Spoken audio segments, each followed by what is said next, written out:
not willing to say yet what the impact on employment is going to be. I think it's too early. Yeah. All right. I was saying, yeah.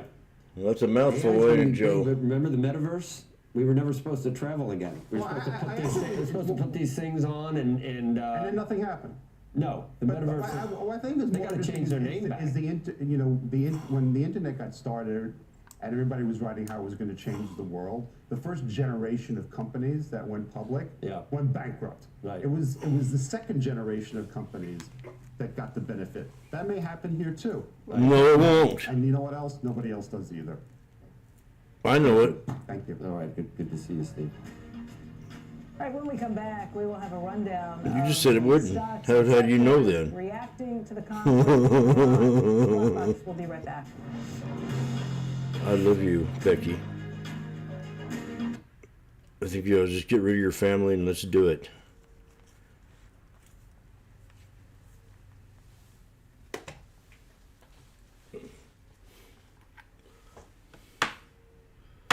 It's a good idea, James.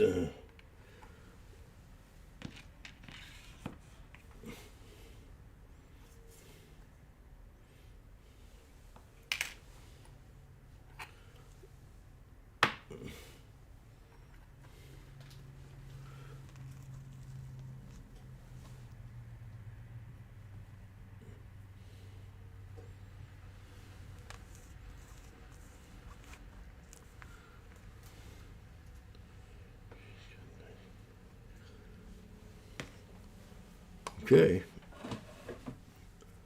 I think it's going to be a fun day. I have the resistance levels to break. 680.60 plus 683.17 with support to hold at 676.58. Do you understand? Actually, it could go a little lower and do a double bottom, but if that holds, we stay bullish. Do you understand? Oh, I do, Jimmy.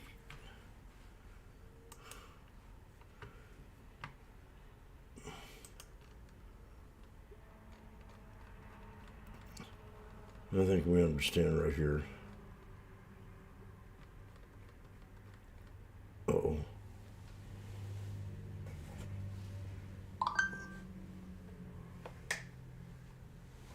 Oh.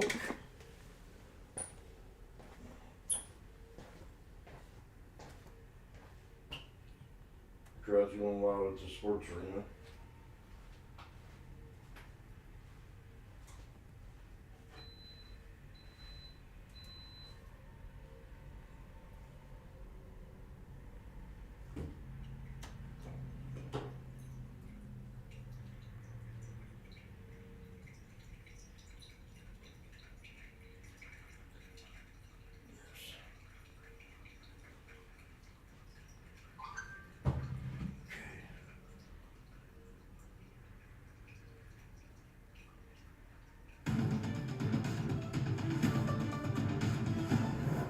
Brian Sullivan is back. He's got some breaking news. Brian, what happened? Yeah, Qatar Energy announcing that it is shutting down all natural gas production for the time being because of attacks on some of its facilities.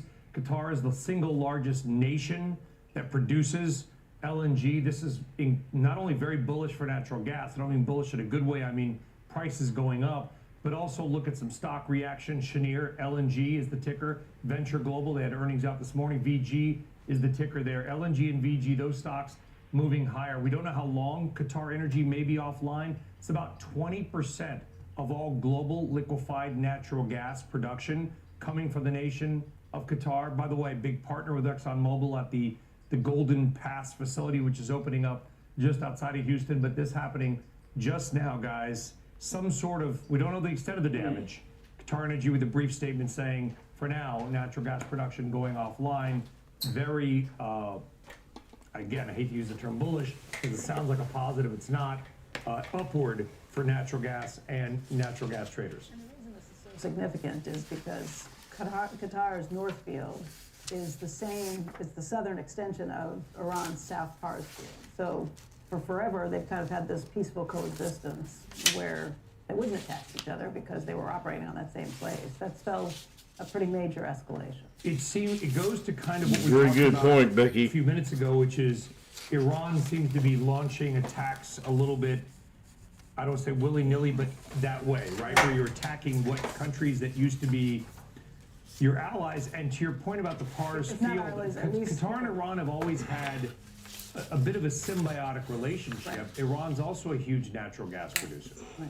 And so that flows into politics as well. But this is big breaking news. Don't know how long it's going to last. Watch natural gas, watch Cheniere, watch Venture Global.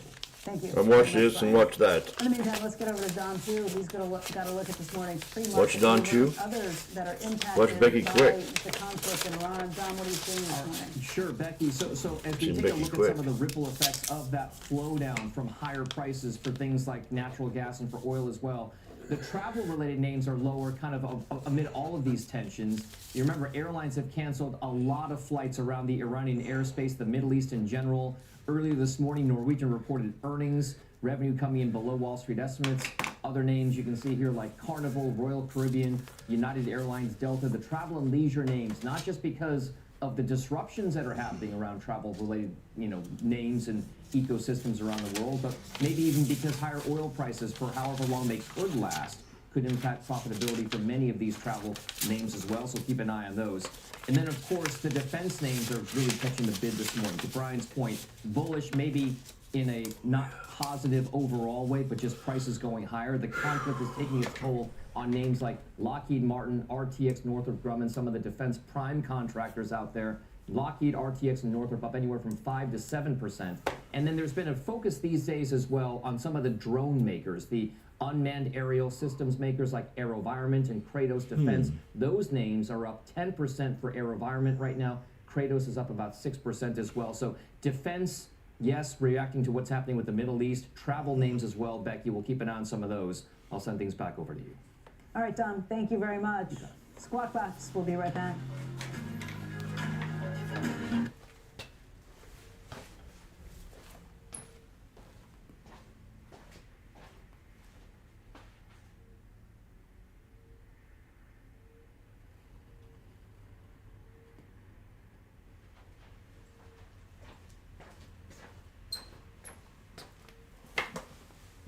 Oh.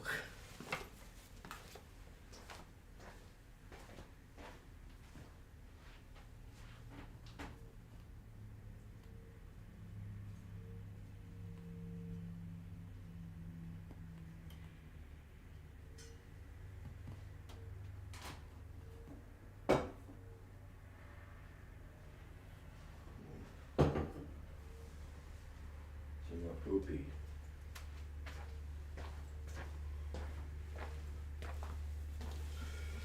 Everything's going wild here at the sports arena.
The U.S.-Israeli conflict with Iran enters its third day. For insights on what could be next for Iran, we want to bring in an Iranian expert, Karim Sajapour. He is a senior fellow at the Carnegie Endowment for International Peace, where he focuses on Iran and the Middle East.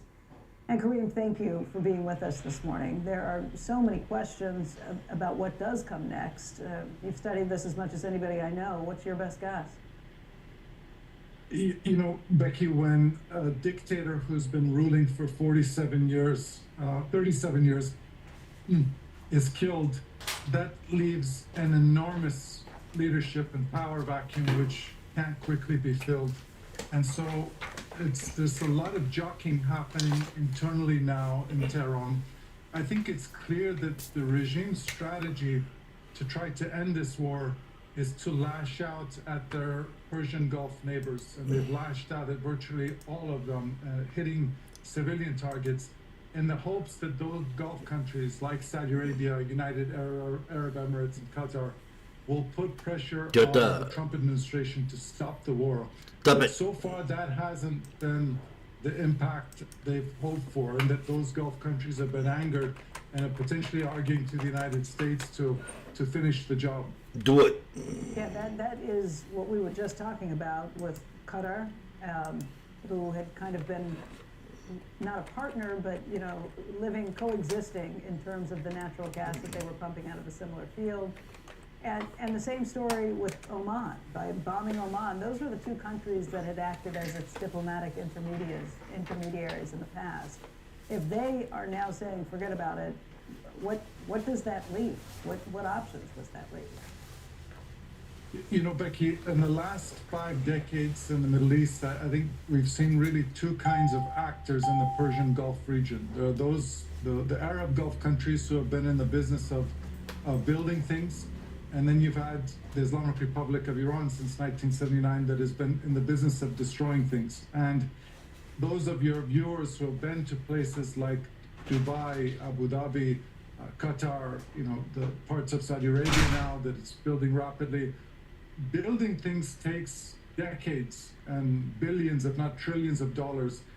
Destroying things takes weeks. And that is the one thing that Iran is effective at. But my sense is that the Trump administration, President Trump said yesterday that this war will persist. He signaled to the Iranian regime a resolve. So far, we haven't seen any pragmatism from this regime, publicly at least. We haven't seen signs that they're ready to do a deal, to do a compromise. And that may be in part because it's not really clear who is steering the ship now in Tehran after the killing of Ayatollah Khamenei. Kareem, we had Brigadier General Mark Kimmett on earlier, and there were two really contrasting viewpoints on what the end game should really be for the United States. In his view, he thinks that you can't reconstitute a complete regime, that you need to work with whatever is remaining because it becomes, I guess, too chaotic, thinking back what happened in both, I think, Afghanistan and Iraq. The Wall Street Journal, in an op-ed piece, thinks that Trump and the administration shouldn't take an early off-ramp, that they should complete what they did to the point where Iran is unable to put down protests, internal protests. If the IRGC and the Revolutionary Guard and some of the paramilitary operations aren't destroyed or at least got to the point where they're not as effective, that you won't really get the job done. Do you think we need a complete regime change, or do you work with the regime that we're going to see right now, the remnants of the last one? I think, Joe, it's pretty clear based on the president's interviews that he's entertaining both of those ideas in his head. He's evoked the Venezuela model, which was a political decapitation at the top and then doing a deal with the remnants of the regime. But he's also intimated that he could be open to, he didn't use the word Libya, but it's essentially the Libya model, which is to destroy a regime with air power and then see what happens. And I think at the same time, he seems keen on doing a deal. My view would be that now that this war has commenced, degrading the malicious capabilities of the regime. And I mean malicious both internally and externally. It's Revolutionary Guard leadership, but also its missile capacity, its internal killing machine. That is something that the United States military is incredibly effective at, and there's been long time planning on this operation inside the Pentagon. What we're not effective at, and there hasn't really been much planning in this operation, is the day after, and the day after the day after. Even when you do have fantastic plans about the day after, it's very tough for the United States to dictate political outcomes in a country 6,000 miles away. And what should we do? I mean, just listening to you, I initially was saying we need to go for it and give the Iranian people the chance that they've deserved for so long. But then at the end, you went to the other side. Of course, then there could be a complete mess afterwards. What do you think is what would you advise the president to do? Listen, the last 25 years of history in the Middle East makes clear that even whatever I advise right now, that we don't have the power to shape, dictate who are the next rulers of Iran. Now that this operation has started, as I mentioned, you want to degrade their military capacity, you want to do everything power to try to create fissures within the regime, empower the people of Iran for a better future. But even with the most exquisite planning, that's not something we can just push a button and achieve our ideal outcome. Kareem, thank you. We appreciate it, and I'm sure we'll be talking to you very soon again. Thank you. When we come back, New Jersey Representative Josh Gottheimer. We will get his take on the U.S.-Iranian conflict. Plus, he recently introduced bipartisan legislation to help battle rare disease. We'll get to all that and more when Squawk Box comes right back.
An all-new episode of The Path with Becky Quick, the CNBC Cures podcast, is out today. My guest this week is Jeffrey Allen. He's the winner of the Beast Game Season 1. He went on Mr. Beast competition show to raise awareness and funds his son's rare disease, and he ended up winning the entire game. It was the biggest game show prize in history, $10 million. And I remember Jen hugged me and said, "We're going to find a cure for Lucas." And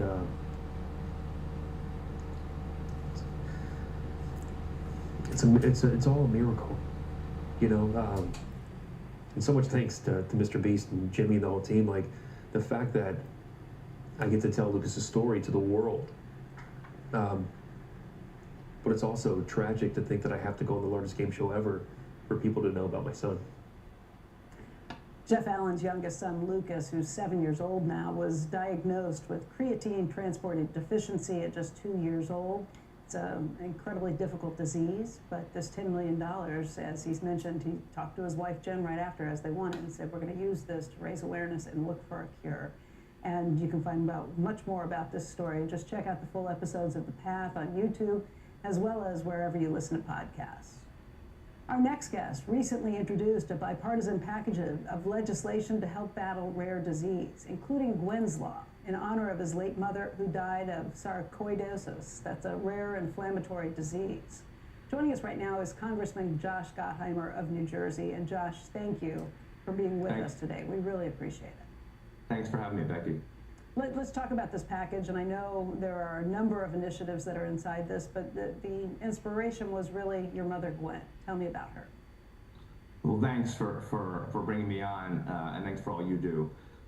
My mom, Gwen, died in 2018 of sarcoidosis, which is a rare lung disease that in some instances can cause death, and that's exactly what happened, unfortunately, in her case. And when I learned through the whole process, and as I looked into research for diseases that are rare and often called orphan diseases, is that the investment there, you know, if made, can lead to unbelievable breakthroughs, right? But unfortunately, in 2017, as part of the tax package back then, they actually cut the tax credit in half to encourage investment in rare diseases and rare disease research and development. And as you know, if you don't, it's hard to make the case sometimes to invest in these rare diseases because it affects so few people.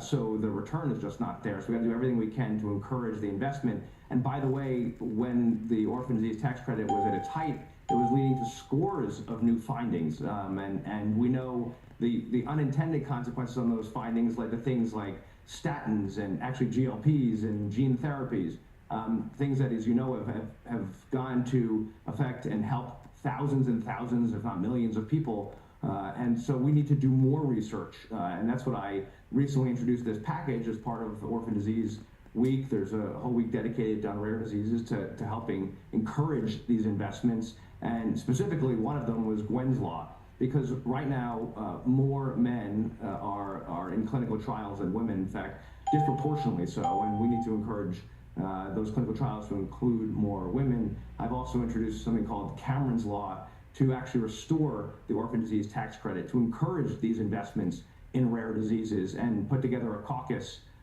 to bring more attention across the Congress of the need to make sure we keep focused on finding cures, just like you just talked about before you had me on. Yeah, Josh, I couldn't agree with you more. The idea of having more females involved in these clinical trials is important. The orphan drug credit restoration is really important. You mentioned that this is bipartisan. How much support is there in Congress, and do you think that these laws will get enacted? I do. You know, what's interesting is it's all about education. You know, once you tell people and my colleagues about the situation with rare diseases and the cuts, in fact, the FDA unfortunately just slowed down the process just in the last few weeks of actually getting out medicine to people with rare diseases to speed up that process. But we have to shine a light on it. And actually, when I tell my colleagues about it, the good news is they jump on board. And I think from an appropriations perspective, putting the resources behind it at the NIH and more broadly, I've seen huge reception. And so I'm hoping as we go into the next process of funding our budget, you're going to see more investment and getting things like Gwen's Law and Cameron's Law through. You know, the tax credit to me is so important. and that's something that's gotten lost. And in fact, there were some people who were trying to cut it even more this past year, and that'd be a huge disaster for this research. And again, for the unintended benefits to help millions, the things that we can find along the way, including things that we found during COVID and the vaccine. Congressman, you're like in demand. We wanted you on for this. I was watching you yesterday, and I asked our producers, can we please book Congressman Gottheimer? And they said he's already booked. I was booking you for a totally different rate. That's what I mean. You're in demand, because I was watching you yesterday, and I watched your defense of the operation in Iran, and I know you want more clarity, and obviously you want to be kept informed of what's going on. But my question would be, and I watched Fetterman too, who was, for me, just listening to him, the common sense way he explained things fearlessly. And I'm wondering about what you hear from your Democratic colleagues, and does that make you less likely to break with them in the future? Or do you, after listening to the backlash, I don't know whether you and Fetterman, how much you get, but do you then say some of my colleagues are literally what President Trump said, crazy? Well, Joe, I'll just say this, and I'll leave it to you to characterize my colleagues. I don't think they're crazy. I think they're concerned about making sure that Well, not just about this, but I got a long list. Well, I think what's really important, and I'm hoping this gets resolved in the coming day or two. We're set to get, the whole Congress is set to get a classified briefing tomorrow, and I think that'll be critically important in terms of them hearing directly from the president and his top people about the objectives, where we see this going, what the outcomes look like and timeline looks like. And I think that's very, very important. But we shouldn't lose sight of one thing, Joe, to your point.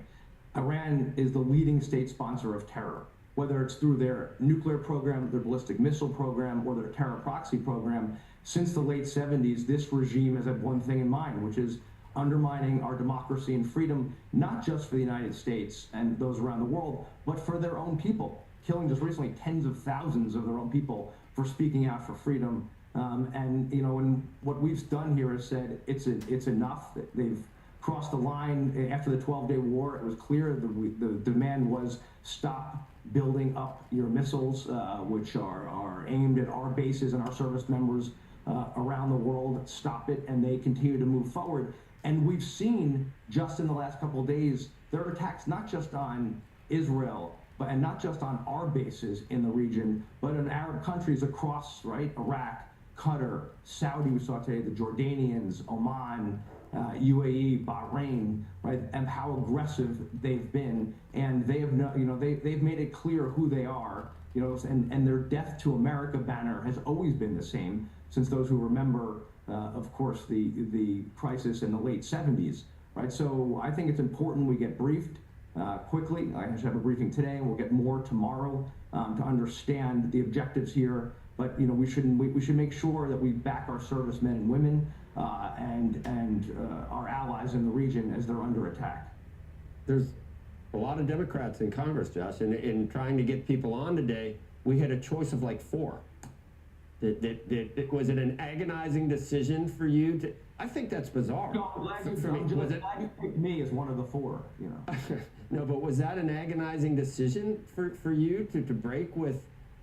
It's a very solid caucus all the time. I always refer to it as the Borg Collective. But are you hearing from your colleague? What are you doing? Why would you do this?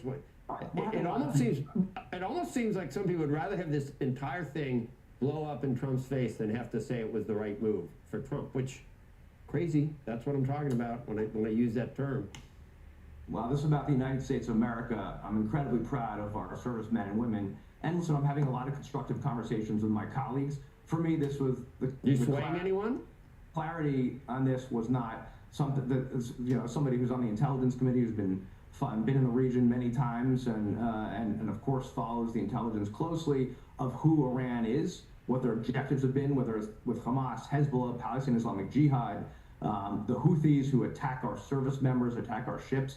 None of it, there's no question about what Iran's objectives are, what they have been. And by the way, taking out the Ayatollah to me was a huge step toward freedom in the world, given how evil he's been in the tens of thousands, if not more, he's responsible for killing over the years, right? So this is something, listen, the key now is to make sure we're clear on our objectives.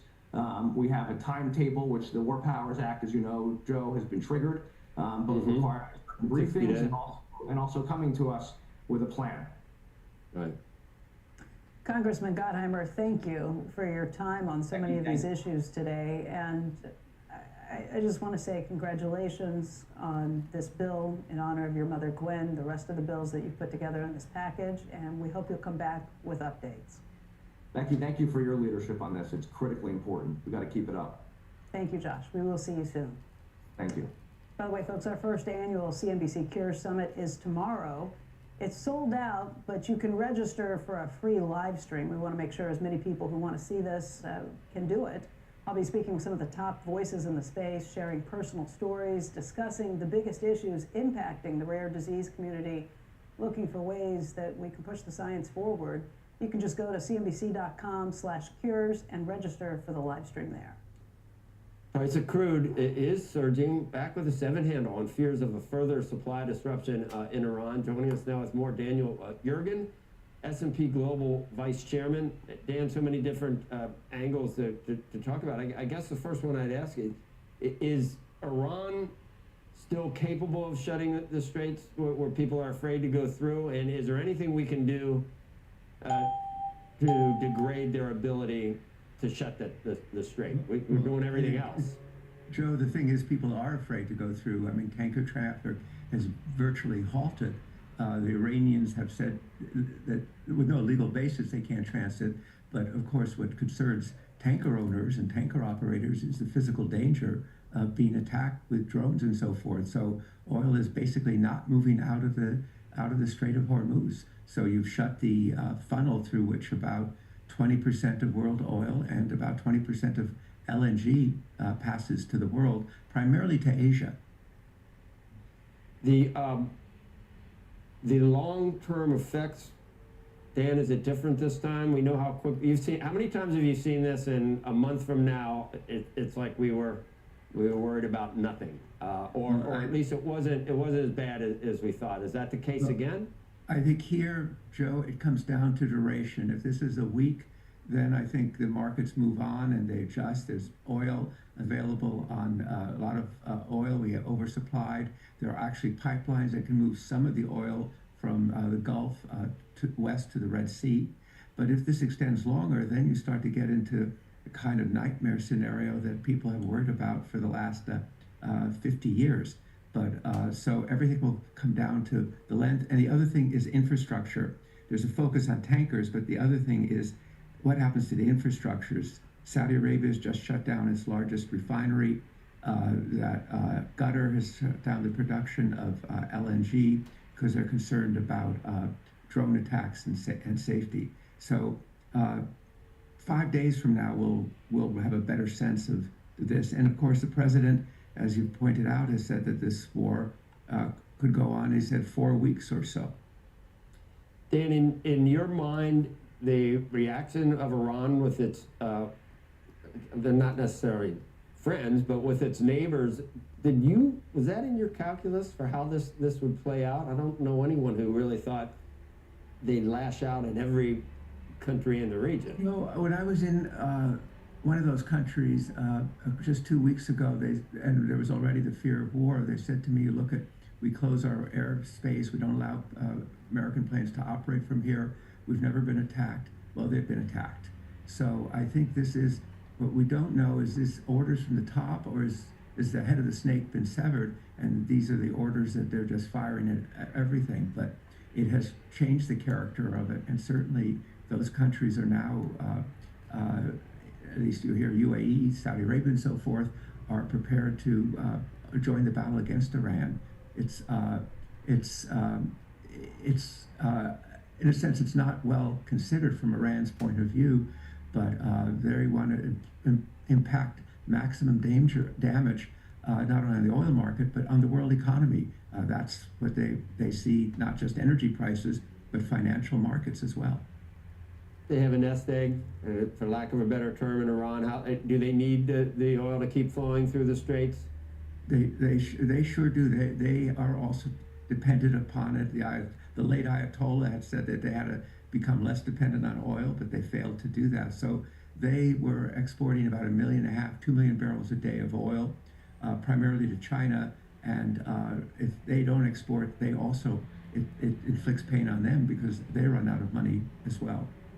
Talk about China, and when do they actually get really interested in what's happening? Haven't heard a lot from them, and Well, you know, not even Chinese, talking about Taiwan yeah. and what it means for the island.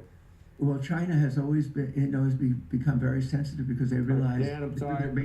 We got a run happening right now. We knew this was going to happen. Defense Secretary Pete Hegseth going to give an update on just finished an Operation update Epic with Fury. Admiral Brad Cooper, the CENTCOM commander, across the CENTCOM AOR, our leadership and troops, as you would expect, doing a fantastic job. 2 days ago, under the direction and direct orders of President Donald J. Trump, the Department of War launched Operation Epic Fury, the most lethal, most complex, and most precise aerial operation in history. For 47 long years, the expansionist and Islamist regime in Tehran has waged a savage, one-sided war against America. They didn't always declare it openly, except for their constant chants of death to America. They did it through the blood of our people. Car bombs in Beirut, rocket attacks on our ships, murders at our embassies, roadside bombs in Iraq and Afghanistan, funded and armed by Iranian Quds Force and IRGC killers. My generation of veterans carried the names of brothers who never came home. Brothers butchered by Iranian-backed roadside bombs and well-armed militias, thousands of our own. We didn't start this war, but under President Trump, we are finishing it. Their war on Americans has become our retribution against their Ayatollah and his death cult. It took the 47th president, a fighter who always puts America first, to finally draw the line after 47 years of Iranian belligerence. He reminded the world, as he has time and time again, being an American means something unbreakable. If you kill Americans, if you threaten Americans anywhere on earth, we will hunt you down without apology and without hesitation, and we will kill you. President Trump has also been very consistent. Crazy regimes like Iran, hell-bent on prophetic Islamist delusions, cannot have nuclear weapons. It's common sense. Many have said it, but it takes guts to actually enforce it, and our president has guts. Iran's stubborn and self-evident nuclear pursuits, their targeting of global shipping lanes, and their swelling arsenal of ballistic missiles and killer drones are no longer tolerable risks. Iran was building powerful missiles and drones to create a conventional shield for their nuclear blackmail ambitions. Let me say that again. A conventional shield for their nuclear blackmail ambitions. Our bases, our people, our allies, all in their crosshairs. Iran had a conventional gun to our head as they tried to lie their way to a nuclear bomb. It almost worked under Obama and his terrible deal, but not under this president. Turns out the regime who chanted death to America and death to Israel was gifted death from America and death from Israel. This is not a so-called regime change war, but the regime sure did change, and the world is better off for it.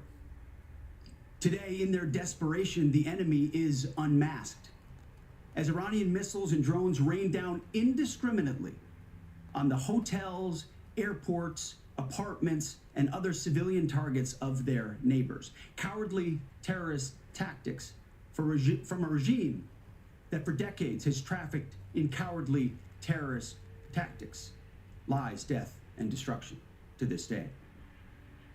The Iranian leadership has built nothing. except proxies and missiles and drones and deeply buried nuclear factories and facilities. Peaceful nuclear ambitions do not need to be buried underneath mountains. Last June, Operation Midnight Hammer obliterated their nuclear program to rubble. Afterward, we told them plainly, that's it, now make a deal. They arrogantly refused. We said, rebuild it, and we'll stop you again, this time far worse. Well, President Trump, Secretary Rubio, Steve Witkoff, Jared Kushner, they bent over backwards for real diplomacy, offering pathway after pathway to peace. I watched it. I was there. They tried over and over and over again earnest attempts at peace. The former regime had every chance to make a peaceful and sensible deal. But Tehran was not negotiating. They were stalling, buying time to reload their missile stockpiles and restart their nuclear ambitions. Their goal, hold us hostage, threatening to strike our forces. Well, President Trump doesn't play those games. And as Secretary Rubio said after the Maduro raid, if you don't know, now you know. President Trump puts America and Americans first. He doesn't hesitate, and neither do our troops. The mission of Operation Epic Fury is laser focused. Destroy Iranian offensive missiles, destroy Iranian missile production, destroy their navy and other security infrastructure, and they will never have nuclear weapons. We're hitting them surgically, overwhelmingly, and unapologetically. With every passing day, our capabilities get stronger and Iran's get weaker. We set the terms of this war, from start to finish. Our ambitions are not utopian. They are realistic, scoped to our interests and the defense of our people and our allies. Speaking of people, we hope the Iranian people take advantage of this incredible opportunity. President Trump has been clear, now is your time. To Iranian security forces, choose wisely. President Trump has also been clear about your fate in either direction.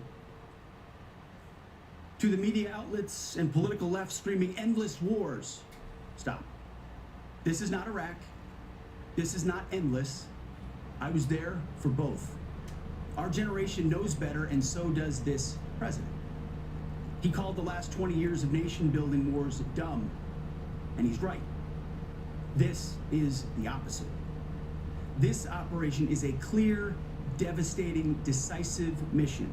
Destroy the missile threat, destroy the Navy, no nukes. Israel has clear missions as well, for which we are grateful. Capable partners, as we've said since the beginning, capable partners are good partners. Unlike so many of our traditional allies who wring their hands and clutch their pearls, hemming and hawing about the use of force. America, regardless of what so-called international institutions say, is unleashing the most lethal and precise air power campaign in history. B-2s, fighters, drones, missiles, and of course, classified effects. All on our terms, with maximum authorities. No stupid rules of engagement, no nation-building quagmire, no democracy-building exercise, no politically correct wars. We fight to win, and we don't waste time or lives. As the president warned, an effort of this scope will include casualties. War is hell, and always will be. A grateful nation honors the 4 Americans we have lost thus far and those injured. The absolute best of America. May we prosecute the remainder of this operation in a manner that honors them. No apologies, no hesitation, epic fury for them and the thousands of Americans before them, taken too soon by Iranian radicals. Before I turn it over to General Kane for the operational update, let me speak straight to you, the Joint Force, our warriors on the front lines. This is your moment. This is the generational turning point America has waited for since 1979, and since the rudderless wars of hubris my generation, our generation, endured. Don't listen to the noise. Just stay focused. Our commander-in-chief is steady at the wheel. We face a determined enemy, but you are better. But we must prove it every single day. History doesn't care if we're tired, if we're scared, or if the fight feels big. It demands warriors who rise anyway. Peace through strength, the warrior ethos, lethality, unity of purpose, those are not slogans. They're the beating heart of what it means to wear the uniform, that uniform. You think clearly under fire, you act decisively in chaos, you uphold the Constitution, and you uphold our country without hesitation. We are not defenders anymore. We are warriors, trained to kill the enemy and break their will. History is watching. Be the force you swore an oath to be: focused, disciplined, lethal, and unbreakable. We will finish this on America First conditions of President Trump's choosing. Nobody else's, as it should be. And know this above all, President Trump and I have your back, always. Through fire, through criticism, through fake news, through everything. We unleash you because you are the best, most powerful, most lethal fighting force the world has ever seen. May Almighty God watch over you, and his providential arms of protection extend over you. Godspeed, warriors, and keep going. General Kane, over to you. Thank you, Mr. Secretary, and good morning, everyone. The purpose of my portion of the briefing today is to update you and the American people on the actions taken thus far. The briefing will discuss the preparation, the planning, setting the force, the early operations, and how we're assessing the progress thus far. So let's get started. On Saturday, 28 February, at 01:15 Eastern Standard Time, 9:45 a.m. local Tehran time, on the orders of the President of the United States, U.S. Central Command, under the command of United States Navy Admiral Brad Cooper, commenced Operation Epic Fury. As I said, I'm going to walk you through the initial phases of the operation, but first I want to express my deep condolences and the condolences of the Joint Force to the Department of War personnel killed and wounded in actions thus far. As the Secretary said, they're heroes and represent the best of our nation has to offer. They're true examples of what selfless service means. Our deepest and heartfelt condolences are with their families, their friends, and their units. We grieve with you and we will never forget you. Additionally, I stand here before you today grateful for each service member, planner, logistician, operator across our joint force. For our Department of War civilians, our intelligence community teammates, our interagency teammates who continue to stand in harm's way alongside us. I am proud of all of you as you take the fight to the enemy, and we are the best in the world at integrating, period.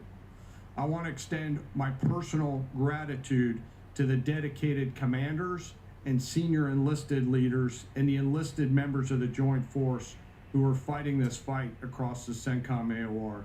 In addition to Admiral Cooper and Fleet Master Chief Compton, I want to highlight a few today. U.S. Army Central Command Commander Lieutenant General Pat Frank, who along with his team are fighting the counter-missile and counter-drone fight. United States Navy Central Command Commander Vice Admiral Kurt Renshaw and his team, who are engaged with the Iranian Navy and projecting American naval combat power from the seas. And United States Air Force Central Command Commander Lieutenant General Derek France and his leadership team, who are crushing Iranian targets from the air. I want to highlight the support to the CENTCOM fight from other combatant commands who are directly involved with this effort, to include U.S. Spacecom, U.S. Cybercom, and U.S. UCOM. I also want to specifically call out United States Transportation Command and U.S. STRATCOM for their contributions to this fight. We cannot project American combat power at the time and place of our choosing without both. And finally, I want to express how deeply thankful I am for the continued service and sacrifice of the entire Joint Force and their families. Their unwavering commitment and dedication are the cornerstones of this effort. So let me start with a few details.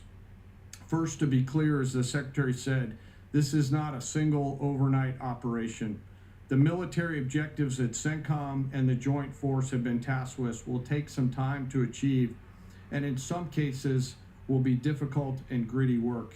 We expect to take additional losses, and as always, we will work to minimize U.S. losses.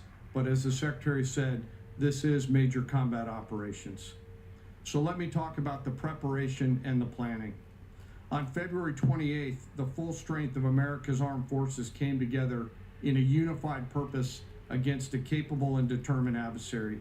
The United States Army, Navy, Marine Corps, Air Force, Space Force, Coast Guard, and our reserve components integrated across our combatant commands and began coordinated operations with the Israeli armed forces of an unprecedented scale. As the Secretary laid out, our military objectives are clear. Our mission is to protect and defend ourselves and, together with our regional partners, prevent Iran from the ability to project power outside of its borders and be ready for follow-on actions as appropriate. Across every domain, land, air, sea, cyber, the U.S. Joint Force delivered synchronized and layered effects designed to disrupt, degrade, deny, and destroy Iran's ability to conduct and sustain combat operations. On the U.S. side, this marked the culmination of months and in some cases years of deliberate planning and refinement against this particular target set. From precision strikes against key military infrastructure to persistent intelligence and targeting integration to the close coordination of the components across vast distances, this operation again demonstrated America's reach, readiness, and professionalism, and that of our joint united force. It was historic not only in the operational scope, but in the level of joint integration displayed across every element of the joint force. And as I said earlier, this work is just beginning and will continue. So now to talk a little bit about setting the force and setting the theater. On the order of the Secretary of War over the last 30 days to reinforce deterrence and provide the President with credible options should action be required, the Joint Force began to systematically reposition assets and personnel across the region.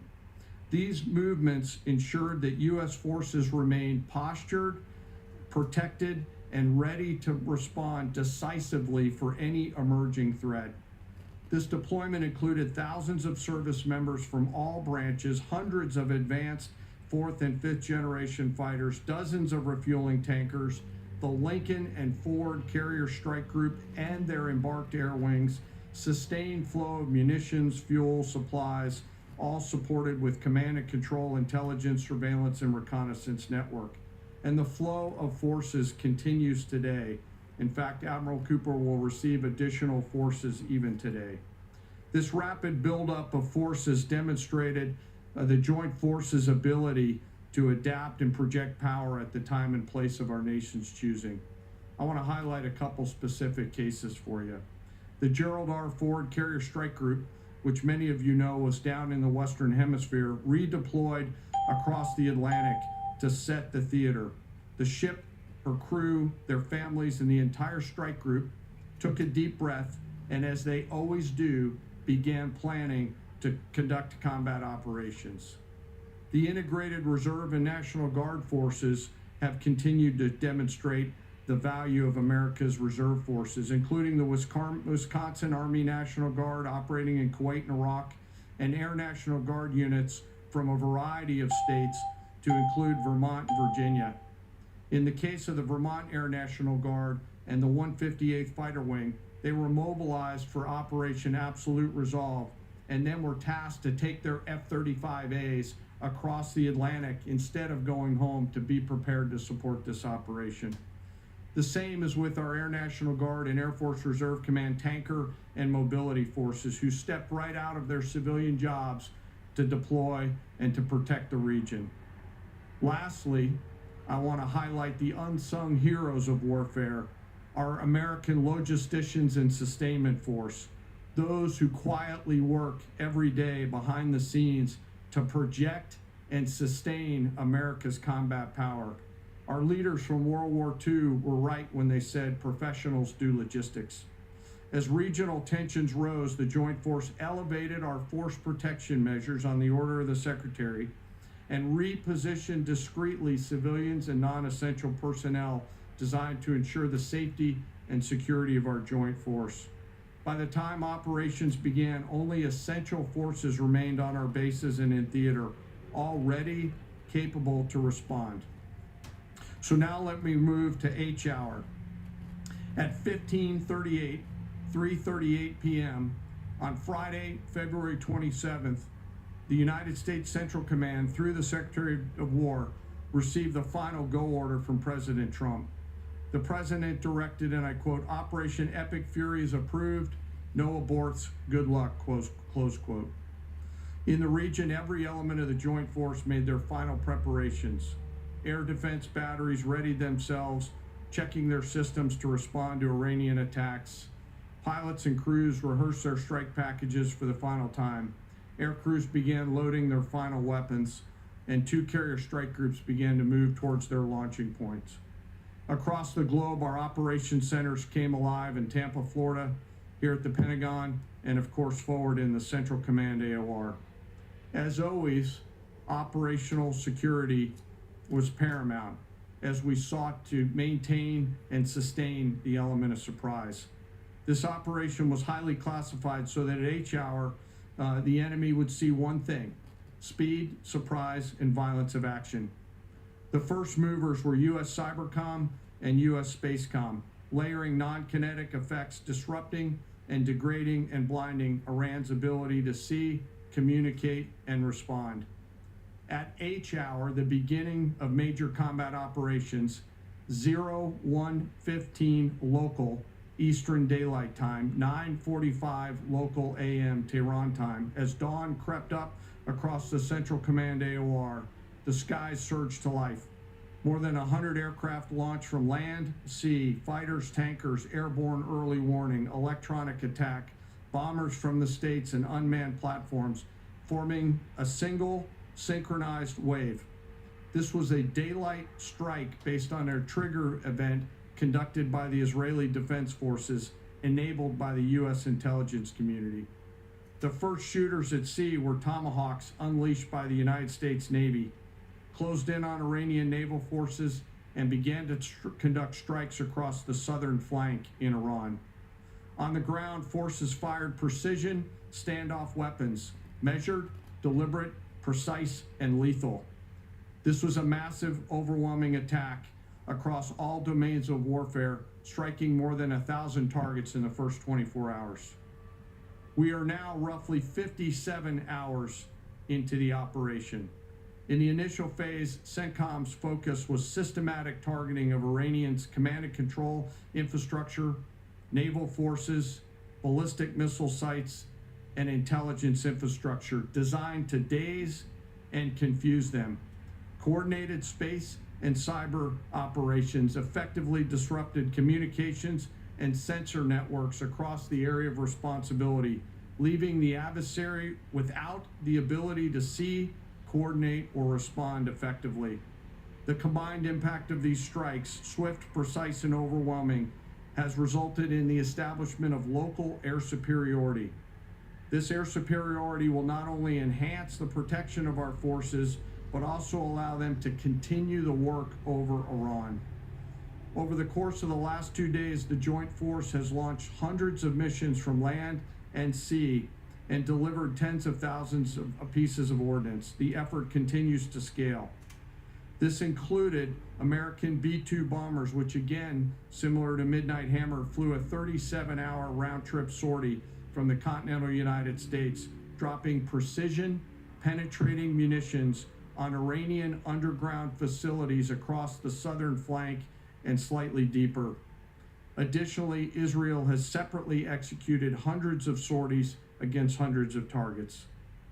Beyond Air Force and Navy aircraft strike packages, coordinated salvos of precision standoff weapons from across the region have neutralized hundreds of pre-planned targets. As I mentioned earlier, in support of these kinetic operations, U.S. Cybercom and Spacecom have continuously layered effects to disrupt, disorient, and confuse the enemy. I will note that this operation had several combat firsts, which I'll allow at some point in the future Admiral Cooper to talk about since he owns the AOR. While we've prosecuted a relentless offensive campaign, our defense has been equally important. Across the theater, operations have remained steady and disciplined. Once again, our integrated air and missile defense network is performing exactly as it's intended. U.S. Patriot and THAAD batteries, along with ballistic missile defense capable Navy destroyers, continue to coordinate and execute intercepts with precision and consistency. I wish that every American could hear the voice communications like I have as these joint operations centers remain calm, focused, and cool while executing under fire over and over again. Collectively, these systems have intercepted hundreds of ballistic missiles targeting U.S. forces, our partners, and regional stability. The threat from one-way attack UAVs has remained persistent. Our systems have proven effective in countering these platforms, engaging targets rapidly. Each intercept represents hundreds of hours of training, readiness, and technology all coming together to work as designed. We will remain vigilant in the counter UAV fight. And the defense of the region is not ours alone. As the threat grew, our partners surged in beside us. Air defense batteries in Qatar, the UAE, Kuwait, Jordan, and Saudi Arabia joined the fight, proof positive that years of training, trust, and hard-earned integration pay off. I am aware of the loss of 3 U.S. Air Force F-15Es overnight in the region. I am grateful for the safety of the crews, and we know that this was not from hostile enemy fire. As this matter's under investigation, I'll not comment further on this. Let me close. Operations will remain active across the theater and across the globe. The U.S. forces are postured not only to maintain pressure, but to respond and adapt as required. Operation Epic Fury stands as a reminder of what the United States military uniquely delivers: the ability to project power on a global scale with speed, surprise, precision, and overwhelming force when and where our nation requires it. What we've demonstrated over the past several days reflects years of investment in readiness, joint integration, and professionalism of the Joint Force. As major combat operations continue across CENTCOM, we remain engaged globally. America's Joint Force retains the credibility, capacity, and flexibility to respond to any contingency anywhere in the world at any time. To those who would test our resolve or threaten the United States, our allies, or our interests, understand clearly we can reach you, we can sustain the fight, and we can scale the fight, and we will prevail. To the American people, your joint force remains steady, frosty, calm, and focused. Your service members are trained, disciplined, and determined. We understand the risks of this mission and the weight of the responsibility that we carry. We also recognize that our families also shoulder the burden at home. You are a part of this too. I am proud today, as I am every day, to stand as a member of America's Joint Force. There is no mission too complex, no distance too great, and no adversary too determined for the men and women who wear our nation's uniform. We mourn our fallen, we honor their families, and we continue our mission with focus, unity, and strength. And now I'm happy to take any questions. Thank you, Mr. Chairman. Right. Go ahead.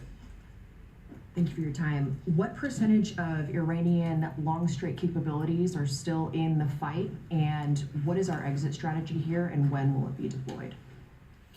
Well, they have long-range strike capabilities, which we are hyper-focused on. The brief we got just this morning, Admiral Cooper knows exactly and precisely what kind of threat matrix he's looking at, the way they might change their techniques and how we adapt to that. So we're making sure the theater commander has absolutely everything he needs. I mean, one of the things the chairman mentioned is for months and months, even before we built up, we ensured that we had maximum defensive capabilities in theater to allow the president the decision space in the future. So even before this build up in the last 30 days, we discreetly brought defensive assets in to make sure, understanding that there are Iranian capabilities. As far as time frame, I would never hang a time frame from our perspective. The commander-in-chief sets the op tempo and terms of this fight. As I said, it's on his terms. And we'll make sure that Admiral Cooper and his team have everything they need, not just to defend. I mean, the best defense is good offense. And so we're aggressively pushing into that airspace over that southern flank to ensure that we control it and we destroy anything that moves that would attempt to shoot us. Think of it as shooting the archer instead of the arrows. That's where we want to be. And we have the kind of exquisite intelligence to get over the top, find that and destroy it. It won't happen overnight. This is a big battle space with a lot of capabilities. That's part of the reason why it's such a threat to us. That's why I talk about conventional umbrella to blackmail nuclear ambitions. They were building up this conventional arsenal in order to ensure that no one would ever block them from their ability to get nuclear weapons. So we're very clear-eyed about the nature of this Iranian threat, and we're going to get after it. I don't know if you have anything to add to that, Mr. Chairman. Thank you for the question. The only thing I'll add is that unlike... We've been listening in to a briefing coming from General Dan Kane, who is the chairman of the Joint Chiefs of Staff, also the Secretary of Defense, Pete Hegseth. If you are just tuning in, some of the comments that Defense Secretary Pete Hegseth had to say earlier is, first of all, this is no long war in the plans. This is not a democracy-building exercise. That the objective here includes destroying the missile threat from Iran and destroying its navy. He also said that there's a message being sent to the Iranian security forces with all of this, and that is choose wisely. Secretary Hegseth also said that a grateful nation mourns the 4 Americans lost. To this point, we heard about 3 American lives that had been lost in this, but again, he was saying that a grateful nation mourns the loss of 4 Americans. For more on this, we want to bring in retired 4-star Army General David Petraeus. He served as the CIA director in the Obama administration and is now with KKR as the chairman of their Global Institute and their Middle East Global Institute. General, thank you for being with us this morning. Give us your thoughts on where we stand right now with this operation. Well, I thought the Secretary and the Chairman laid this out very effectively, very sober, very forthright, describing the extraordinary number of targets that the Israeli and American forces have hit. And they've been going after everything. Of course, big focus on the retaliatory capabilities, the long-range missiles that can reach Israel, the shorter range that can come across the Gulf and hit our bases and our host nations, and the drones that have proven to be somewhat problematic as well. They detailed the defenses that exist for these, reassuring people, I think, and also laid out, again, the overall objective of doing enormous damage to the, not just the missile stockpiles, launchers, but even the manufacturing facilities, going after other instruments that can be used to respond to this. Yesterday, for example, we hit a number of the Iranian Navy vessels, going after the drone launch sites as well, and then just a painstaking set of strikes, hundreds and hundreds of them, against the various elements of the security forces, noting that that is a very substantial target, because when you add up all of the regime elements, the security forces that can do what they did to the demonstrators a couple of months ago and killed tens of thousands of them, there's probably 1 million of those.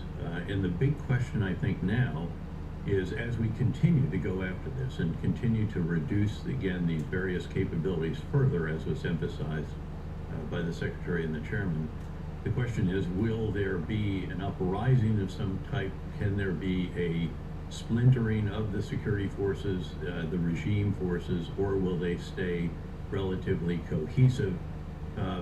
because at the end of the day, we can, in a way, set the conditions for the people and for perhaps some charismatic leader who breaks away and rallies the people and disaffected elements to him. But you can't take down a regime through the air in most cases. And that was his point, the Secretary of Defense, Yes. saying no democracy building exercise here. If those are the objectives, if this is not to be an on the ground war, how long do you think it will take to accomplish those objectives? What are we talking about? Well, I think that really this briefing, and in fact the President's briefing yesterday, are setting this up for at least a week or possibly two, maybe longer. But keep in mind that there's a constant calculation here about what's called the missile math. Central Command, and I was privileged to command Central Command as well, as you may recall, between Iraq and Afghanistan.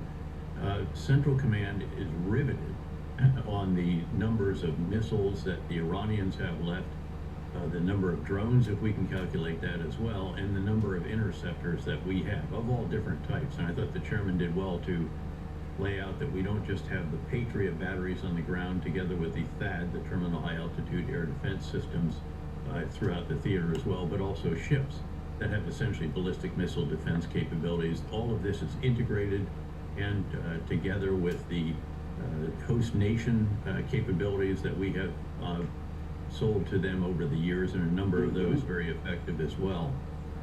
So that is another concern over time. I think that one of the reasons the 12-day war ended when it did was that quite possibly our Israeli partners were calculating, again, that missile math, and you get a bit nervous at a certain point in time if you think that your missile interceptors might run out before their missiles. That's, of course, why we need to take down as much as we can of that missile force that they have. And again, not just the stockpiles and the launchers, but the very manufacturing facilities as well. You know, General, I think we're all haunted by the Iraqis were going to throw flowers at our troops, and they genuinely. Well, they did it for a couple of weeks, to be fair. I was part of the invasion as a two-star too. The problem was we made some catastrophically bad decisions that proved very difficult to overcome. I was just leading up to whether there are so many dead enders in Iraq. It was just horrifying to watch for years. Is the Revolutionary Guard and the paramilitary forces, is there any way to degrade those to the point where Iranians will be able to come out in the streets without thinking about being killed or picked off by snipers? And because that's the only way this would turn out the way all of us, I think, in the back of our minds, that's what we wish would happen. Is that possible if we don't completely degrade the Revolutionary Guard and what is it, the Basij or whatever it is? Yeah, the Basij militia, one of the very large elements, are essentially street thugs, well over a couple 100,000 of them alone. That's before they mobilize their reserves. And they're more than willing to not just swing pipes at their fellow citizens, but to shoot them, as we saw as they put down the demonstrations together with the National Police, together with the Revolutionary Guards Corps, Army, Navy, Air Force, Marine, and if necessary, the normal Army, Navy, Air Force, Marine, and others.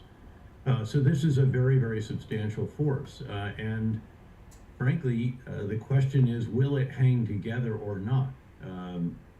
In such situations in the past, unfortunately, it's generally the guys with the most guns willing to be the most brutal that tend to prevail. We also don't know who will the next supreme leader be. There's a committee that is together of 3 individuals headed by the president, the judicial figure, and a cleric. And then the Assembly of Experts has to come together, have their conclave, and determine who the next supreme leader will be. I don't think it's going to be, a particularly pragmatic figure who might be the Dulce Rodriguez, if you will, to use the Venezuela analogy, figure in Iran. We can hope for that, but I'm not sure that that is by any means the base case. And the problem is, of course, the people are essentially unorganized and unarmed.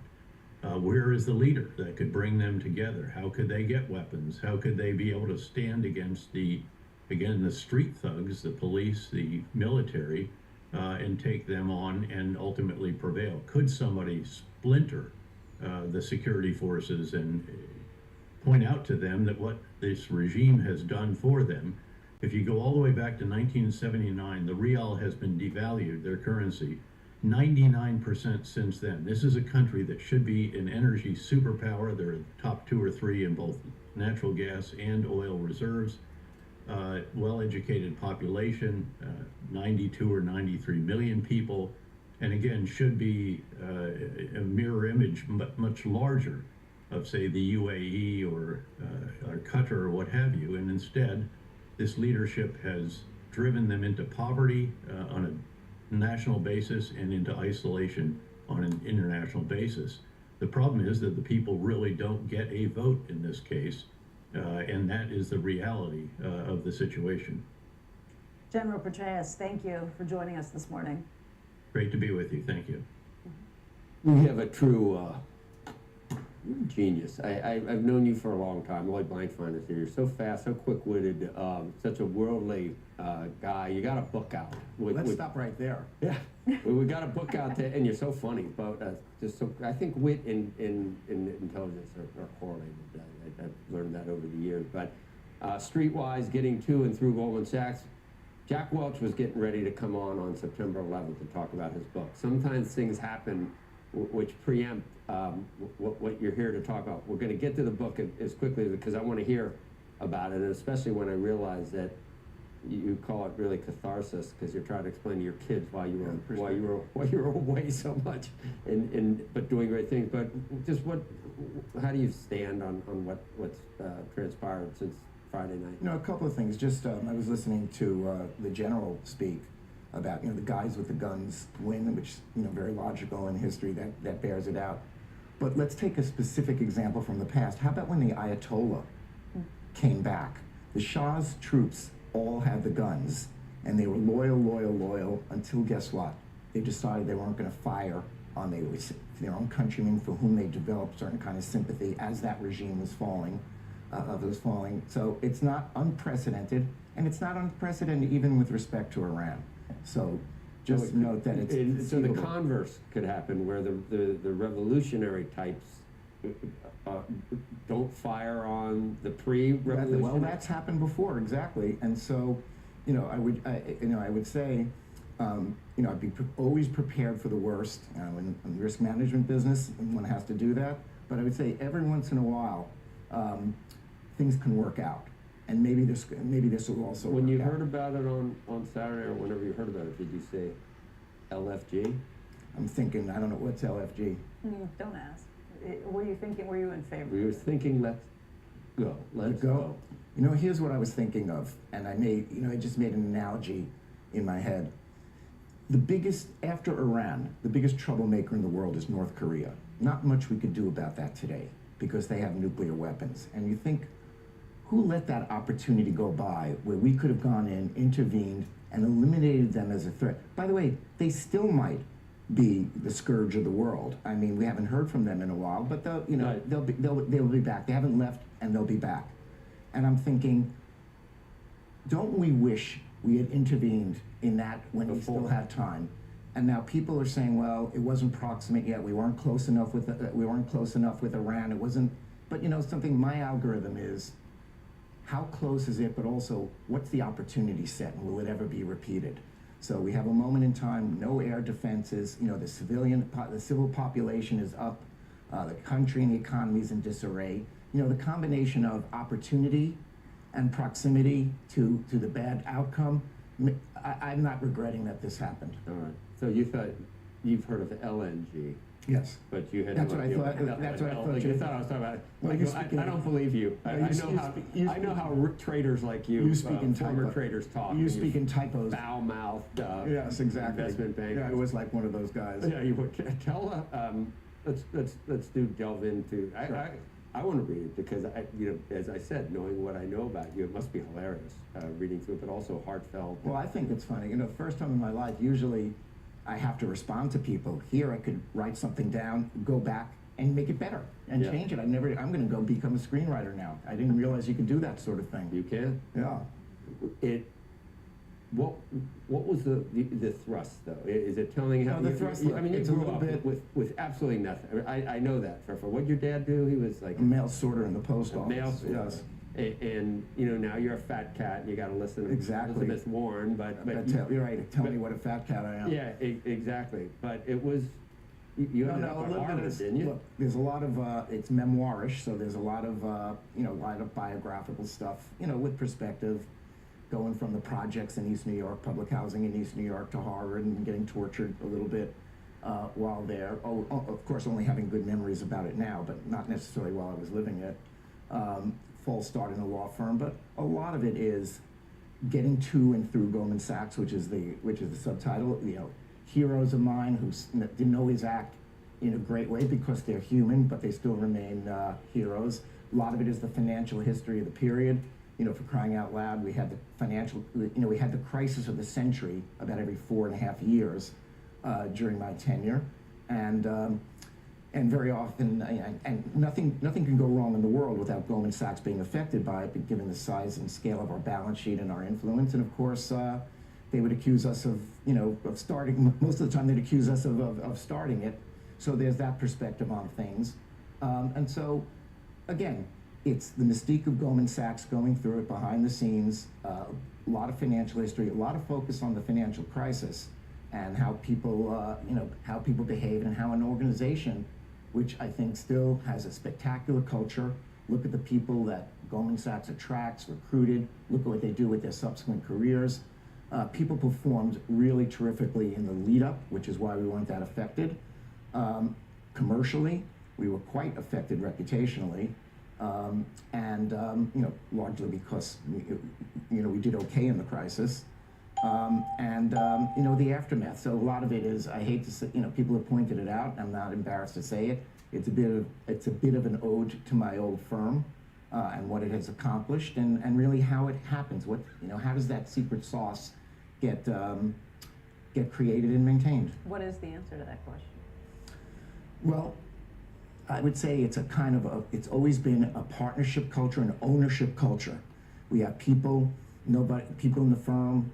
Their compensation comes from the success of the whole firm. People are taught to have big ears. People are treated like owners, which means there's a big difference between being a senior partner and a CEO. I was even as a CEO, I was kind of a senior partner, which means engaging, listening, socializing changes, having to go a little bit slower, having to change your mind, which not a lot, which nobody really liked. Well, sometimes it changed my mind and I wanted to change my mind in response to what I've been told. But creating an expectation that people are owed information, are owed influence in the country, creates kind of an ownership. And so people in the firm have big ears. There are people, who are bond traders in Japan, whose reputations and what they do for a living is affected by what happens to investment bankers in New York, and they feel ownership of it. They get mad as heck if something goes wrong, and they go out and send congratulations if everything goes right. And even in a large firm that has grown over the years in population and also in footprint around the world, that's not 26 years after becoming a public company, the firm still thinks of itself as a partnership. Our senior people are called partners. That process of going public happened with my predecessor, Hank, continued with me. When Hank was there, the firm, even as a public company, was dominated by Goldman Sachs partners who were the owners, continued into my world where it was sort of, and the transition towards a public company has continued under David Solomon. What does that mean? It means more emphasis on smoother earnings, let's say, which is what the new owners of the company want, namely the shareholders. And he's accomplished that, and I think that's a good thing. I was sort of in the middle of that, which was, still had a lot of stuff on balance sheets, still had a high tolerance for volatility. In a private partnership, you care about your capital account, you don't care about the smoothness of earnings or price earnings. And I think that has continued to this day. The big achievement, I think, that has occurred is that becoming a public company, a real public company, with all the things that shareholders want to see in the management, and still maintaining that partnership ethic. And I talk a lot about how that's done. And the way it's done is, You do things you might not want to do. You take time you might not have, but you walk the walk, not just talk the talk. When did David take over for you? About at the end of 2018. You send him a nice Christmas gift every year? Yeah, I also vote with management every year. I mean, I don't know, there was I guess a little bit of rockiness in his tenure, but now, I mean, Jesus, you got a lot of stock left. I do. Worth a lot more. Oh, I'll have to go check. You talked, and everybody, I'll never forget your quote from the financial crisis that, calm down, wuss. You're not in a boat over storming the shores of. Yeah, you're not getting out of a Higgins boat in Omaha Beach. You're getting out of a Mercedes in the New York Fed. Right. Get a grip. Could be worse. But is there? And by the way, it got worse. Not quite. But the bullets were figurative, not literal. Exactly. And when I said LFG, I'm not doing squat. I admire our guys so much. I really don't think I could have been one of those guys. I mean, that actually do walk. It turns out that you don't know till you know. Maybe you don't know till you know. I think I'm not talking about the. I've asked, what if you cry in basic training, like with the Marines? I go through this, and I'm not talking about physical courage, which is, of course, a different order of magnitude and a deep respect. And I realize the times that we're in.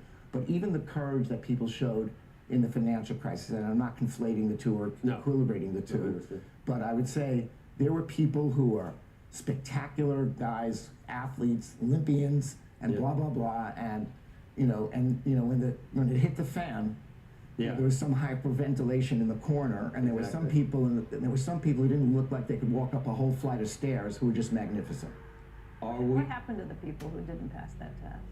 Well, they kind of flaked off.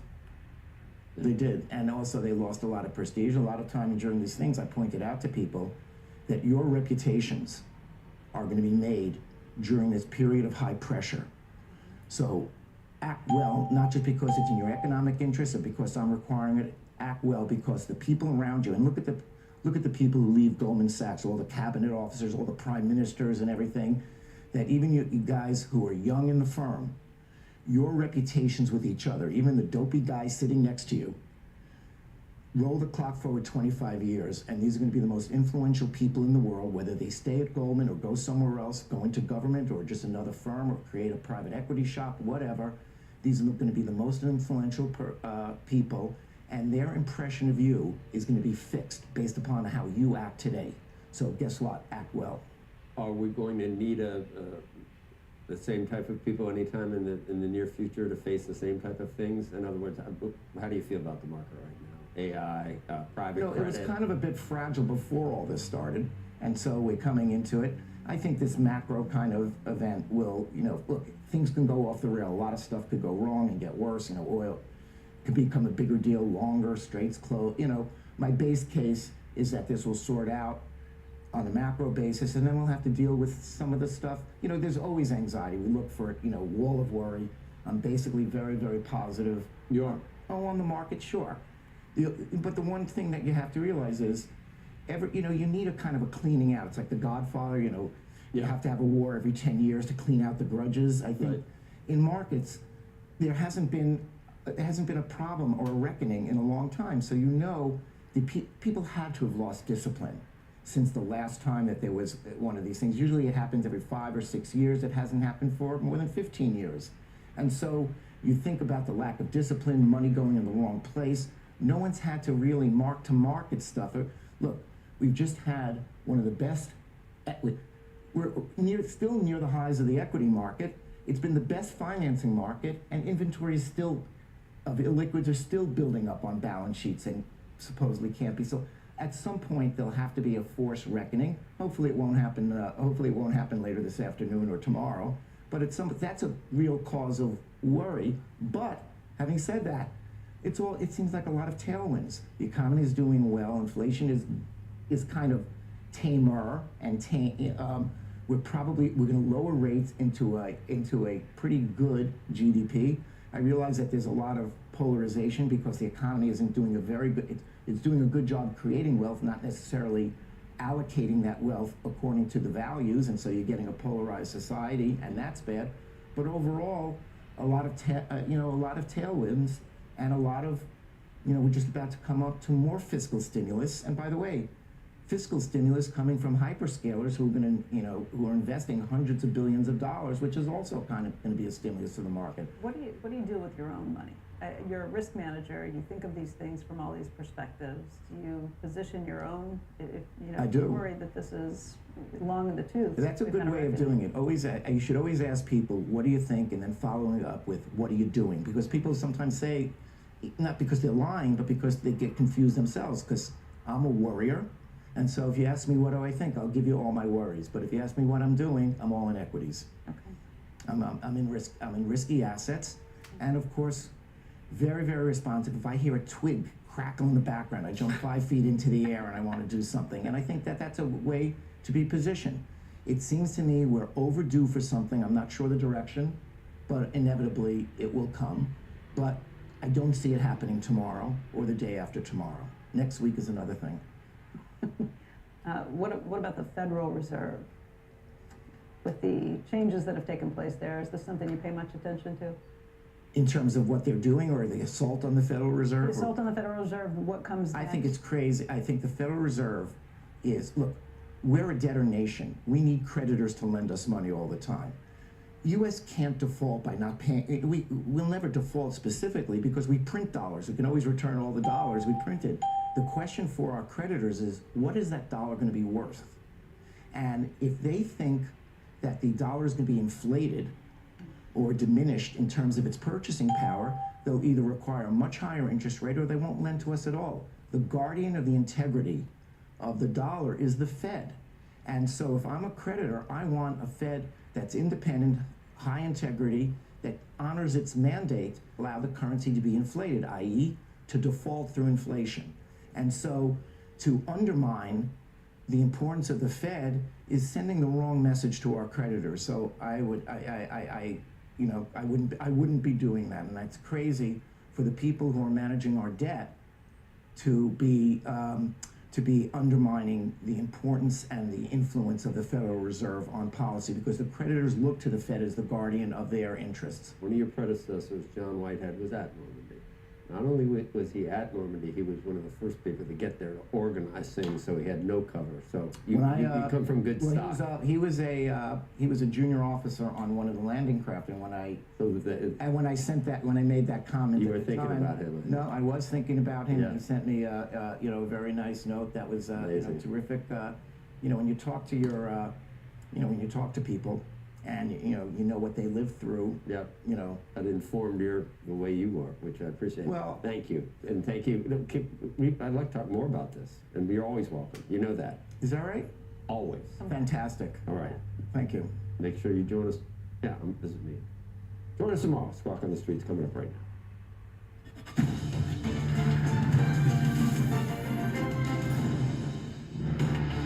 Good Monday morning. Welcome to Squawk on the Street. I'm Carl Quintanilla with Jim Kramer, David Faber, Post 9 of the New York Stock Exchange.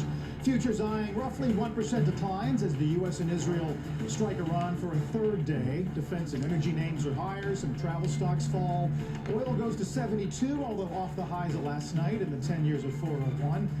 We begin with the U.S. and Israel extending their attacks on Iran, and as Tehran and its proxies retaliate by firing missiles at U.S. military targets, Israel and Arab states. Last hour, the Pentagon said it's engaging in a major combat operation, not an overnight offensive.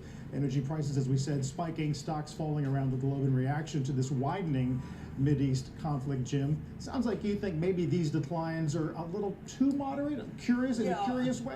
Yeah, well, I mean, it's kind of interesting. I expected the interest rates to go down. There'd be a flight to quality. Instead, rates go higher. When rates go higher, I don't like it. I don't hear a quick way to get oil down. I think it will. I would not own the oil stocks. It's a great time to sell. But, David, when I look at things, I say things weren't so good on Friday. We had a lot of private credit issues, the Blue Owl issues. We had CoreWeave here, and CoreWeave was some sort of a cathartic thing, which basically said, like, let's find other things to buy. Yeah. And overall, it just was a kind of a queasy market based on what we saw, the banks in particular. Yeah. So I felt that down one, we could have gotten down one without anything happening. I completely agree. Investors will be focused, as they should be, on the macro events that may occur as a result of this war. There's no doubt we'll be focused on it. Obviously, the key one is what you're looking on your screen right now and what impact that will have, more broadly speaking, in terms of that rise in crude. But Jim, we would have come into this morning as well discussing just what you said. Yeah. And by the way, there's a lot for investors to deal with right now beyond this war, and there would have been if hostilities did not begin, because of private credit, because of this overall concern, I think, broadly speaking, in terms of just credit, even though we're not seeing software companies not pay back their loans, and AI and what is coming at us this week, and what businesses everybody will believe are being disrupted again. So you overlay the war, the macro events that will be created as a result, or concerns, I should say, with what we're already dealing with. It makes it a difficult market, I would think, to invest in. I think very much. I mean, Carl, when I go over what I want to buy here, I come back and say, okay, I'll buy healthcare, because healthcare won't get hurt. There are a series of things that NVIDIA has done, that NVIDIA did on Friday night, which were extraordinary, and basically just said, okay, listen, we've got this new chip, it's faster, it's better, cheaper maybe than what Google has. What we now find has been one of the negative theses of against NVIDIA is that both Amazon and Google have a competitive threat when it comes to inference. NVIDIA is the largest stock in the market. It's down big. Like David said, I mean, you're looking at these stocks. These stocks are all in some sort of negative scrum. When I saw Apple down really big, and nothing that's happened is going to make those sales go away. Yep. We're watching that. I'm just thinking about Mike Mayo's piece on the banks today, Jim, out of Wells. In a blue sky scenario, the biggest global banks, JPM, Goldman, Morgan Stanley, Citi, could aid a modern Middle East financial renaissance. I mean, are you thinking about that kind of opportunity right now? No, I'm just thinking about what Jamie Dimon will say, which is that, I said there'll be cockroaches, and it looks like the cockroaches are at companies that do private credit. David, when I read the different articles about Blue Owl, I was trying to think this weekend and this morning, what's a way to cast them so I don't think that it's impactful. And I came back with, they just seem a little aggressive and sloppy. And if more money comes in, or they sell some properties, and maybe they can, because you can't get out, they're gated, although I think that Craig Packer said, another way to get out, of course, is to get in. Right. But look, I came away not reassuring. I couldn't be reassured. And then when I read the article about two guys who borrowed a lot of money and they bought a team, I mean, I don't like that typically. Right? They say they're over collateralized in the loans that they've taken in terms of their stock that is backed by that backs those loans of Blue Owl. Right.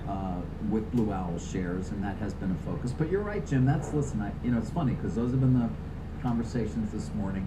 And you always like to say the long knives are out. That's one of your and man, I mean, they just keep coming, these stories. Maybe a bit of overkill here, but unclear. And that gets back to the overall, Carl mentions the big banks. We're not concerned necessarily about their balance sheets. We're much more so about, well, what is on them? What lending has taken place here? What does it really look like? We get we get some details, but not a lot.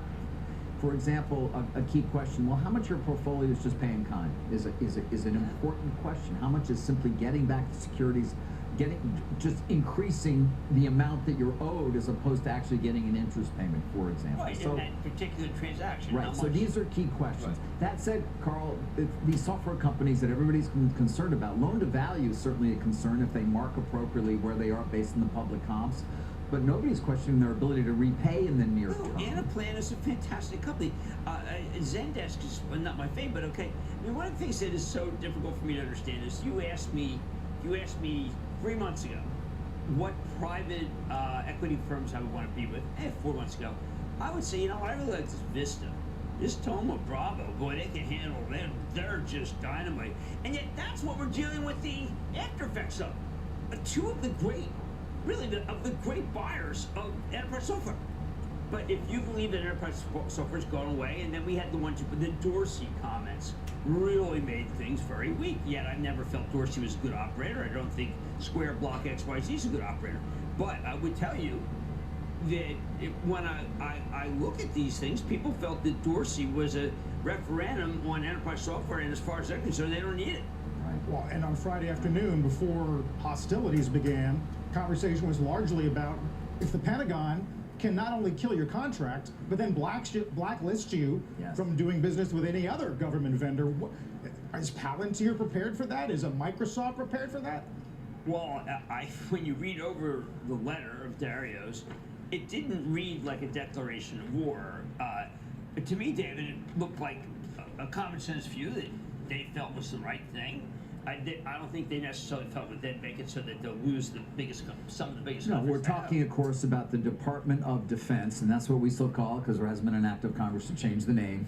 Okay. Their decision to ban Anthropic essentially from government contracts, not just for the DoD or DOW, whatever you want, but for others who provide services to it.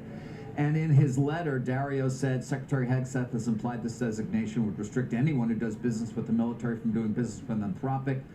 He says they don't have the statutory authority to back up that statement. So this is a serious dispute here that, like so many others, will end up in the courts. Especially when you're in the midst of these fundraisers. So Anthropic got its funds. Yes, it did. OpenAI did get the funds. That was very, very bullish. Did they get them from who you want them to? It doesn't matter. They got them. But it is so in flux that when I came in, I saw us down 1%. I said, well, how about the percent for Iran? Right. Yes. Speaking of which, let's get to Eamon Javers this morning. More on the White House and the Mideast conflict. Eamon, we did hear from Secretary Hegseth and General Kane not too long ago. Yeah, that's exactly right, Carl. President Trump's top civilian defense official, Pete Hegseth, making the case for the war in Iran this morning in a Pentagon press briefing, putting the conflict in the context of more than 40 years of conflict between the United States and Iran, and arguing that the war does not violate the president's pledge to avoid forever wars in the Middle East. This is not Iraq. This is not endless. I was there for both. Our generation knows better, and so does this president. He called the last 20 years of nation-building wars dumb, and he's right. This is the opposite. This operation is a clear, devastating, decisive mission. Meanwhile, President Trump has not spoken live directly to the American people since launching the attacks on Friday, but he did issue two statements on tape on social media, and in a message on Sunday night, the president prepared the nation for further American casualties as major combat operations continue in Iran. Sadly, there will likely be more. Before it ends, that's the way it is. Likely be more, but we'll do everything possible where that won't be the case. But America will avenge their deaths and deliver the most punishing blow to the terrorists who have waged war against basically civilization. And guys, we learned this morning that 4 U.S. service members have died so far in Iranian attacks, 3 killed over the weekend and 1 succumbing to wounds received this morning. And the Pentagon confirmed that 3 U.S. fighter jets have been shot down, not apparently by Iranian fire, they said. It's a possible friendly fire incident involving an allied nation, but the air crews were able to eject safely, and they are reported to be in stable condition, guys. Back over to you. Eamon, let me just ask you, while you're here, I don't want to conflate oil with the deaths you just talked about. Obviously, with the families, we have condolences, but the president has historically thought about the kinds of things like oil. He's thought about the market. I don't expect him to think about it this weekend. That would be wrong. But is anyone talking about the idea that if oil goes up big, then perhaps there's inflation, and if inflation comes back, then we're not going to be able to cut rates? Yeah, it's an interesting question, Jim. I mean, I can tell you that the president thinks about oil and energy as the number one input to the economy, and his entire sort of economic policy is focused on the idea of drill baby drill, getting oil prices as low as possible, lower even than some of the oil companies want it to go, in order to keep that input to the economy as low as possible and then keep the economy thriving. That's the way Donald Trump looks at the economy. Cheap oil equals a good economy. That was, in large part the argument for the Venezuela operation that the president engaged in earlier this year, which was that the United States will get a big chunk of the Venezuelan oil revenue, and Venezuelan oil reserves will flow into the rest of the economy and not to hostile countries. The president has looked at sort of oil as the lifeblood of the global economy as well, and geopolitics. So this, obviously, at least in the short term, runs counter to that with the spike in oil prices that we saw over the weekend, which was, of course, very predictable as you're thinking about launching a military operation like this. And clearly the president concluded that it's worth paying that price in the short term to achieve his objectives in Iran in the long term. Right, which we're still wondering about in terms of what the objectives actually are, Eamon, but that's a discussion for later today. By the way, Washboardjim, wholesale gas goes to $2.40, so prices at the pump, $3.30-ish probably in the next few weeks. I think that there's been this great travel bull market, somewhat cut short by that Katrina memo, David, which talked about the apocalypse of 2028. But I do think that people are going to take a rest from that bull market, and that's where I don't want to be today. I happen to like Marriott very much. You can buy that by Wednesday. The cruise ships, maybe give them a day. Yeah. By the way, and I mean, it's compared to the news flow, it's a minor development, but Norwegian does cut guide below today for the full year. And there, I kind of want to buy that because I do believe that if Elliott presses things, they could be a willing buyer. I know that Disney would love to double its cruise size. These, of course, would be retrofitted. No one maybe wants to say, hey, we want to go buy Norwegian, but Elliott has some sway over what could happen there. Yeah, no, and your point's a good one to remind people, of course, of their position in Norwegian. They've been busy at Elliott of late. Yeah, but some Smucker deal as well on pretty good was that Friday or Thursday? Yeah. No doubt. Well, do you think? I mean, this is one of those events where I know that financing is going to be a problem for some things. Do you see a situation where financing takes a break?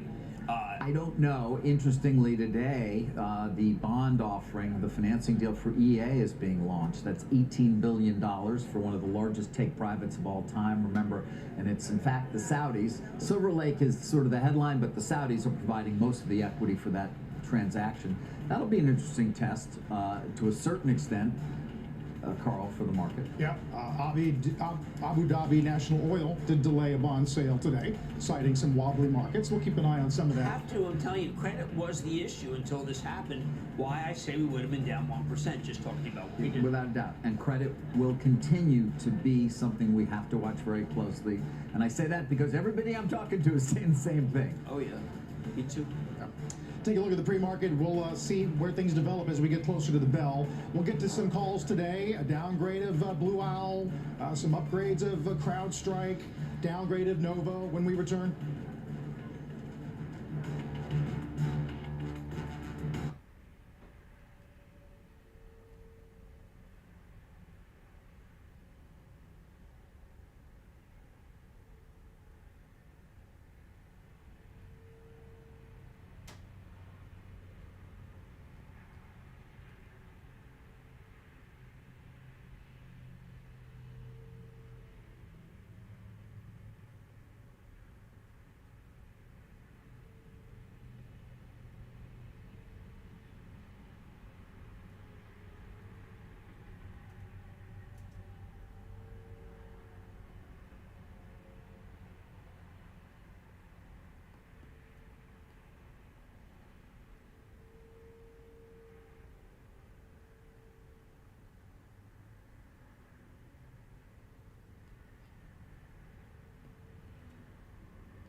Some of the laggards this morning, you might not be surprised to see travel in that category. There's a look at Marriott, Booking, Airbnb. We brought you up to speed on the guide lower from Norwegian. We'll keep our eye on that, as obviously the effects of the weekend's hostilities will have wide-reaching implications for various sectors. We'll get Kramer's Mad Dash, countdown to the opening bell in just a minute.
Let's get to a mad dash as we start off the week. About 8 minutes before we get started with trading. Yeah. I hesitate to talk about something that would have been something we would have already talked about on Friday, given the events.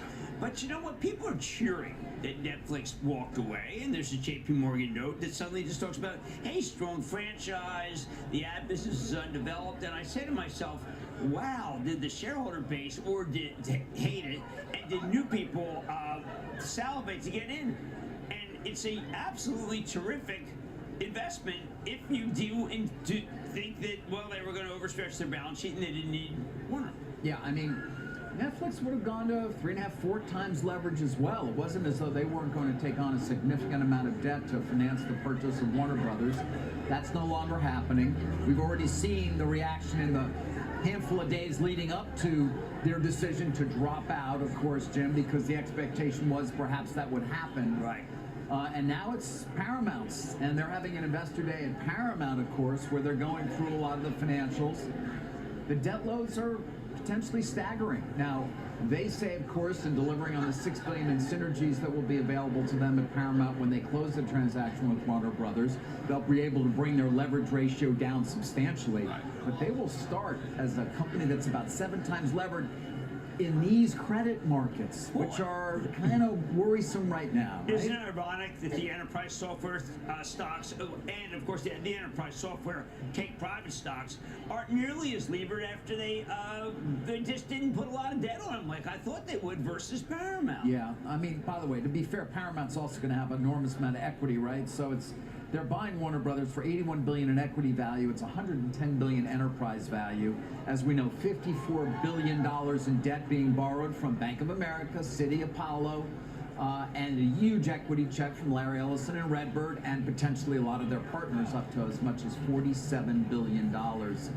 And Netflix walks away, and you get this response. Well, we'll see. Okay, let me tell you, this stock is down. Now, it did jump. I mean, when you were talking about it, it started jumping. And I say that if you wanted to buy something and you believe that this is a short-term thing, there's no better place to start than Netflix. Right. I think it's a terrific situation. People stay at home. It's about time what you do. And boom, I'd say buy it. Okay. We got a lot more, of course, for you. A lot more coverage of broader markets and the credit markets as well. By the way, don't forget, you can catch us anytime, anywhere. Listen to and follow the Squawk on the Street Opening Bell podcast. Opening Bell, less than 6 minutes away.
Welcome back. We head into the first trading session of March. Dow did post that 10th consecutive month of gains for the first time going back to 2018. NASDAQ and S&P coming off their worst monthly performance since March of last year. Meantime, gold did rise above 5,400 an ounce earlier today in reaction to the conflict in the Middle East. Precious metals now in the midst of an 8-month win streak, Jim. Still plenty of targets that are north of 6K. Yeah, look, I am a huge gold bug. I've always have been. I think 5 to 10% of your money can be in gold. My friend Larry Williams, who's one of the great historians about the market, is suggesting that maybe Bitcoin is based. I'm not against that. I think Bitcoin, there was a huge amount of money coming out of Bitcoin to gold. Bitcoin, a lot of people are saying, hold on, what is Bitcoin still doing at 66? Maybe it's basic.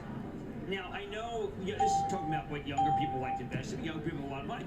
And I think that it's okay to diversify a little bit. It's had such a run. I can't come in on top of this and say, hey, buy gold. David, I think the people who are buying gold here may have missed the gold chart. You do. Well, I think that there's other things to buy at this point. I mean, a war for which we don't know the outcome at this point, or at least we don't know the duration. Wouldn't that be exactly the time you want to own gold? Well, I'm not. I want to continue to own gold, but I am saying I've been watching this Bitcoin stabilize, and I am sure that there are people who say, wait a second, maybe this at some point should be a storehold of value. At some point, what has it been so far? Nothing. Well, versus the S&P over 5 years, the returns are about half of the S&Ps. Wow. Isn't that interesting? I mean, there are people, the other day I said, well, I like NVIDIA. And someone said, well, that's almost as good as Bitcoin. I said, not quite. No, it's better. It's a lot better. Yeah, it's a lot better. Yeah. And I like NVIDIA very much for some of the reasons that they're using their money to be able to invest. We'll get to the Lumentum and Coherent investments from NVIDIA on the other side of the bell, Carl. Both stocks look like they will be up as a result of also that. Morgan Stanley Tech this week. We're going to get a lot of tech news in the course of the week.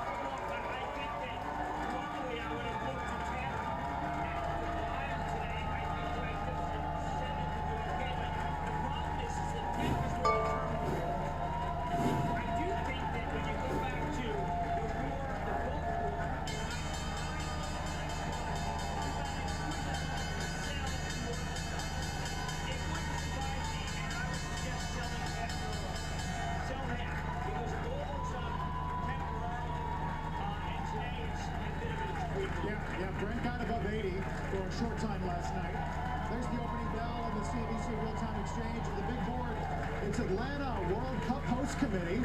Atlanta hosts 8 FIFA soccer games this summer. Georgia's Governor Brian Kemp, Atlanta Mayor Andre Dickens doing the honors. At the NASDAQ, it's Oxygen, a medical technology company focused on nerve repair. I mean, we will be asking questions, Jim, about international tourism and whether that's impacted if this goes on for a while. They're talking about how things going into it. David, when I look at what's happened with the oil, with the infrastructure of oil, everyone's panicking buying. Again, when you have panic buy of oil, it has historically not been great. It's not been a good investment. It's not been a time to, yeah. It's been bad. I don't think this is different. By the way, natural gas, it doesn't really impact us because we have a huge amount of natural gas. And I'm glad to see that even though there's cold weather in the Northeast, that natural gas has a spike because natural gas is very important. Henry Hub is one thing. It's not the same story in Europe. No, and they could have locked in. I mean, I think Europe is so suicidal. I cannot believe it.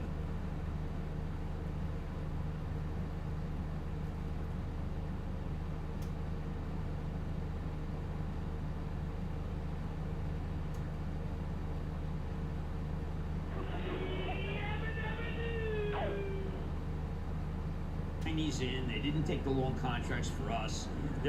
One of the great stories, sadly, is that they don't seem to have any survival instincts when it comes to the great powers. We do know that Qatar Energy is stopping LNG. That's about 20% right there. We'll watch the Straits of Hormuz. We had Maersk halt some shipments. We had Hapag-Lloyd introduce what they're calling the war risk surcharge. Yeah, these things, again, I mean, the impact that you have to think about is inflation. Carl, on Friday you talked to me about a number of inputs that were going higher. But the one thing that I was confident about was that the oil would be able to come down. And then I said, what about Iran? We said that on Friday. Was great. That was the inquiry. David, you know that a lot of these things that you talk about when it comes to credit, we didn't even talk about the idea that rates won't come down the way we thought, given the fact that it would be very hard for a Federal Reserve to cut rates in this environment. true. I mean, we did see what we thought was a bit of a flight to safety late last week, right, where the 10-year did fall briefly below that 4% mark. Now, as you see, a bit above it, which was interesting to note. Right. But again, you know, we're going to keep coming back to credit for obvious reasons, and both Jim and Carl mentioned it, of course, the performance of the banks on Friday.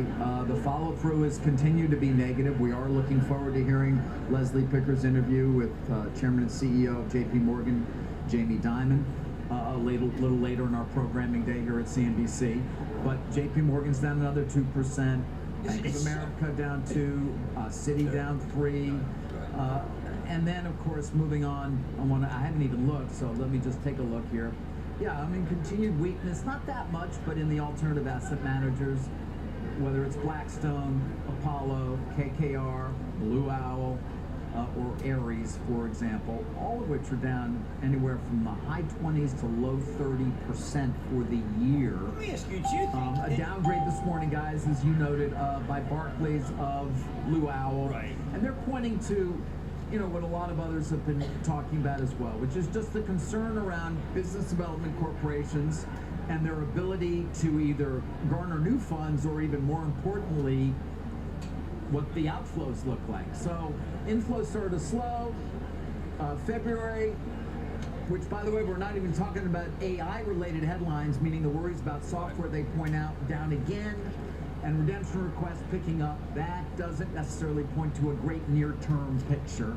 And that's where some of the concerns are about liquidity and what selling has to be done. You sell your good stuff, Carl, but what are you leaving behind if you actually have to sell more? Of course, Deutsche cut last week, and they went from 15 to 10.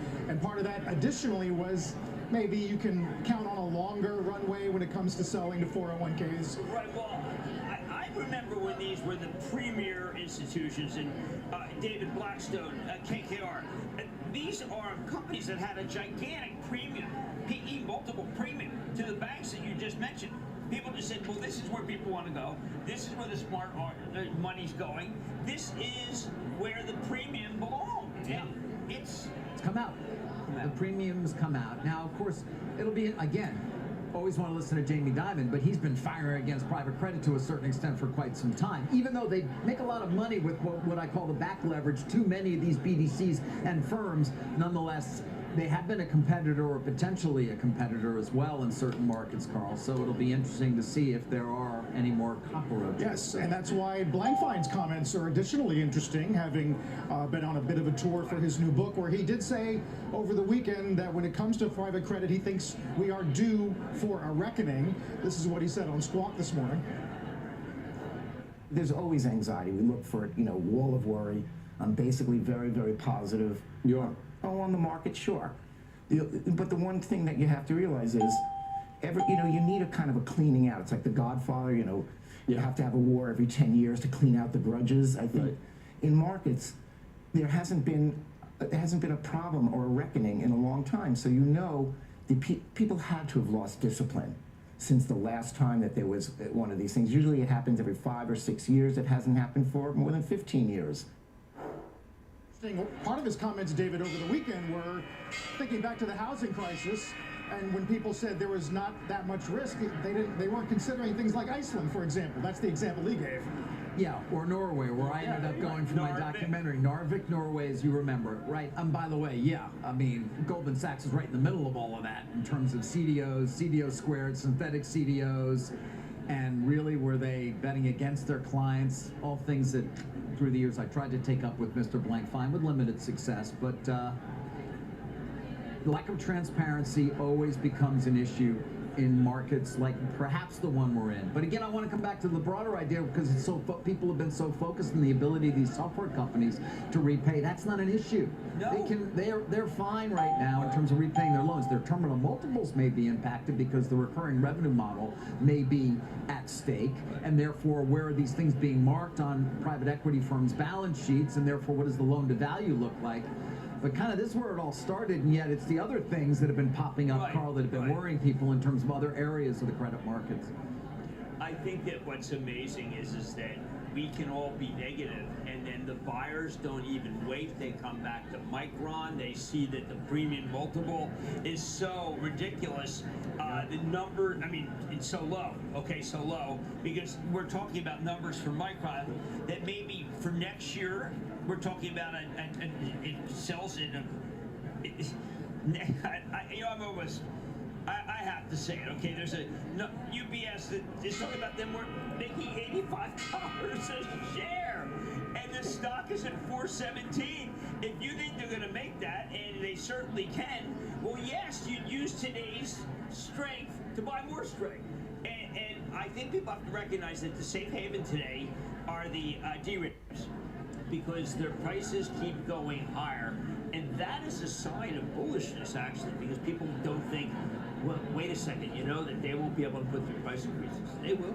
Yeah, that was a big part of the debate last week, that somehow Jensen or somebody else would say something about chip efficiency that would put a chink in the high bandwidth memory's armor. Well, and he did. He put this arrangement with Grok for $20 billion. Q. And he yes. GROQ. Not the Elon Musk Grok. No, correct. But he's come up with a chip that, when you look at the benchmarking that people are giving you, like Gerstner, altimeter, it's amazing. What you're seeing is literally a chip that is faster, better than the chip that Google has. All the Grok people, this was the story I broke on Christmas Eve. Yeah, right. Are over at NVIDIA, all of them, including the company's founder, Grok's founder. Who was where before he was at? Well, he was at Google, right? He was one of the creators of the TPU there. By the way, speaking of NVIDIA, guys, we should mention Lumentum and Coherent. These were dual announcements from NVIDIA in which it said it has strategic partnerships to develop optics technology to scale next generation data center architecture. Similar announcements with both companies that also do somewhat similar things and are both up. I saw it's $2 billion is the investment from NVIDIA into Lumentum and Coherent. I did see some of the numbers on Coherent. I think 7.79 million shares at $256.30. I'm not sure I saw the same for Lumentum, but you get the idea here. Yeah, and let's take a look at both of those stocks, because Coherent is up about 10% on this announcement, and Lumentum also higher. Non-exclusive agreement. I should be saying it was multi-billion-dollar purchase commitment and future access and capacity rights for advanced laser and optical networking products. Maybe we'll put the stock prices up. People love it, and they also it was semi-analysis that said that this Grok is revolutionary, and it's altimeter that talks about how cheap NVIDIA produces things and how smart it is. And I think that this is all people. NVIDIA, maybe they could take Google. They've got OpenAI, and they're doing these investments that people like. Yeah. They like them.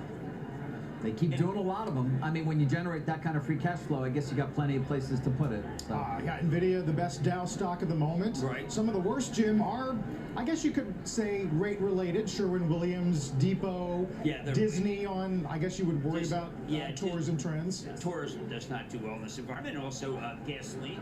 I would say, Jim, on levels overall, we did not even get close to the 67.80 that we've bottomed at, what, 4 times since Thanksgiving? Well, again, I think that it's testament to something Lloyd said, which is that the equity markets are still the best. Greg Abel, the note from Berkshire, equity markets are still the best. But look, I just think it's a long day. It could be a long more. A long 4 weeks, yeah, if that's what the number is. I'm not anxious to buy anything that I think is economically sensitive. That makes sense. And the question is NVIDIA economically sensitive? And I think that NVIDIA is trying to take the share back from Google. I mean, Google and Amazon both are saying, listen, our chips are better than anything, but they're inference chips, and Grok is inference.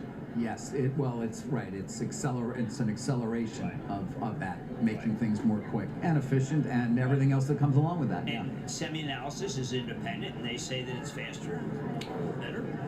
Meantime, oil is back below 72. Let's get a closer look at energy and the Mideast conflict. Brian Sullivan, of course, at HQ. Great discussion this morning on Squawk, Brian, as we're trying to watch both the impacts on production and some choke points, too.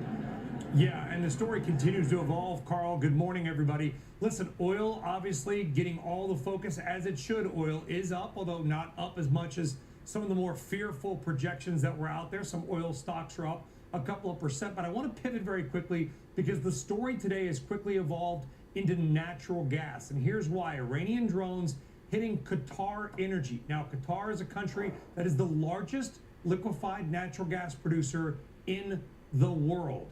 And all of it goes through the Strait of Hormuz. And about 2 hours ago, Qatar's state-owned energy company, Qatar Energy, saying that as of right now, and we don't know how long this will last, and that is critical. We don't know how long it will last, but right now, all LNG production is offline. So effectively, 20 to 30% of the world's liquefied natural gas production, guys, is offline as of now. Will it last an hour, a day, a week? We don't know, but there's your story to watch. There are U.S. stock impacts as well. Look at Cheniere Energy, ticker LNG. Look at Venture Global. They also had earnings out this morning, ticker VG. Those stocks are up. In fact, Venture Global stock is up nearly 20%. Some of that could be earnings. But again, if you're taking Qatar Energy offline, then U.S. cargoes from Corpus Christi or from Calcasieu Paris, Louisiana, Houston, wherever it may come from, those cargoes are now worth a lot more money. Venture Global is up 17.5%. So obviously oil is the story. Natural gas continues to be the story. When we talk about oil, we want to look at one thing. There's one web page that I'm sort of glued to outside of course, CNBC.com and the live blog that we ran all weekend, guys, which is the map of the Strait of Hormuz. That's it. So we're looking at marine traffic by Kepler. The red dots, those are liquid tankers. An arrow means it's underway. A dot basically means it's at anchor. You can see in the top part, there is nothing, no red in the Strait of Hormuz, the narrowest part there at the peak. If we begin to see ships go through there, and at some point they will have to, whether it's with a naval escort or some sort of ceasefire agreement, because right now the insurers are saying, no thanks. Once we start to see ships go through that port, that hole, whatever you want to call it, then we will see the price of oil and natural gas probably come down a bit. But right now, it's not closed, guys. I don't like that term because it's not a canal. There's no gate. There's no lock on it. But yet, it's too dangerous or too expensive to go through. JP Morgan very quickly out was saying 4 things to watch with oil. Number 1, the number of barrels disrupted, the length of time of the disruption. Does the Trump administration do anything around the SPR? Remember that, Strategic Petroleum Reserve. And of course, the question nobody can answer, Carl, what comes next? No one knows. And as an industry executive told me yesterday on the phone, if you find out who's running Iran right now, let us know, because that controls everything. Yeah, we'll keep our eye as well on any reports regarding Saudi production, Brian, and whether or not some of these drone attacks spur the Saudis to act somehow militarily. That would be an additional wrinkle in this story. Brian, thanks. Brian Sullivan. We are getting S&P Global Manufacturing now. A few moments ago. Let's get to Rick Santelli. Hey, Rick. February final read on S&P Global Manufacturing PMI raises up 0.4 from its original release at 51.2, 51.6. How does that comp? Well, that comps to 52.4, which was the January read. So it's still above 50, and that is a good thing. The last time we were below 50 was December of last year. And we see all the interest rates are elevated, and many have pointed towards past episodes of geopolitical issues being a flight to safety going into treasuries. This one, of course, seems to be paying more attention to the cost of things like oil and potentially the cost of war. But ultimately, the moves in treasuries were up about 8 basis points in a 10-year. But do remember, the 10-year closed at the lowest yield since October of 24 on Friday. So there is some of this kind of bounce energy involved, but we are above 4%. And if we look at 2-year note yields, they're also up fairly equal shift on the yield curve. Short maturities and long maturities are all up about equal amounts. Squawk on the Street will return after a short break.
I'm here. It's me. Oh, we're at the second resistance. I'm here. We're at the second resistance. On the SPY. 683.17. The Jim says we're at resistance. So we must be. If he says it, it's true.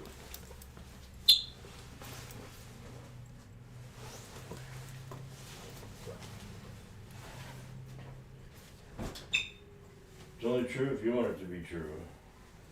For that, I'll sing this silhouette.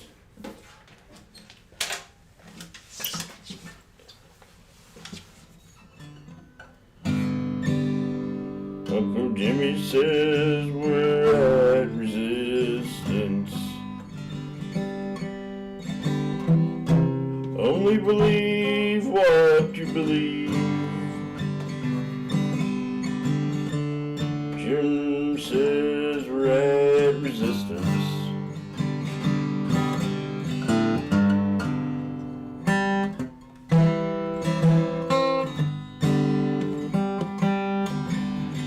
Defense names, not surprisingly, near the top How of the dare list. you interrupt? LMT, Northrop, RTX, L3 Harris. Boeing, by the way, also the second best That is down very name rude. at the open here. As we've erased some opening losses, S&P cracked just below 6,800 at the open, which would take you back about 2 weeks. We'll get Stop Trading with Jim in a minute.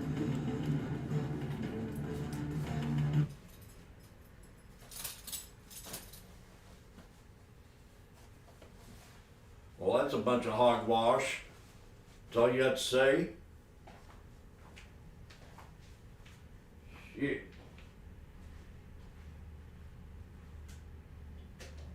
Well, I was sitting here and I'm saying, we're at resistance.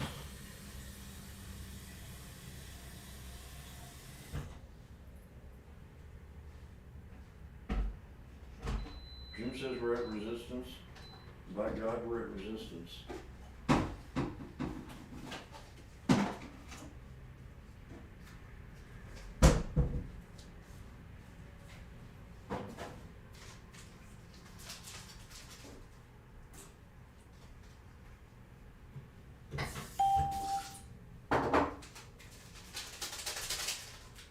He's gonna get all comfortable before he gets clocked in.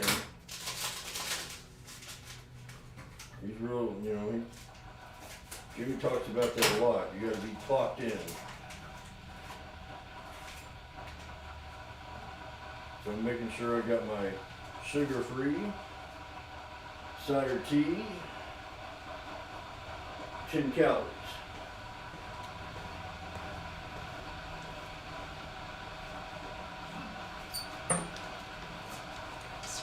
As it bolts back from its resistance, Jim called. I just opened up my sugar-free cider tea. Got 10 calories. Oh, it's got 10 calories. It's my sugar-free cider. It's got 10 calories. It's got 10 calories.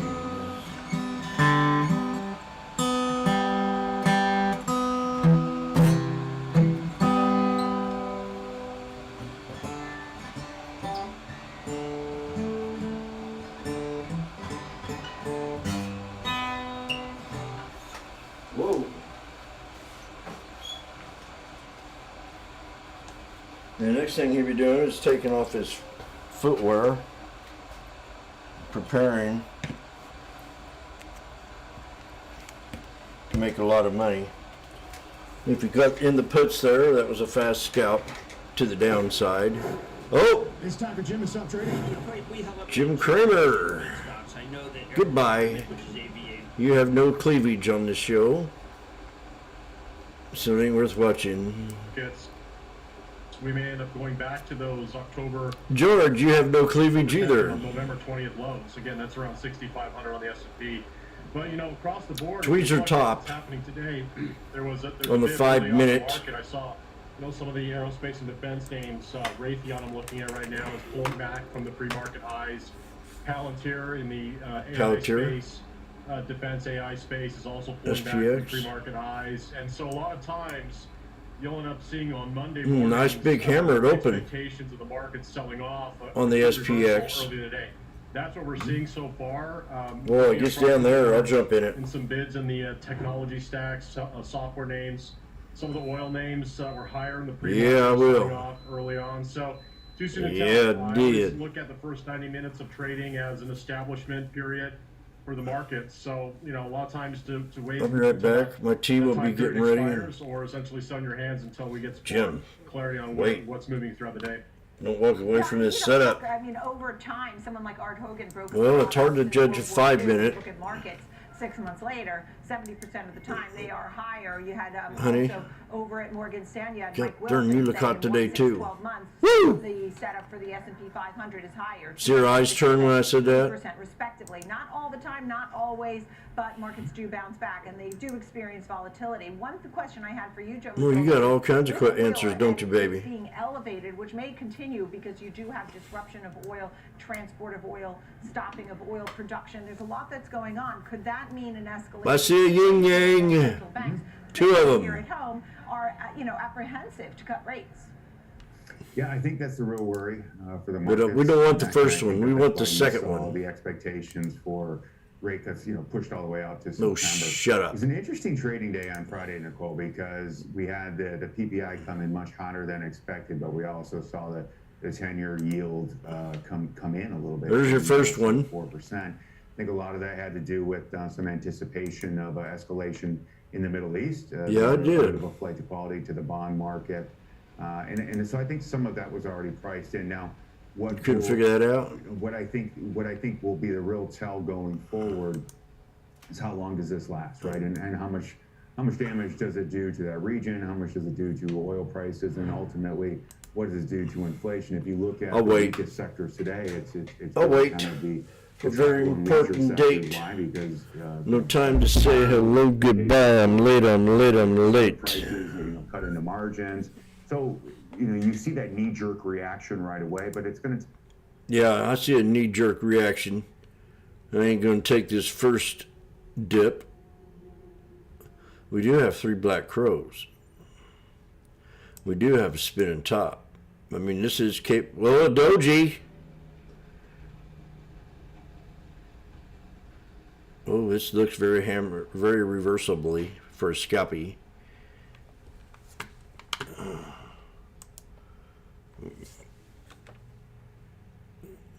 Everybody's watching. Jim's not clocked in. This could be a problem to any trader when they're not clocked into the clock. Damn, she looks hot. If I catch anybody flirting with her in this room, you'll automatically get kicked out. Nicole is mine.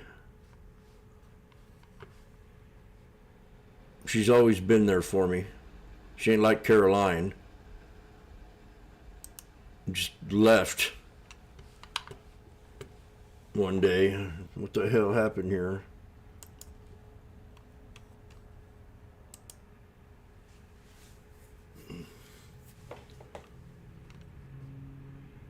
$6.85 strikes are now at 97 cents. And these are the 6.85 strikes Washboardjim's watching for the trade.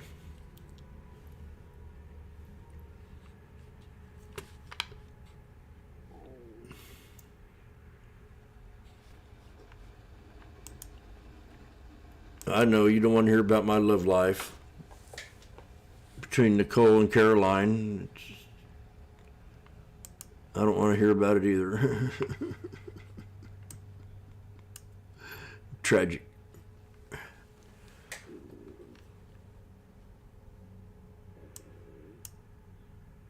Oh man, look at that CRM. NVIDIA. Nice bounce back off NVIDIA today. Uh-oh. Did you not see what happened to the SPY right here? I went against all the odds of this trade here.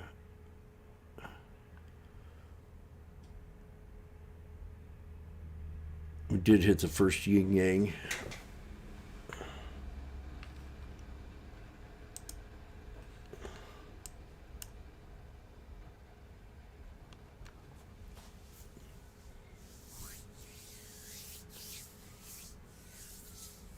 Wait. If I was to trade these, it'd be... Oh, where's the drop? There we go. Prepare ye. Nancy, get my tea.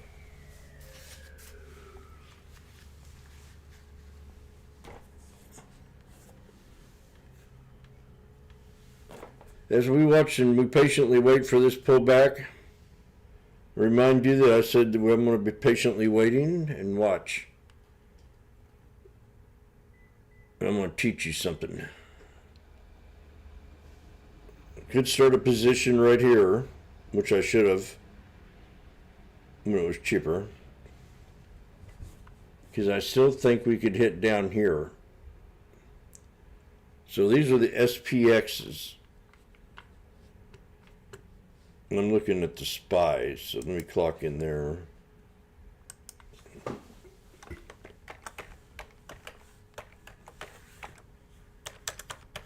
I've been trading for 25 years, and I've never seen anybody call trades out like that, James. Well, 91 to 107 right there. Double bottom off the yin yang. I knew it was going to go there. And then you got a tweezer bottom. Now you got a double top. So what you going to do? You're running into the 63. Hello?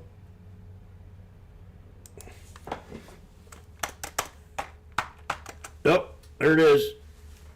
Something's going to happen here. Oh!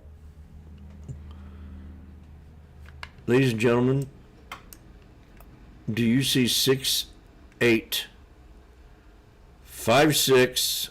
Is it either going to be 8, 1 or 8, 2? Or do we get out of the position right here?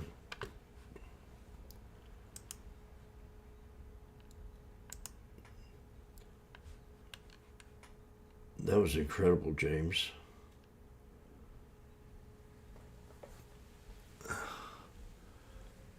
Now we've just hit the 200 EMA.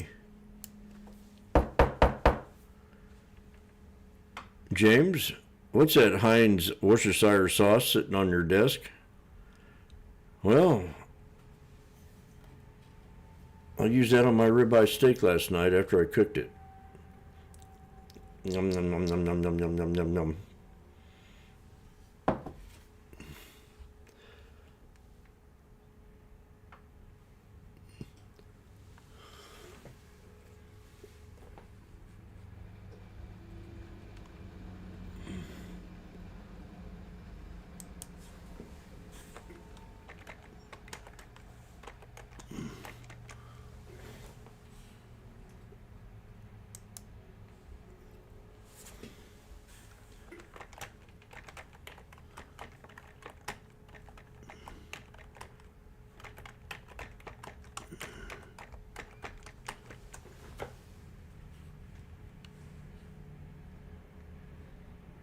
Okay, we're at resistance.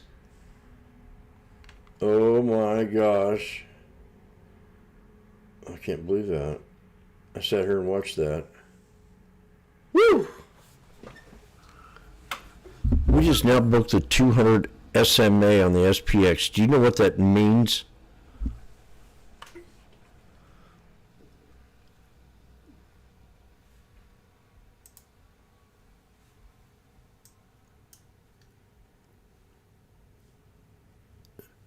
And we just hit my other resistance on the /ES. You know what that means?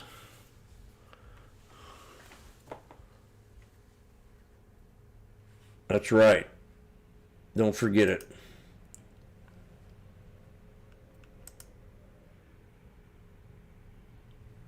That is right.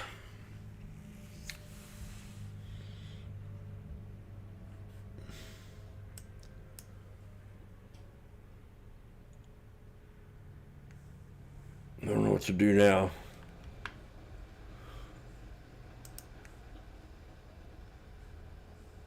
The 1 hour time frame.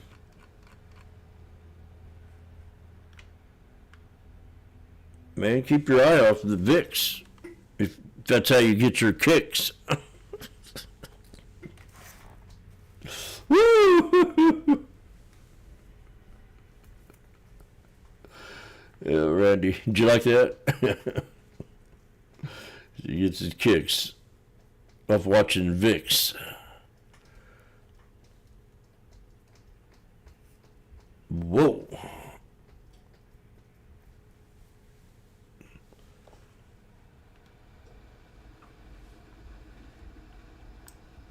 Everybody thinks we're going to break this resistance to the next one. I say we're not. We can. By the end of the day, we could see 68.80.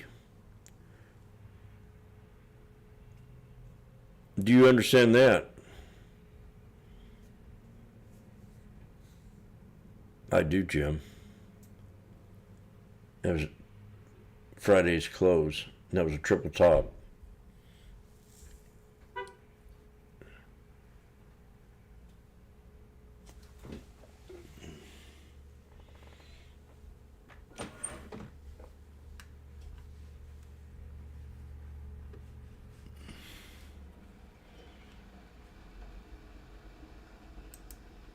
The European market. So that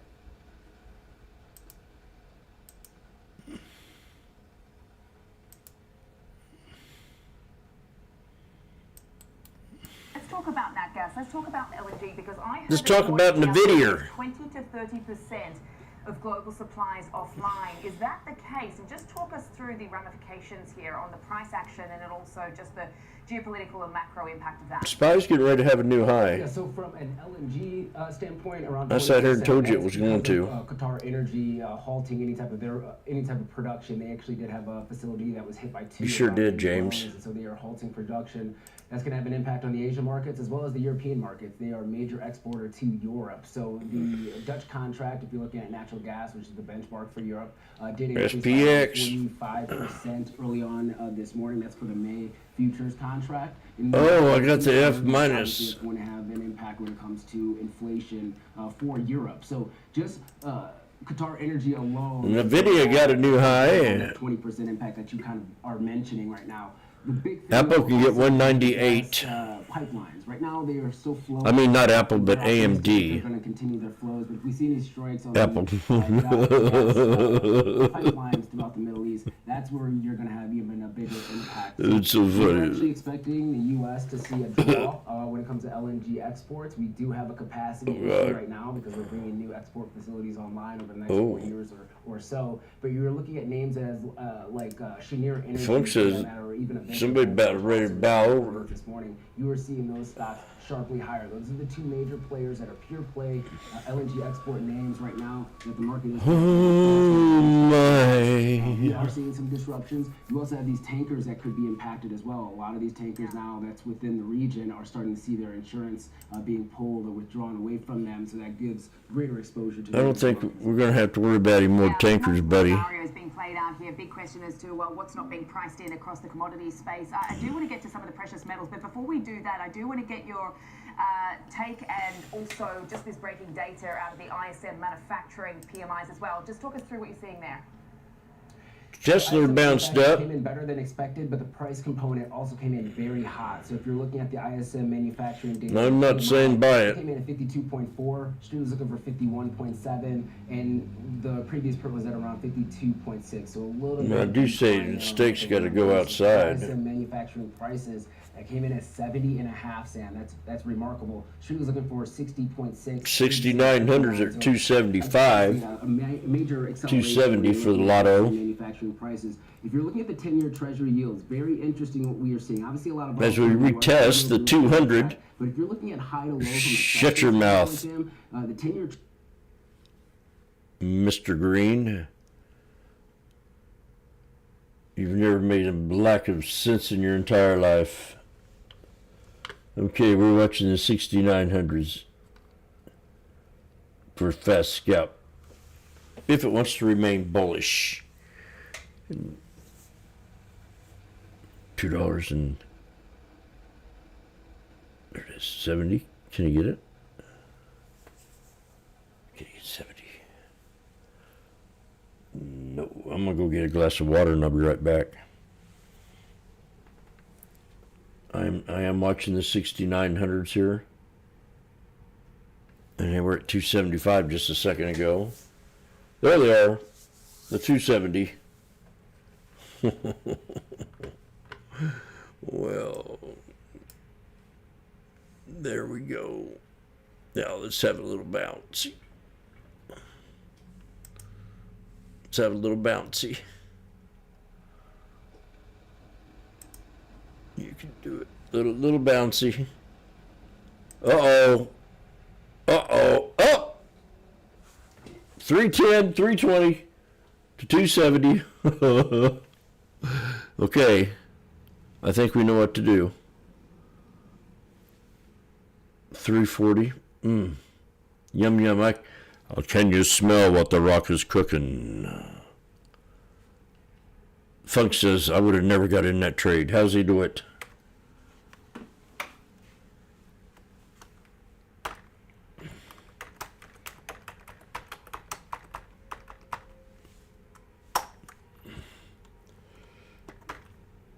S-T-R-I-K. What does that spell? That spells a 6900 strike. At 270 to 3. Oh. Oh. Woo, man. Hey, for the strikey. Yeah, I'll take that. Oh, yeah, man.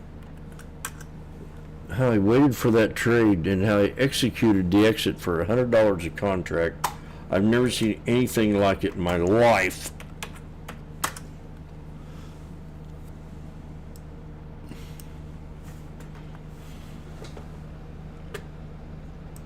Get that grading pin out.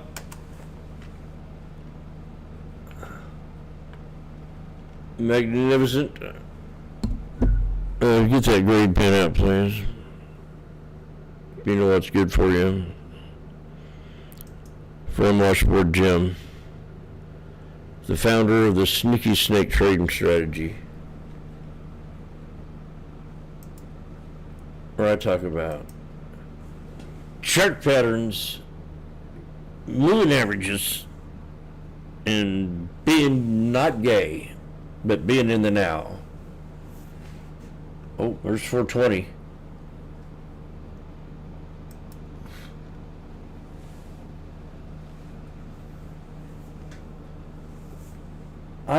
You already graded me for that NVIDIA.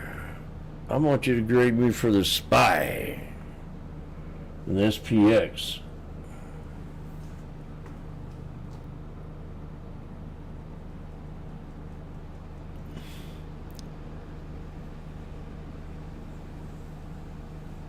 How does he do it? How does he do it?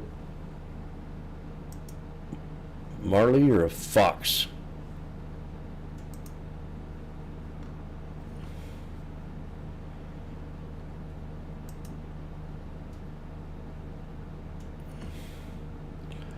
We could have some room for some good rebounds if we're at the bottom.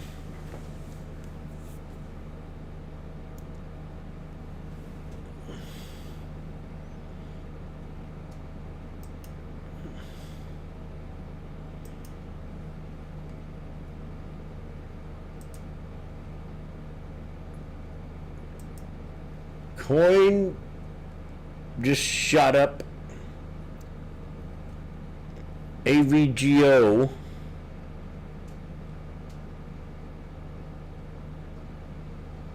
or ITM. That means Mr. Tesla. Oh, look at that. Gap fill on Tesla.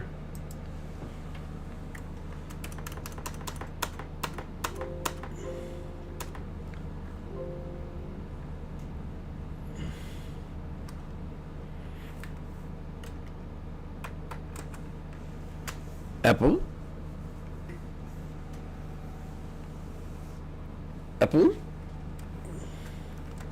Boeing. Boeing. Boeing.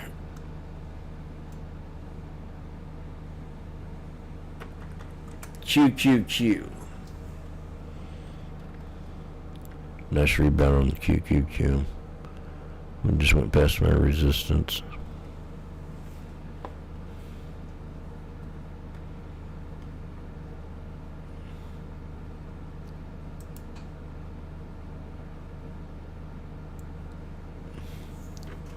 NVIDIA.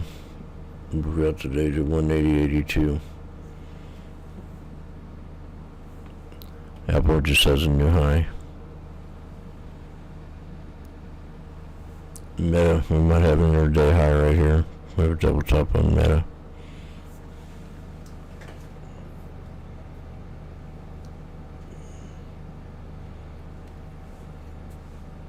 Do I have any girls in here that would love to scratch my ears?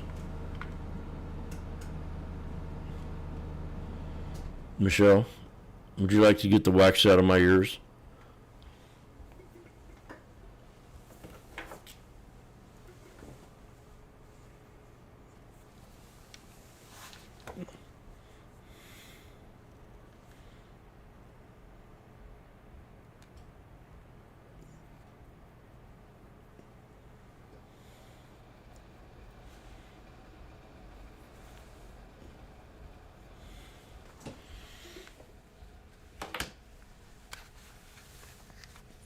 I'm waiting for an answer.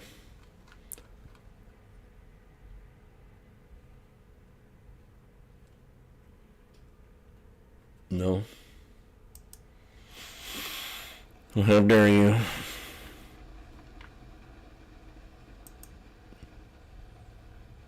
Oh, look at that. Look at that break out. How's he do it?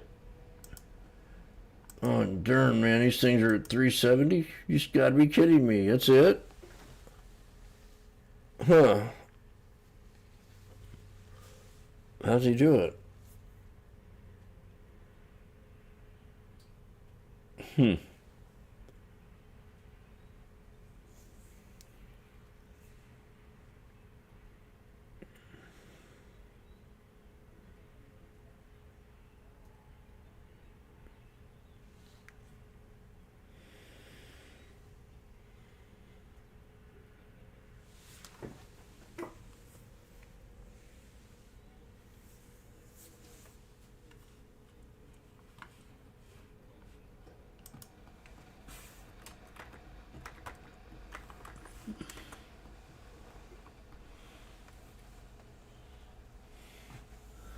As we wait for the pullback,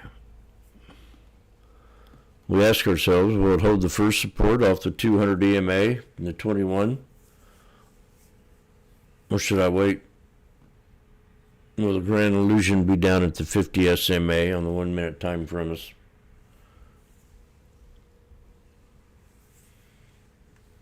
I'm not in no real big hurry to. I got some leftover pizza I want to eat. Godfather's Pizza I haven't had a pizza in years. Last night I said, I'm going to go up and buy me a small pizza.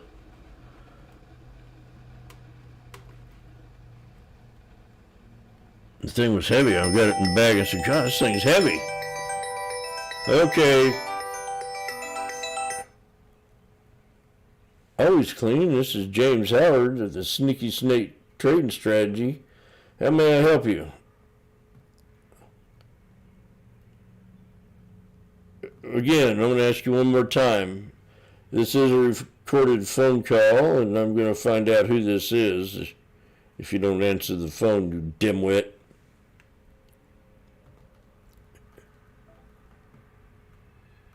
Whoa.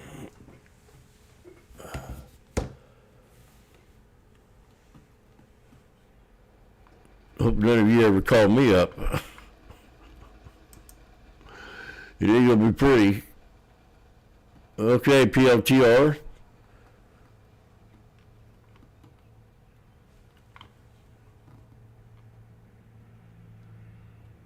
Yeah.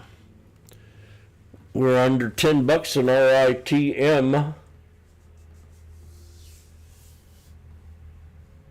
Needs to get up above 10. And coin. There's Diane King Hall.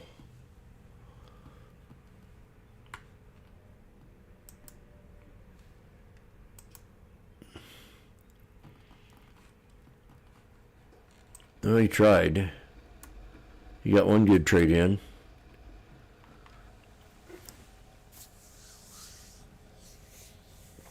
He took that off the 200 EMA, don't forget, and the 9.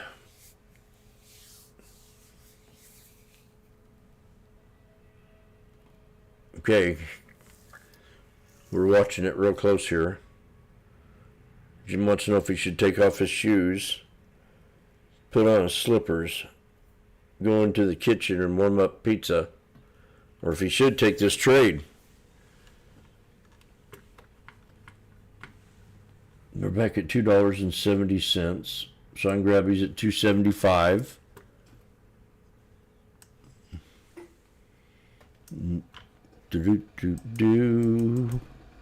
Three of them. The order's ready to grab 3 of these suckers.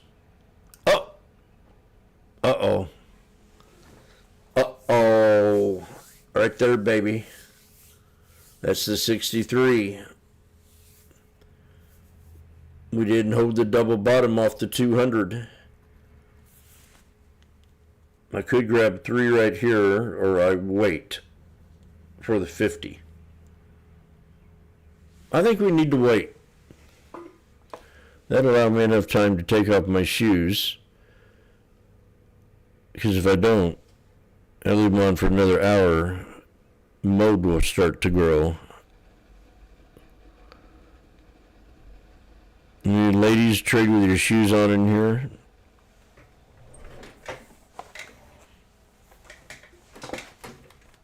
$6,900. Watch him. He's getting ready. Prepare ye in the name of the Lord.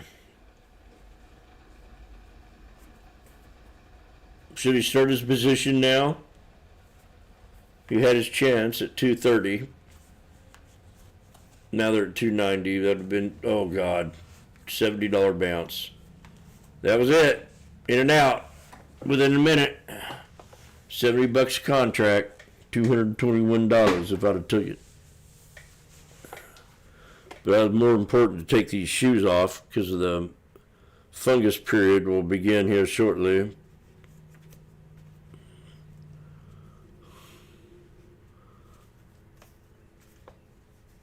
Yes, we know all about that, James.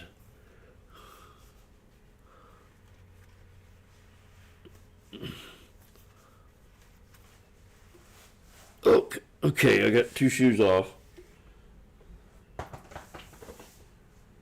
I'll be right back. Oh, that was the trade right there. I wanted to touch that green line, get a little bit closer, but just couldn't do it. Because we failed the double bottom. And I wanted to see 3 black crows.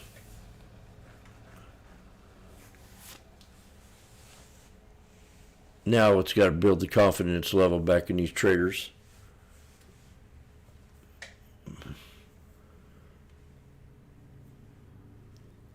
I wouldn't jump in here. I'd wait, see if we get one more pullback, then start to go long for the day. She's saying Nvidia. Talk us through what you're seeing there as we get up and running this morning. As Bitcoin's Sammy's a fox. ecosystems matured, it's really turned into a way to kind of gain insight. Kind of girl that's winning me over. Classes, while the markets are closed. So on Saturday, when news of the U.S. and Israeli strikes came out, Bitcoin initially sold off, and throughout the day it rallied. Ultimately, it was flat throughout the weekend. When we saw futures open up for equities yesterday evening, it was a modest sell-off there, and the reaction in the market has been relatively modest. Bitcoin's actually trading up today as well. And so, again, as the asset class has matured, Bitcoin specifically is now an input into how investors may be perceiving other assets while those markets are closed. Mm-hmm. And Liz, getting back to you, obviously the big question in these markets is duration. I mean, what happens next? How long will this last? No doubt we are anticipating perhaps a sort of more longer-term impact when it comes to oil prices, because there's just so many moving parts in these stories. But I'm just wondering, you know, as far as stocks are concerned, as I mentioned to my previous guest, I mean, this comes at a time when the markets were already feeling a bit vulnerable about everything else going on. I heard this morning if stocks can manage to hold the 200-day moving average, that should be a signal of short-term bottom and a recovery there. What levels are you watching right now to give you a sense of, you know, how long this is going to last in these markets? Well, I think moving average levels like the 200-day is important, but that generally is something that's looked at the index level. I think some of these technical measures and breadth measures need to be looked at not just at the index level, but at the sector level. So, you know, subsurface volatility and technical trends, because in an environment where you've seen very low correlations, really wide dispersion, I think that fuller story is told under the surface of the index. Is another example of that is the S&P at the index level hasn't had more than a 3% drawdown year to date so far. That's through Friday's close. But the average member within the S&P has had a 12% drawdown. It's even more stark for the NASDAQ. At the index level, it's had about a 6% drawdown, peak to trough on a year-to-date basis, but the average member is down more than 25%. So a lot of churn and rotation under the surface and very different breadth profiles sector by sector. So I think you have to peel at least one layer of that onion back to look below the index surface. Okay, understood. And Jim, just getting back to you, obviously we are tracking these moves, as you say, in Bitcoin, and you know how they correlate with other sort of asset classes as well, as far as what it's indicating here. But I mean, I suppose the big question in the market is just whether the technicals suggest to you whether, you know, we have seen a bottom, and that, you know, given everything in mind today with perhaps the market somewhat pricing out as many rate cuts, given maybe the impact that the oil prices could have potentially on inflation down the road, how you're thinking about, you know, price action down the road for Bitcoin? Down the road is definitely something to consider.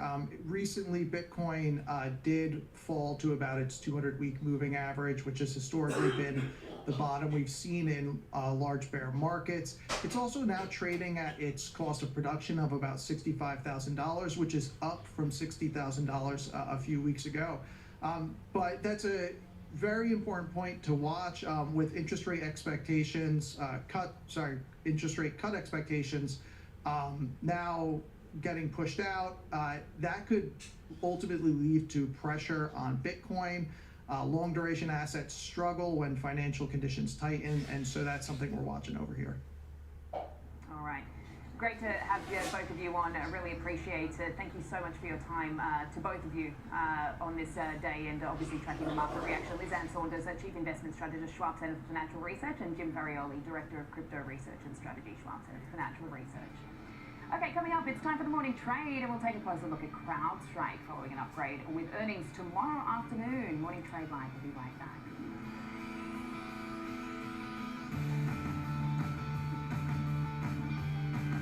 Trading at Schwab is powered by Ameritrade, giving traders even more ways to sharpen their skills with tailored education. Get an expanding library filled with new online videos, webcasts, articles, courses, and more. All crafted just for traders. And with guided learning paths, stacked with content curated to fit your unique goals, you can spend less time searching and more time learning. Trade brilliantly with Schwab. Schwab Network delivers real-time market insights, live from the NYSE, NASDAQ, the CBOE, and beyond. From earnings to economic data, we cover what matters as it happens. Streaming 24/7, anytime, anywhere, free on schwabnetwork.com. Whether you're an there it is. investor Oh, or just yep. getting started, Charles Schwab offers a webcast that's right for you. Prepare ye in the name of the Lord. Our investing webcast series breaks down different investing styles, SPX 6900s. income, and more. Best of all, you can ask questions by chatting directly with an education coach. Lordy help me. At its finest. Tune in live or on demand. Head over to schwab.com/coaching and start learning. $1.80, $1.85. Prepare ye. Battle stations.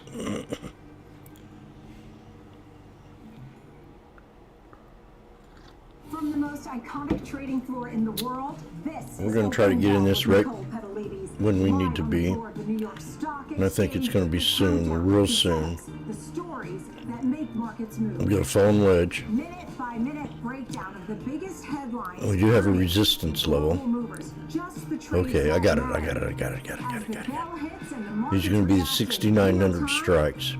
opening Nicole, live at the NYSE honey, right when it counts. I'm getting ready to buy you something when I'm ready to buy this stock. And it could change your life forever. You know, I wasn't all excited about this new man of yours. I think it's full of shit.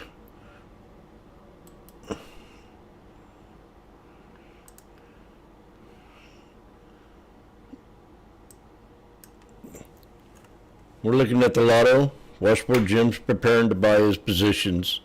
He's going to start off with 3, the 6,900 strike.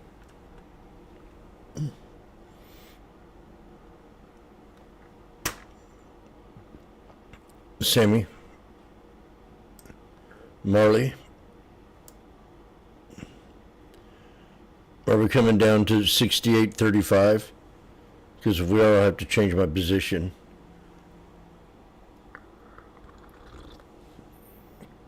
Or my idea. I think we need to wait. Just looking at that 1 minute there. He's going to go over to the 2 minute. See what it offers Jimmy. Right now the 2 minute offers me nothing.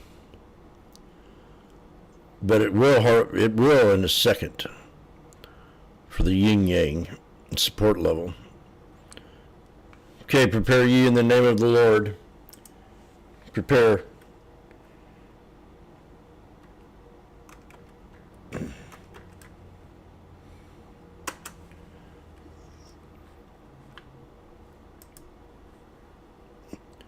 These are going to be the 6,900 strikes at $1 and something.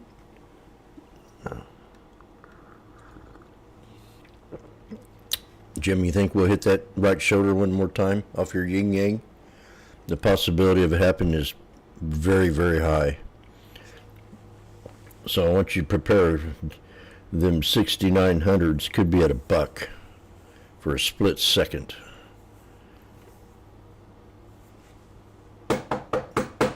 Hello? Okay, we're getting close.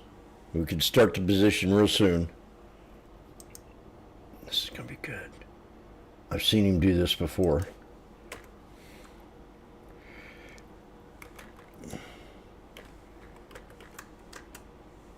These are the 6,900 strikes.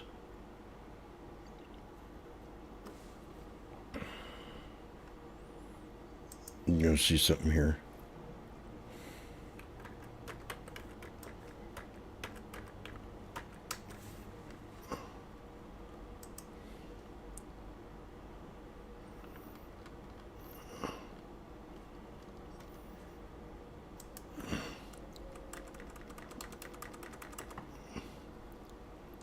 And 40.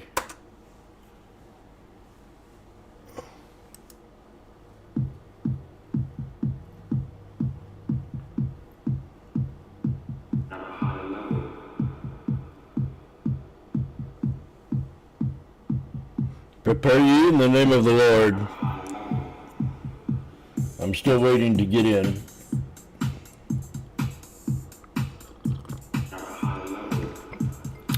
$6,900s. You could do it. Come on now.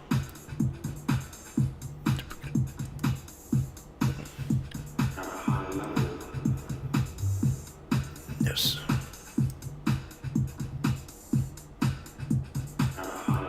$1.25.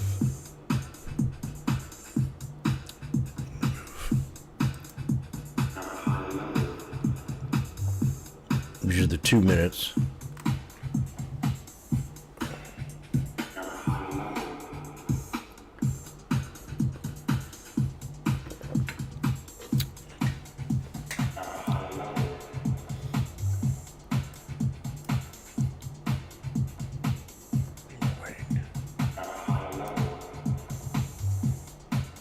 Just one more little knife. You can do it. Uh-oh, here it is. 110. Okay. There's the 2 minute. We still can come down.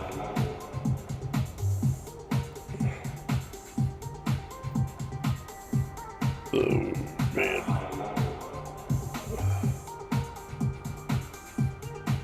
Very tempting to get 68.90s in its place. You get 3 of them.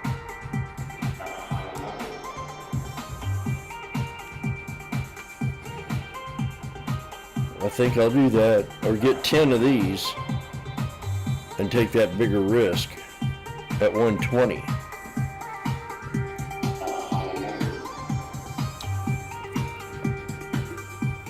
And 115.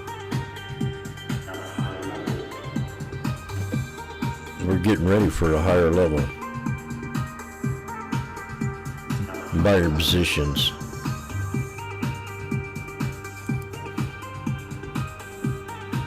Oh yeah. We're watching close. Yes, we are. We're watching close. Should have got him at 115, 120.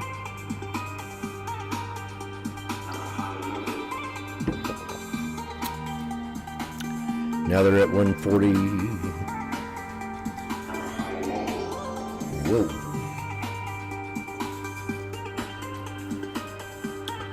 This could be a life game changer right here. We now are working on 3 white soldiers.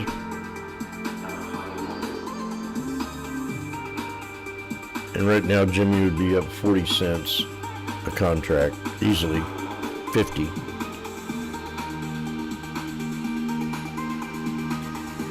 But he's not going to chase it, because he's going to take it to the 1 minute. Yeah. Goodbye, 165. Oh, look at that. Ooh. 1 minute. That resistance.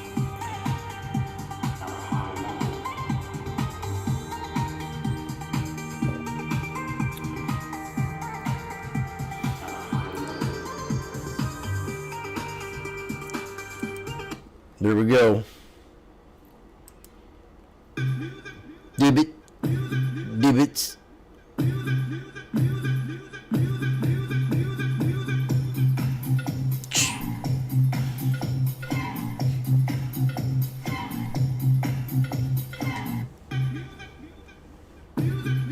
Dibbits.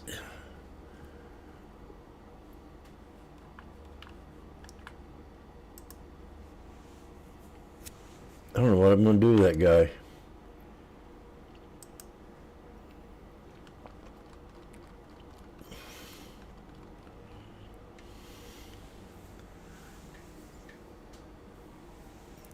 You need to clean it up. How many times has your wife told you to wipe the toilet seat clean?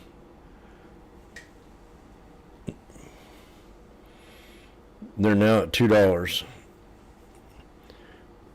So right there, Jimmy could have made at least $85 a contract. 3 white soldiers. But he was greedy, see? He just wanted one more little red candle.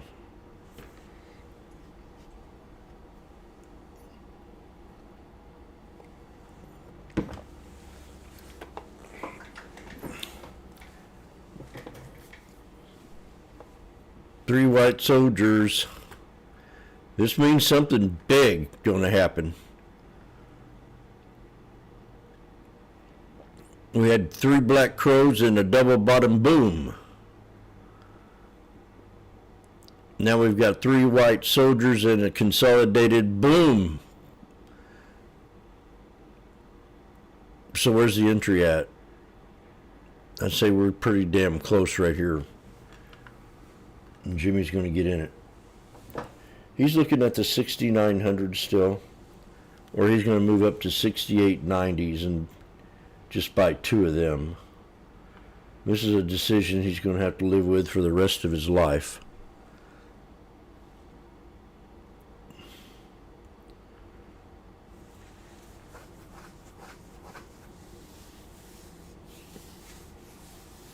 As you see, we just hit the 200.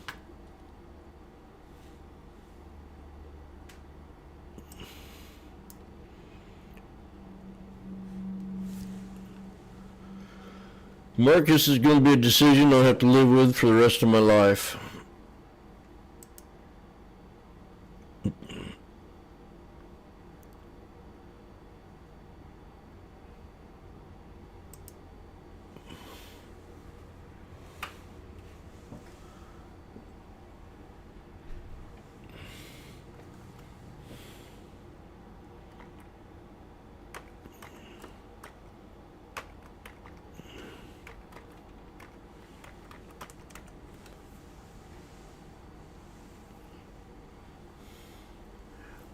I think we're getting ready to do something here.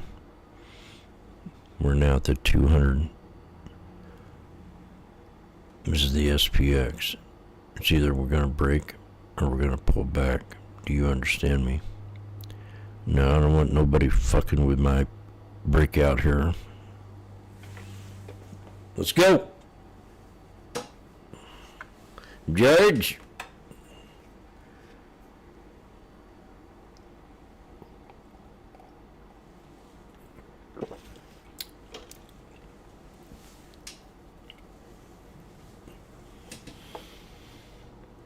No, I only have 2 pieces of pizza left, and you can't have them. I can't believe I bought a pizza last night. Godfathers.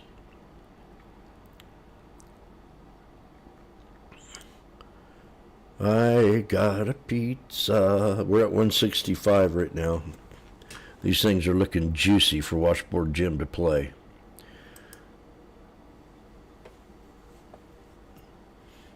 We're looking at the 1 hour candle right there. It was hard to see what I just saw on the slash ES.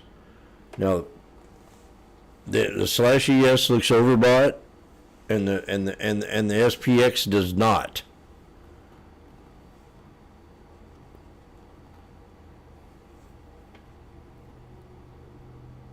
But there's a wall right here.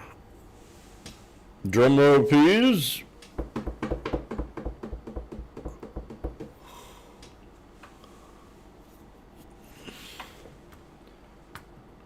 We're patiently waiting for this breakout. Jimmy's wondering if he should go ahead and take the risk of jumping the trade. If we go ahead and get the breakout, these are the 6,900 strikes, or the 6890s.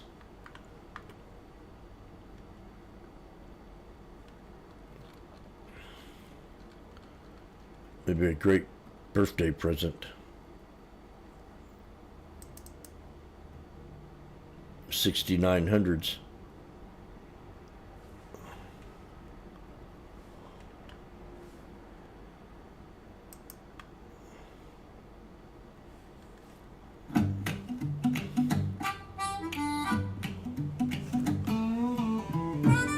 We just broke the 200 SMA on the 1 minute time frame.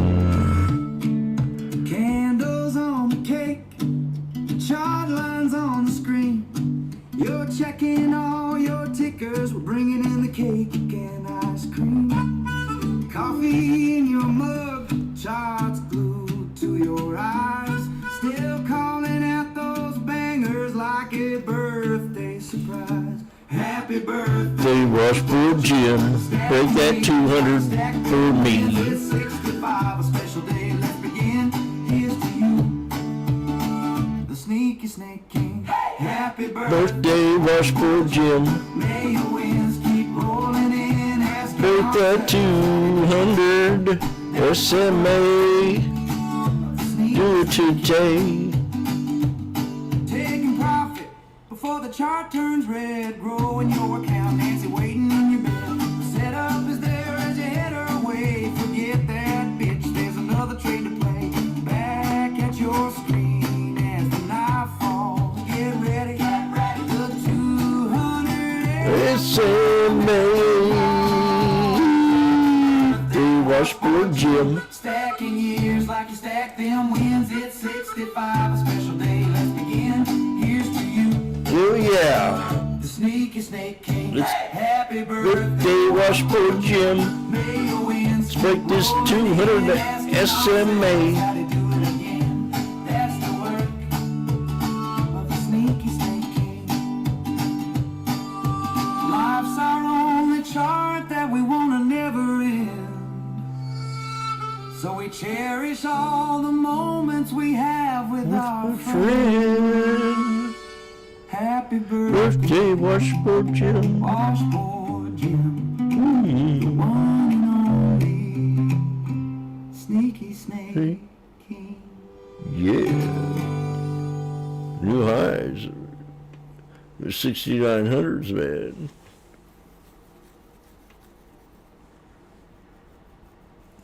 See, what we had was a head and shoulders. Could have been, but we broke out.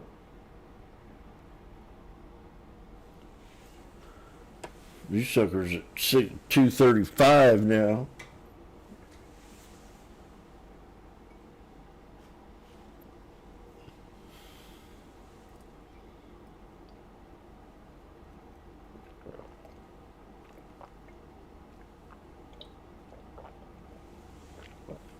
I swear people trade chart patterns. Moving averages and being in the now, because that was a resistance right there. Either they're watching me. Okay, we're at the 6,900 now. We pulled back and hit the 50 SMA. James, do you think we'll hold this or not? Is it a lagging indicator or is it a leading indicator that we could go off of? And this should, well, I just finished my cider. I got one sip left. And let me go through that.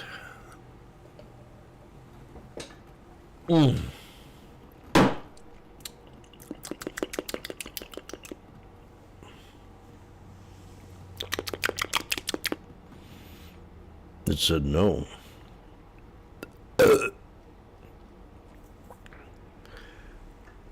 Now we're at the pink one. This could be serious. This could be the 100 and the 63. So we got a head and shoulders right here. Inversed. But we're out of support. So I go in small. These are the 6900s. That $1.60.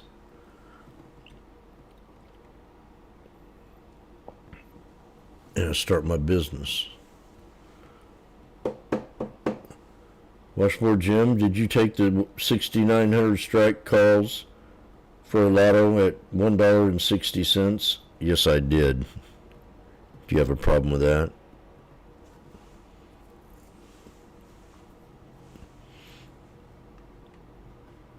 I think we can do it here. We got snake breakout, pull back, head and shoulders off the 100 EMA. Break the 200 this time and show some respect and break that shoulder line for a triple top breakout. One of them, 2 bits, and a freebie. Now, if you had enough balls to take this trade with Washboard Jim,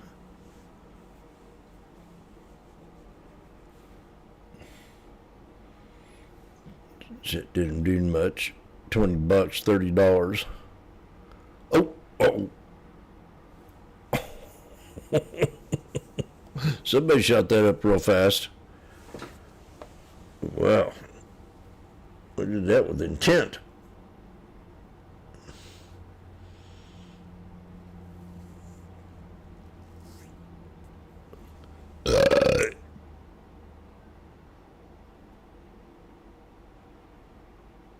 You can get out right here.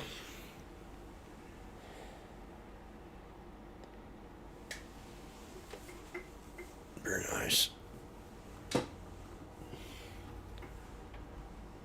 And that'll pay for dinner.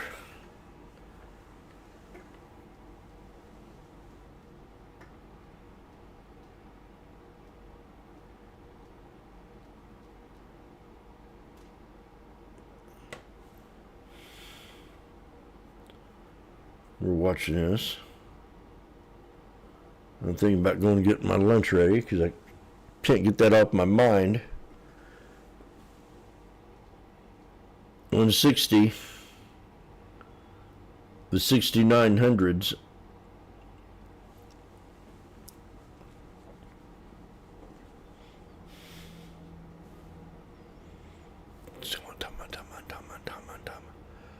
Come on, chameleon. Iran conflict impact. I don't think the market really cares. Unless they see some kind of disruption in materials and oil and not too much. They don't build too much over there. Bombs and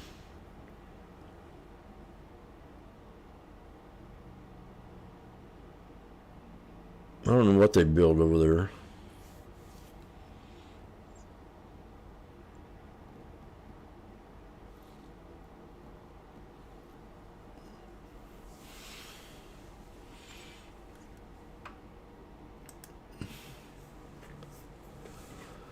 Meta still flirting with the top. We had Apple pull back to the 200 here, and Nvidia is squeezing off the 50 on the 1 minute. Nvidia. There's 135. Oh, this might not be good. There it is, support. It's one of them. /ES says 68.50. I'm going to drop another 12 points.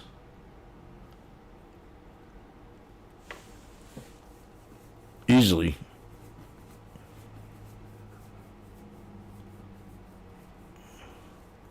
If we don't get a reversal right here.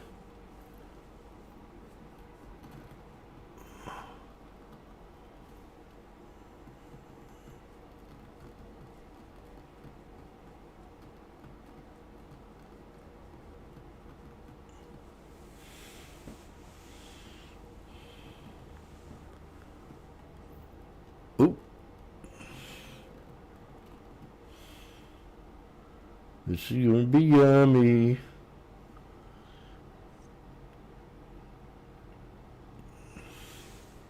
It's gonna be yummy.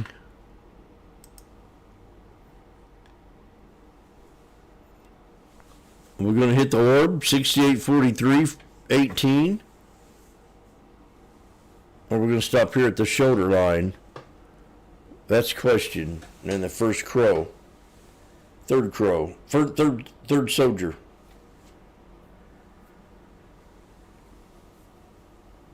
We didn't hold the third one. I'm tempted. I'm tempted.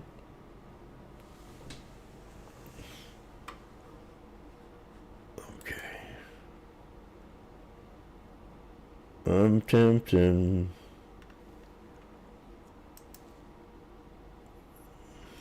And 10, there it is.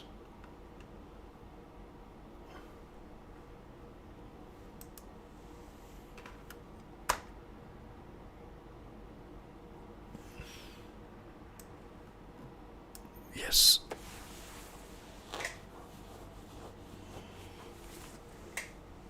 Let's do it. 105.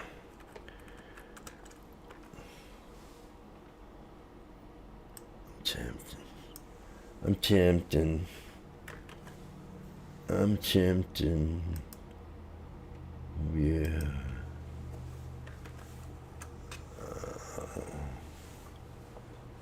Pay attention.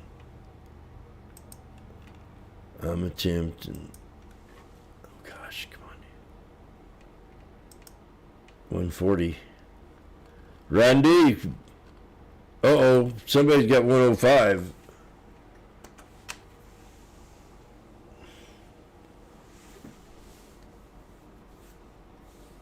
Take some off the table if you're a rookie.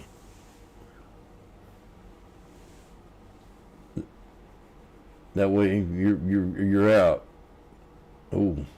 140. That's how you do it, see.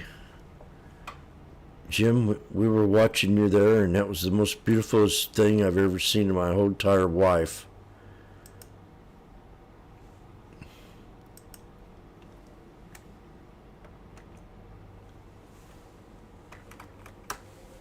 Do you have any regrets? No. None.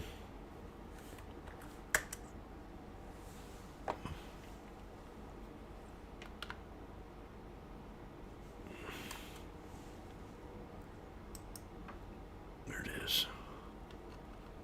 The crowd's going wild here at the sports arena today.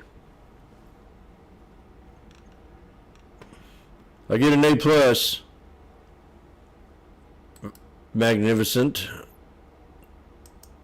Someone that knows how to grade. Oh, I take it back.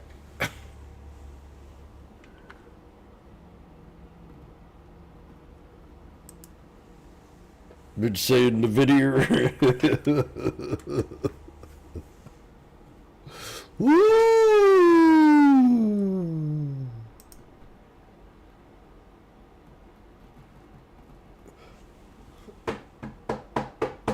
Jim, we were watching you take that trade. What made you decide to jump in the trade and then sell it? Well, as we were going down, I noticed that we had these crows, and we formed a new candle, which formed a tweezer bottom. So I looked at different frame frames, and I said, I'll go in small, and I said, what the hell? I don't need to go in big in case it does dip down to the orb. I would go ahead and double down. So as I'm decking off, I noticed we hit the 200 SMA, or we're getting ready to, so I thought it was a wise decision to go ahead and make a business decision and take some of that profit because I was so far out of the money. Now, I need to move closer to the money if I expect to trade this anymore. That means I buy less contracts. So I started in like the 6880s. I would buy one. Marley, you have the biggest breast. I'd start in at one and then maybe add another one if it dipped a couple bucks. Or maybe two.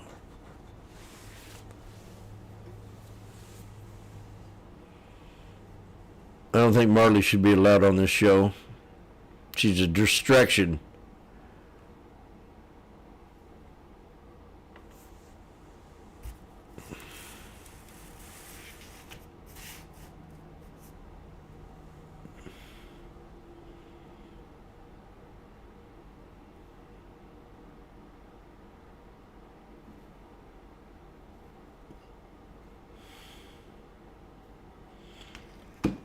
These are now at $1.30, $1.35.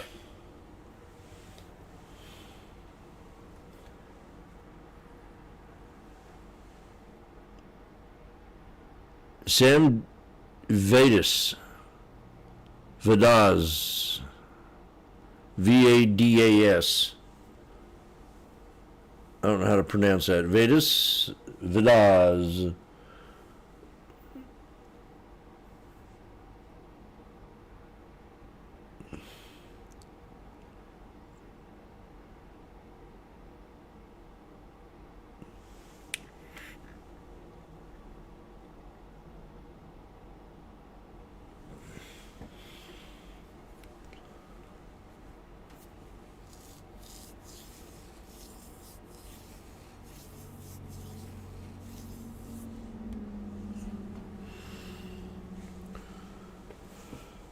Okay, there they go. They're back to 125. The 6,900 strikes.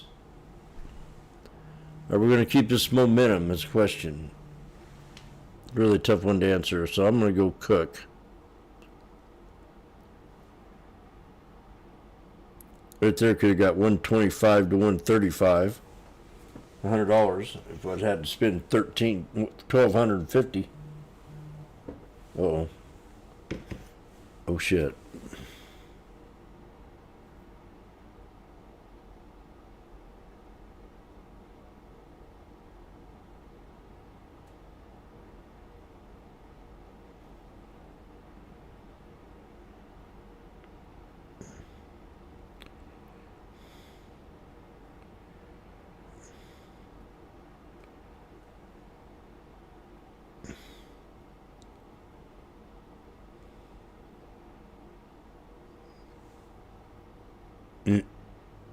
You never did say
trying again.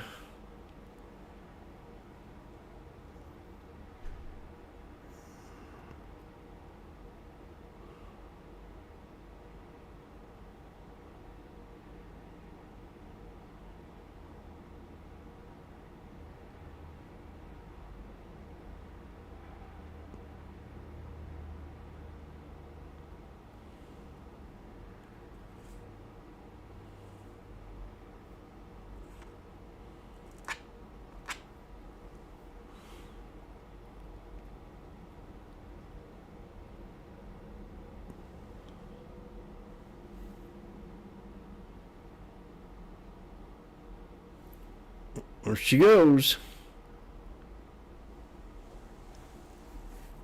Now we're at resistance. 125 to 170.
I'll make a new invoice for $525.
Okay.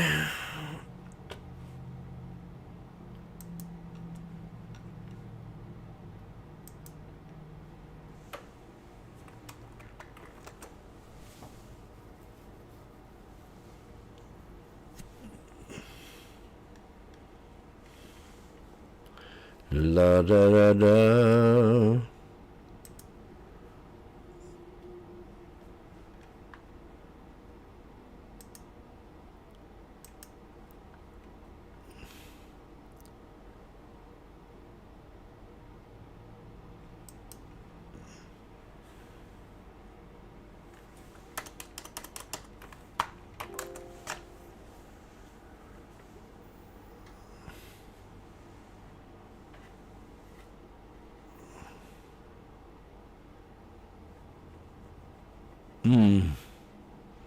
Yesterday's close for the SPY.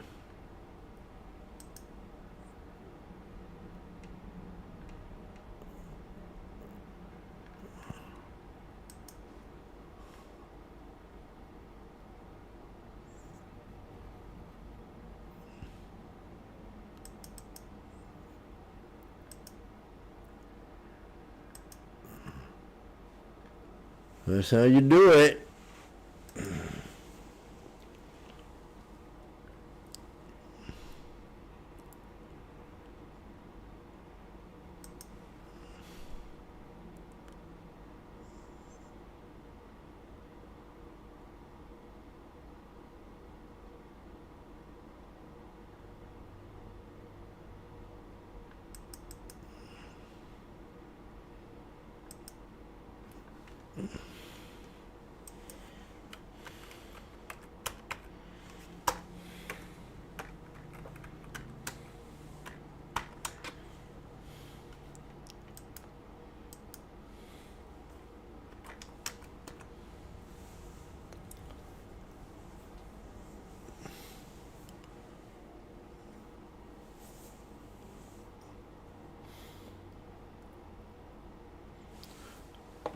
686. Boom on the SPY.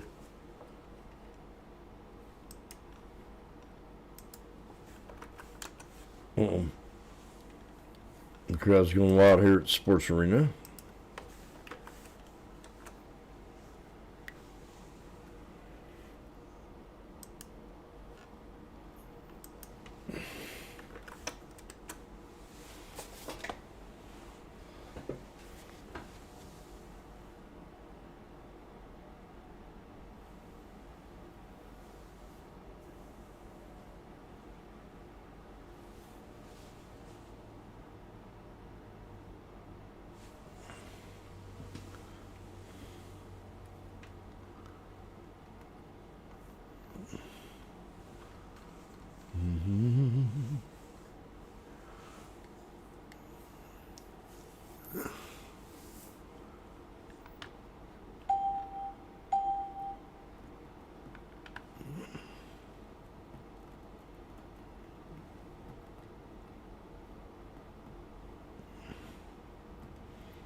Watching it.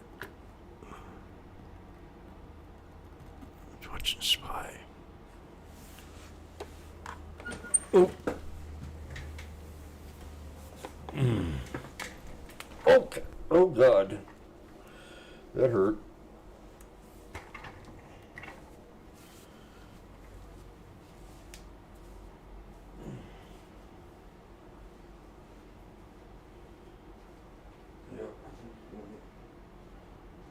Quit.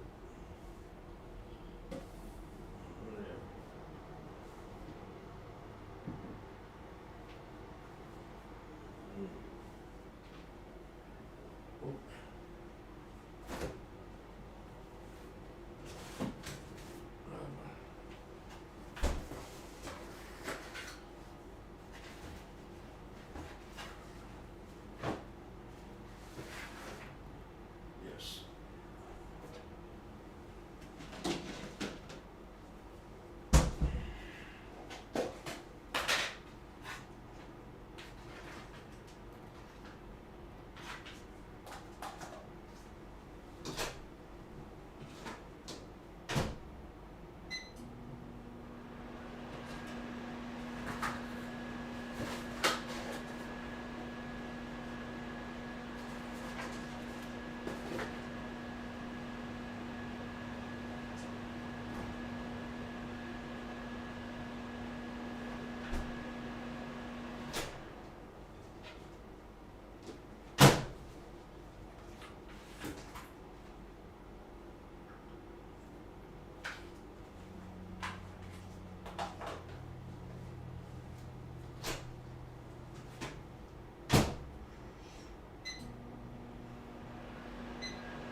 Just like that. That's how you do it. Boom a chick. 105.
Little pullback.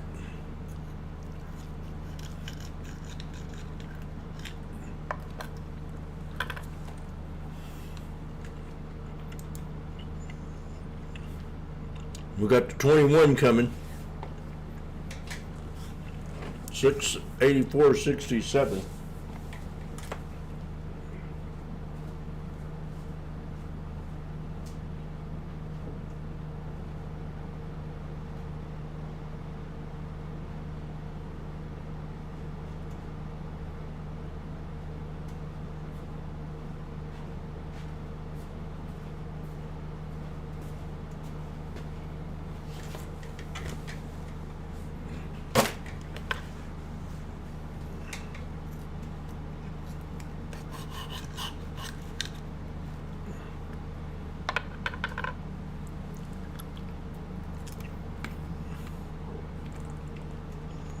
There it is.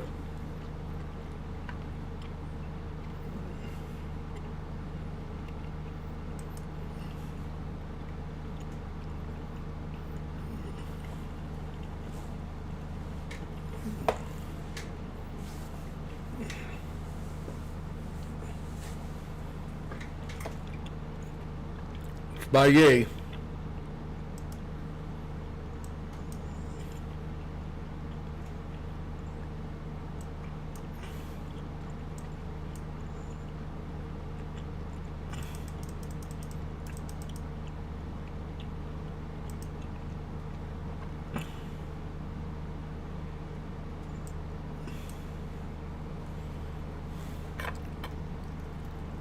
Has to hold right here, stay bullish.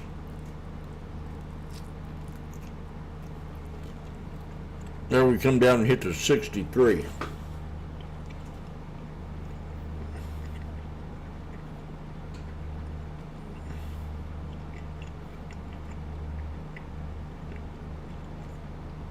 So it almost wait.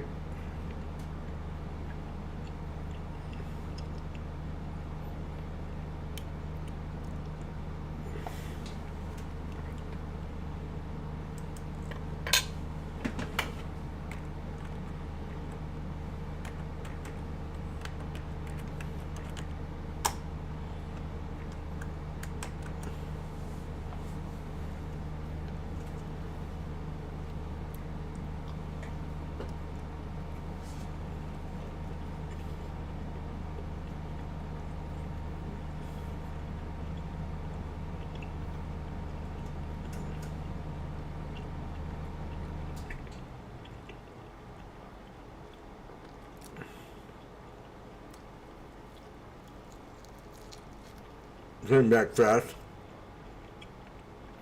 Held up. Looks like they want to break. And there's somebody trading a lot of these for sweet little 10, 15 cent bounces.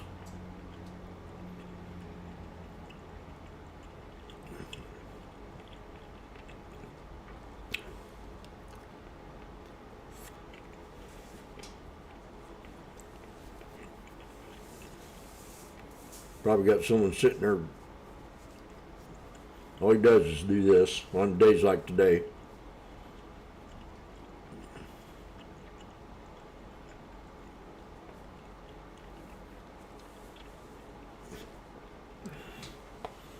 This day-old pizza ain't too bad itself. This is a big pizza. Small, but had a lot of stuff in it. Okay, back down again. There we go. I want to get that 20, that 50, 63, and then buy it.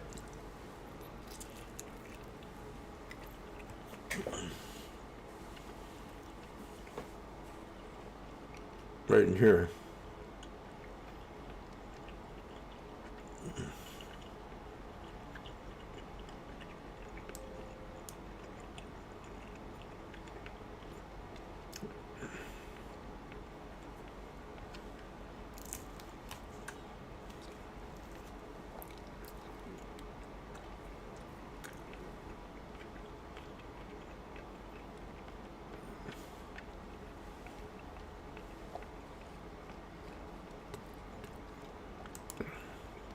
Oh man, this PX ought to took that.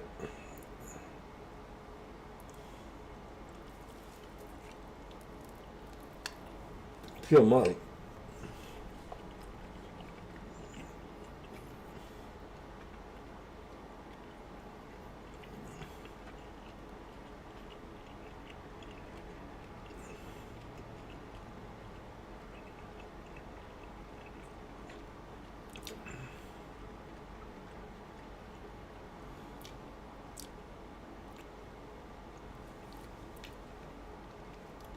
$135.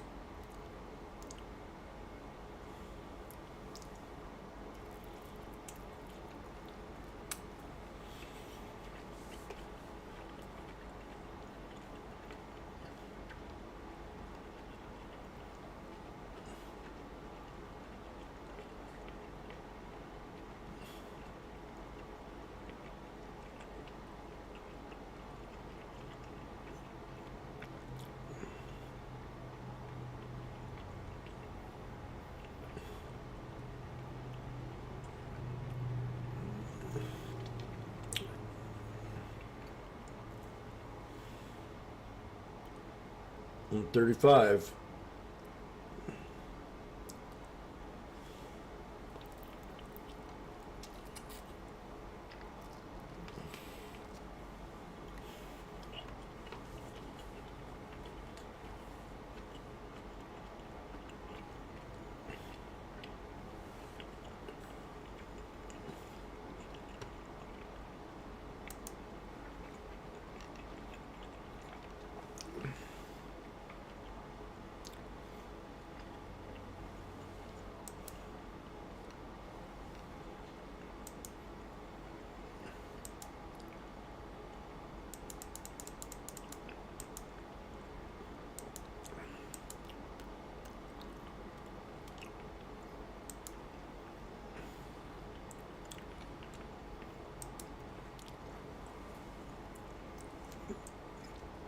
Don't look too good.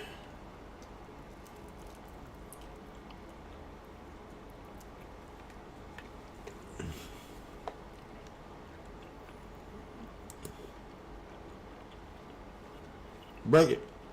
Break the 9.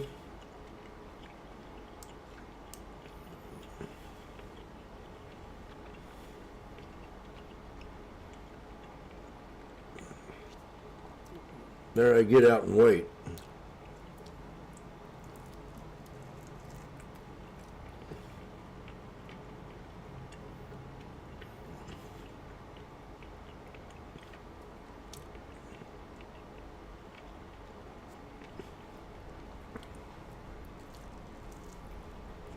I'm good.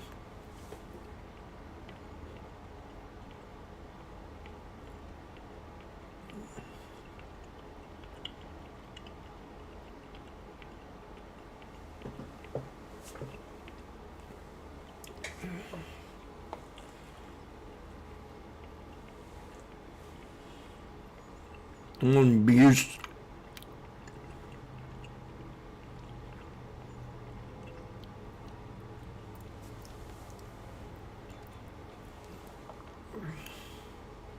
Break it. You need a little pump, yeah. Oh, my foot's killing me. Uh-oh. It's coming down to Papa.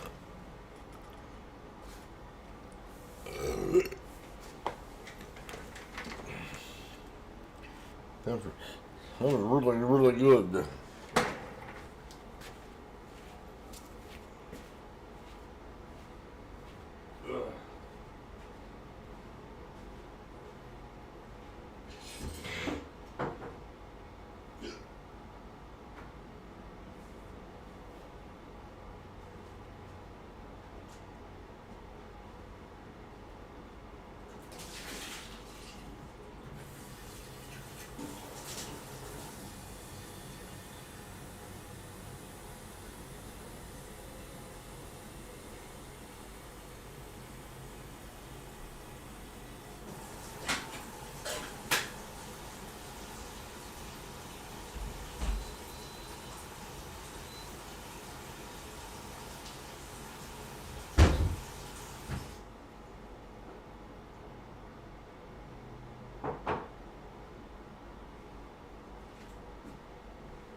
Oh!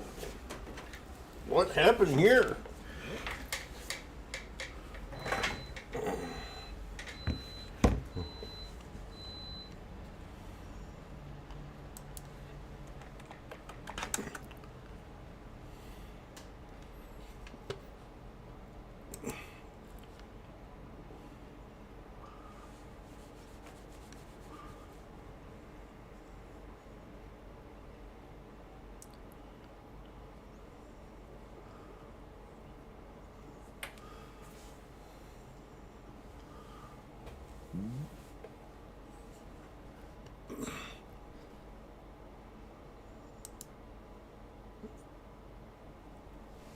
Netflix tanking.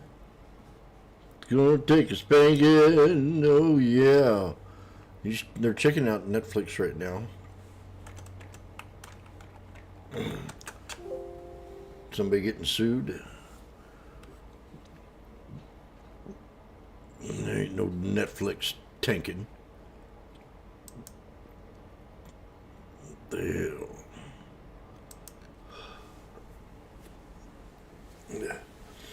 There ain't no tanking going on.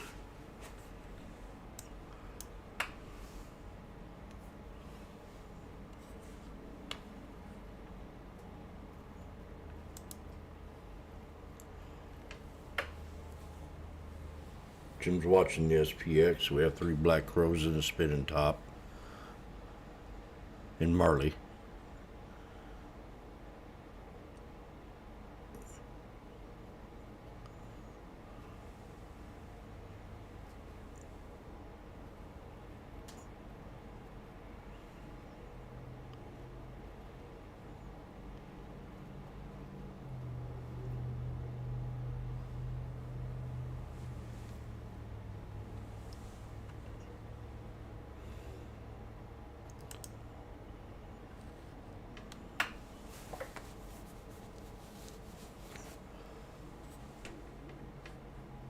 Got some things that are at support levels.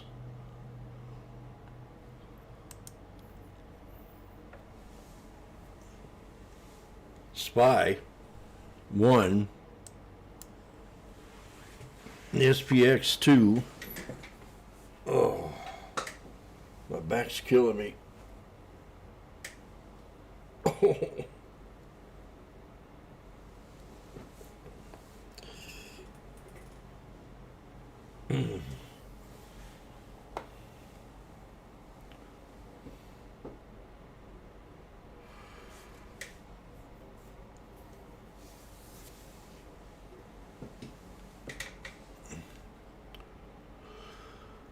Okay, there's your double bottom out of this 3 black crows.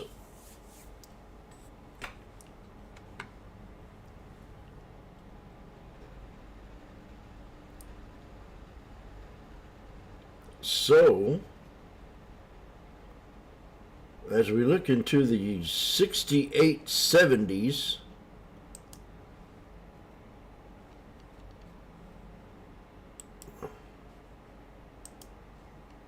the crowd's going wild. They're now at $5.20. Jim's getting ready to place his order.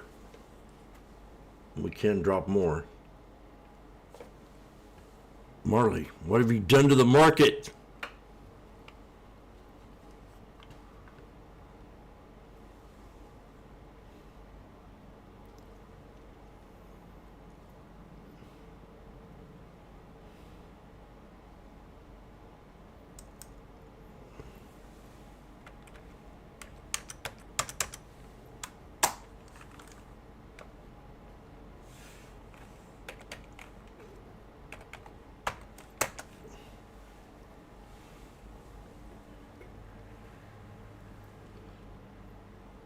Okay.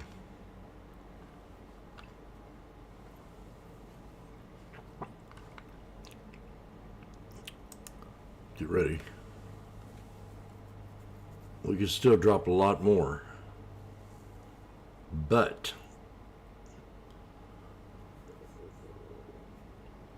I'm going to take this high risk trade at 68.70s at $5.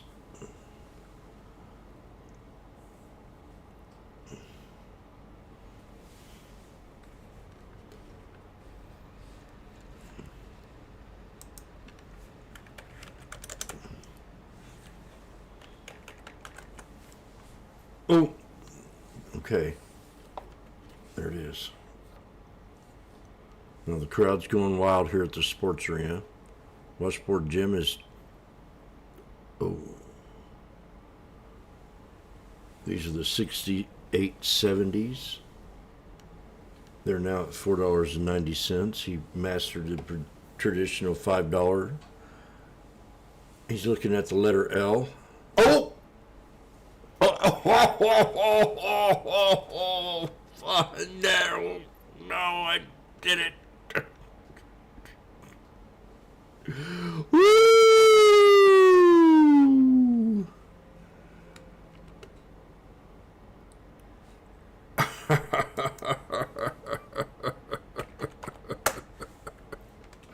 Woo!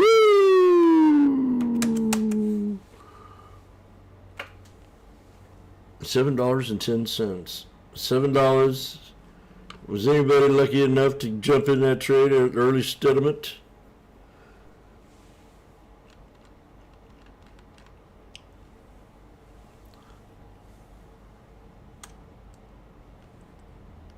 The crowd's going wild here at the sports arena. But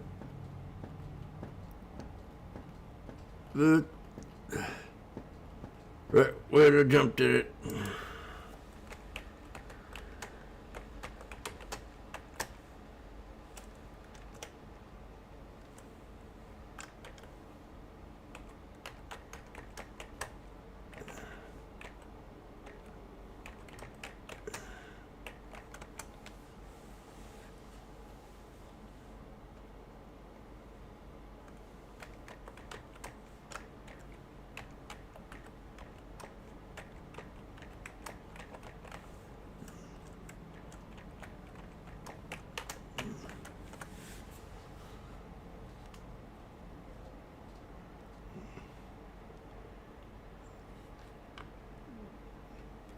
You have resistance, man.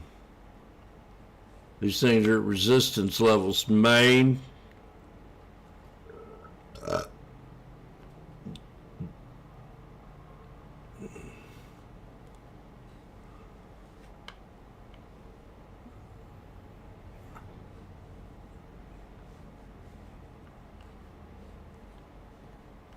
$8.20. They're now at the 200. Jim, if I understand this right,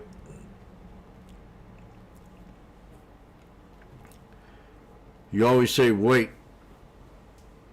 for the pattern to show up.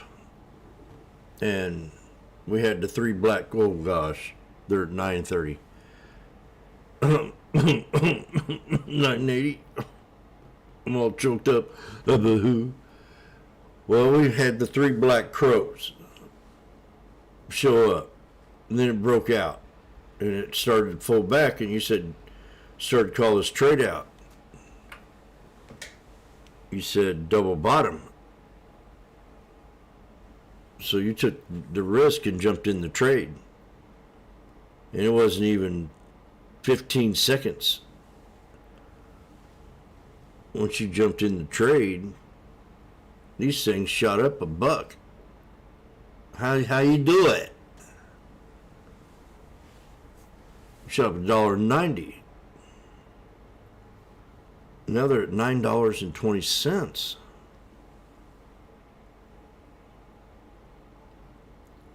So you had 3 black crows break out, pull back, double bottom,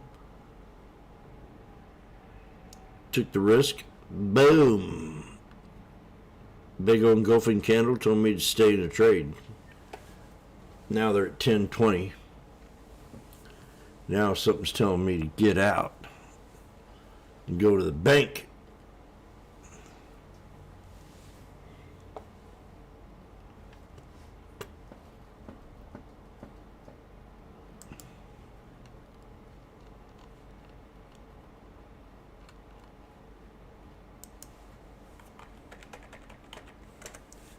That's how you do it.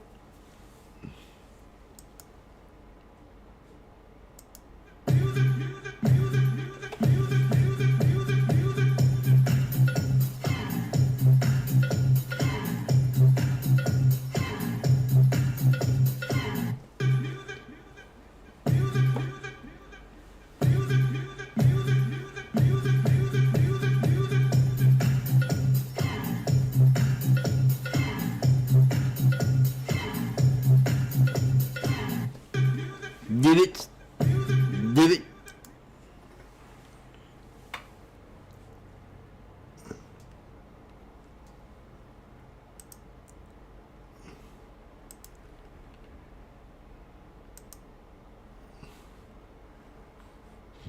Damn crazy.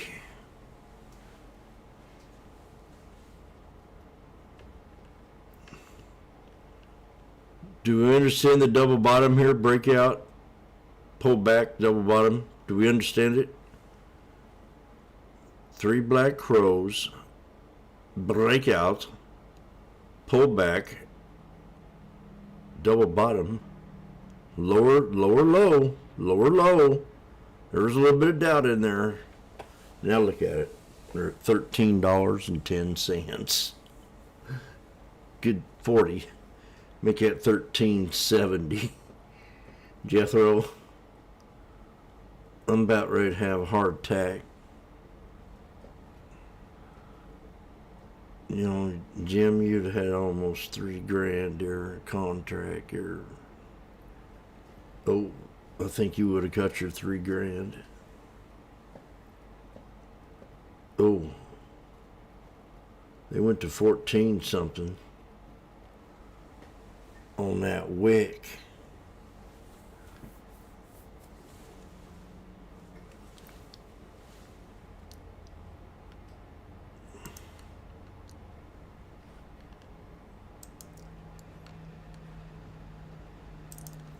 I tried to tell you.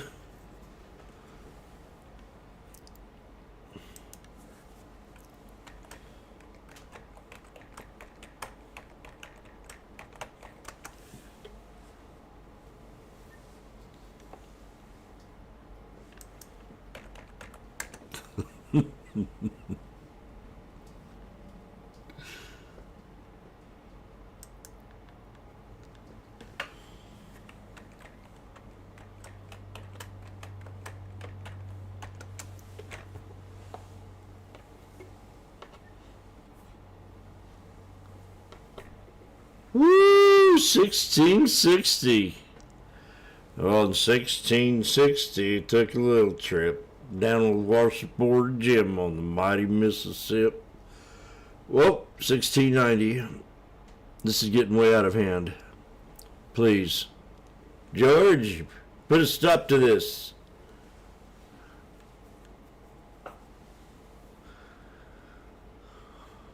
Jim just can't do that.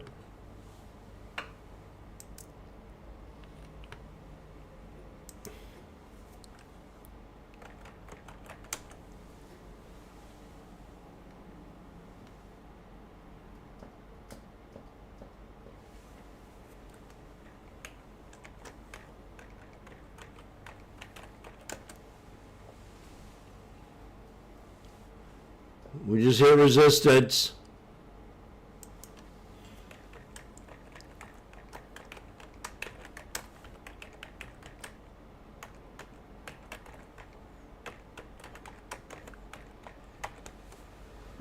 We just hit the SPY resistance here. Ladies, calm down. There's only enough for me to go around. I called 686.25. Okay. This is what I called. And I got proof.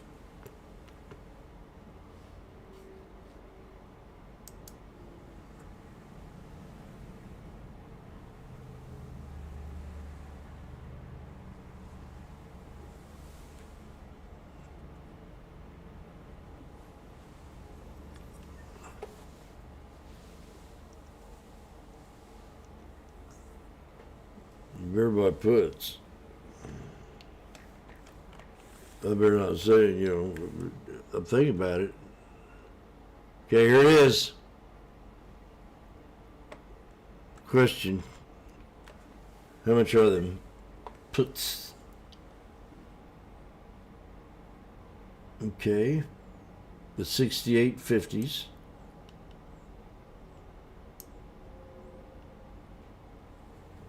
We're over here at $5. I'll be very seriously about this. Now, if this breaks out, I'm a liar. But I'm trading the wrong stock to be watching. Oh. We still go more. We can still do it. Okay. I gotta really think twice now.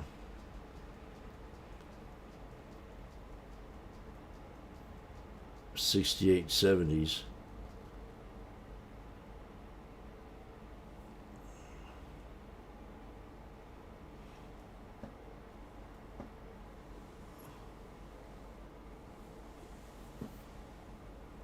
My slash ES is getting close to my resistance level. I don't know what time frame I got that from.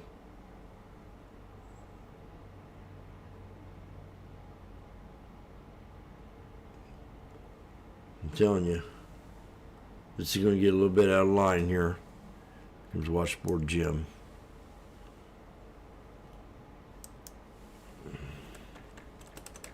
He's going to try it out. There it is.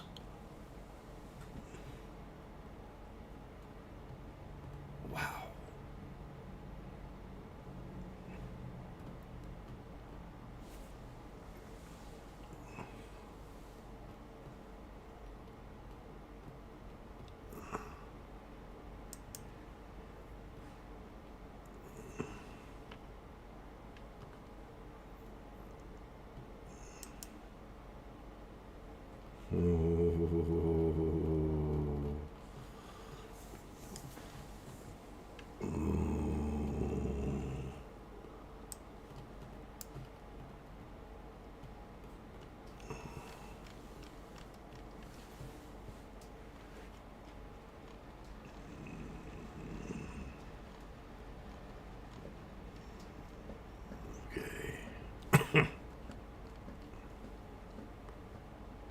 Some serious business here.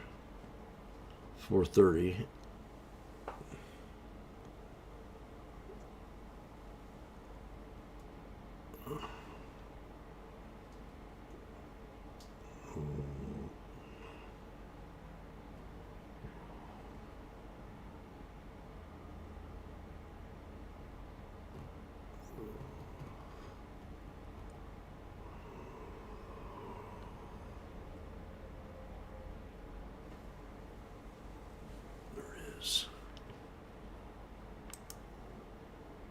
There it is.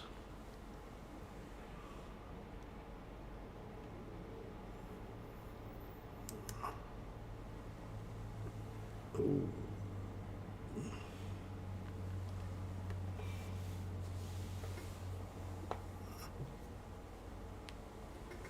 They broke my resistance. And broke the megaphone too. Well, the top of it. Triple top. So it's got to come back and retest the 25 at least.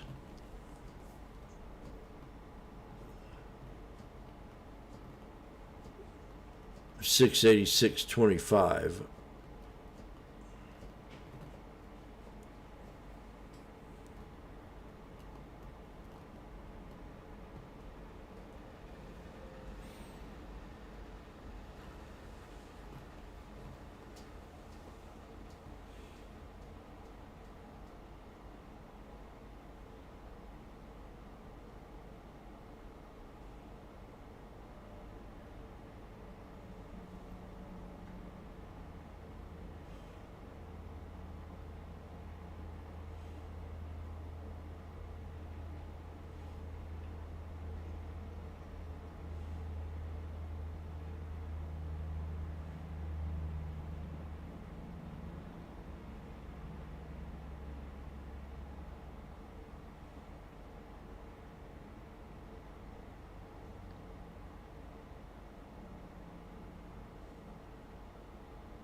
Well,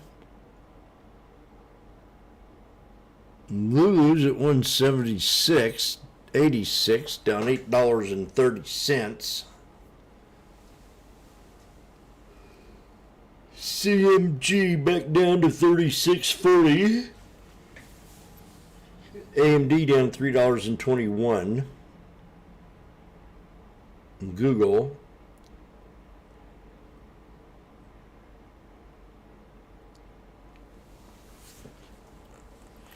I'll be right back.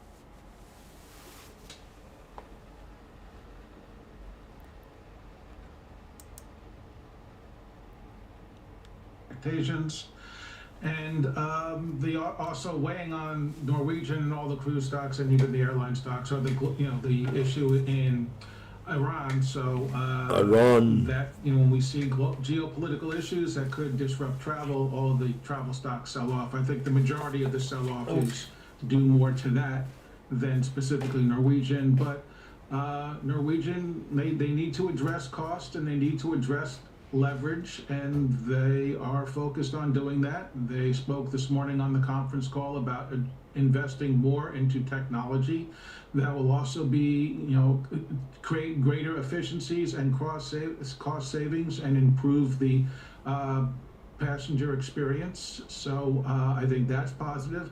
But the biggest positive on Norwegian, they have the youngest and most feature-rich fleet, and they are increasing their fleet significantly as a percentage of overall ships. So new ships, tracked cruisers. They also invested a ton of money in their private island, Great Stirrup Cay, and you can see from the success that Royal Caribbean has had with their Perfect Day at Coco Cay and their ongoing investments in additional land-based destinations. This is the next phase of growth for the cruise industry. Right, and Asya, you're sort of on the other end of the spectrum here. You've been negative on your outlook for Norwegian for more than a year here. Does this report reinforce your skepticism, or has it changed your viewpoint at all? I would say that this report actually confirms some of the concerns that we had, including at Norwegian, and some more industry-wide concerns. For example, now we have known that Alaska capacity is going up in 2026. Actually, at Norwegian it is not, but some of the other players that might be more of a disruptor are going into that market. So we are expecting 26 to have a tough Alaska season. On the other hand, Europe seems to be doing well. Brands such as some of the Carnival brands that have local presence and source locally see very strong pricing. With Norwegian, we were negative for a couple of reasons. During wave season of last year is when we really turned negative because of we track voyages, about 38,000 voyages, including 3,200 Norwegian brand voyages. So we could see that they were cutting price. And 2026 we have been calling as a transition year because they're realigning the fleet, especially the Norwegian brand, to where it should be. So to us, 26 was going to be tough structurally. So not a big surprise. I think the Caribbean at this point is widely known. In Europe, they're shortening the length of their voyages, but what they're doing is, despite reducing capacity in Europe, they will have about 8 times the fleet in the 7-night Europe segment. So there might be a little bit of a problem with self-cannibalization there. We believe that today, and they probably lowballed guidance. They could have done a lot better on the cost side of things, especially near term. They had a lot of dry dock expense in Q1 of 25. They are basically saying that costs would be marginally down despite really not having any dry docks in Q1 of 26. And I would say it was a little surprising for the incoming CEO, who is a board member. He has been on the board for the past year, and before that, he had been there for about 3 years. For him to not show a greater detail and grasp in terms of the business, I think he could have offered more today, and including slightly better Q1 26 guidance. Again, both on the cost side and our pricing work suggests that wave season is strong. I think management mentioned that. there's no problem with the consumer. It's really execution at Norwegian. All right, and Ivan, I'd love to get your thoughts on that too, both on management's argument, the new CEO, that the strategy is sound, there's just some execution cleanup underway here, and also the visibility that was offered, or I guess I could make an argument lack thereof based on what Asia just said, that it seems deliberately lower than some of her checks. What are your thoughts there? Yeah, Asia is right on several of her points. I think that the new incoming CEO could have been a little more uplifting and positive. But look, he's going to take a cautious approach. They're going to bring down expectations while they kind of regroup and restructure. But the most important thing is that the consumer spending on travel, especially cruises, is strong. When Royal reported a few weeks ago, I mean, their results were peppered with record. So cruise demand is strong. That'd been a good one. That will continue. The cruise industry is gaining share in the overall vacation market. It still offers consumers the best value for their travel dollar, and there's a lot of Going great on products this, we got a coming big on the drop. market, including the private island destinations. So I'm looking forward to seeing Norwegian's Great Stirrup Cay. They just built a 28,000-foot square-foot pool, more cabanas, more amenities, and they're investing in a water park. And this is another key area that the industry and the Norwegian is investing in, and it's from the success of Royal and Great Stirrup Cay and their other land-based properties. It is attracting cruisers and it is paying off. So I think that the stock is depressed. It has Norwegian stock is depressed. It has trailed the peers, and I think that from that standpoint, there's a lot of upside in Norwegian. Yeah, still trailing its peers, the overall industry down on the full day today, but Norwegian suffering the greatest losses, down almost 11%. I want to thank both of you for that in-depth look at Norwegian's Cruise Line's earnings this morning. Ivan Feinseth, the Senior Partner, Chief Investment Officer, and Director of Research at Tigris Financial Partners, and Asia Georgieva, the CEO and founder at Infinity Research. I also want to thank all of you for joining us today on Trading 360. I'm Marley Caden. You can download the free Schwab Network app in the Apple App Store. You can also tune in 24/7 on schwabnetwork.com. I'll be back with Market on Close at 3 Eastern, 2 Central, but stay with us. Fast Market with Diane King Hall is coming up next.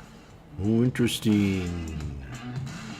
Schwab Bank Investor Checking, the checking account built for investors. Named highest in client satisfaction by J.D. Power for 7 years in a row. With Investor Checking, you get the award-winning features of our checking account, plus 50 cash management puts. solutions, all designed for investors like you, with unlimited ATM fee rebates for cash withdrawals worldwide. I thought about the overdraft 420. fees, and enhanced security features to keep your money safe. Also, because your investor checking account is linked to your Schwab One brokerage account, you can manage your checking and investing in one convenient location.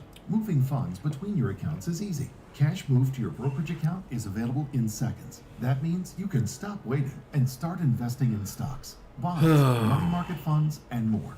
Get more with Schwab Bank Investor Checking, the checking account built for investors.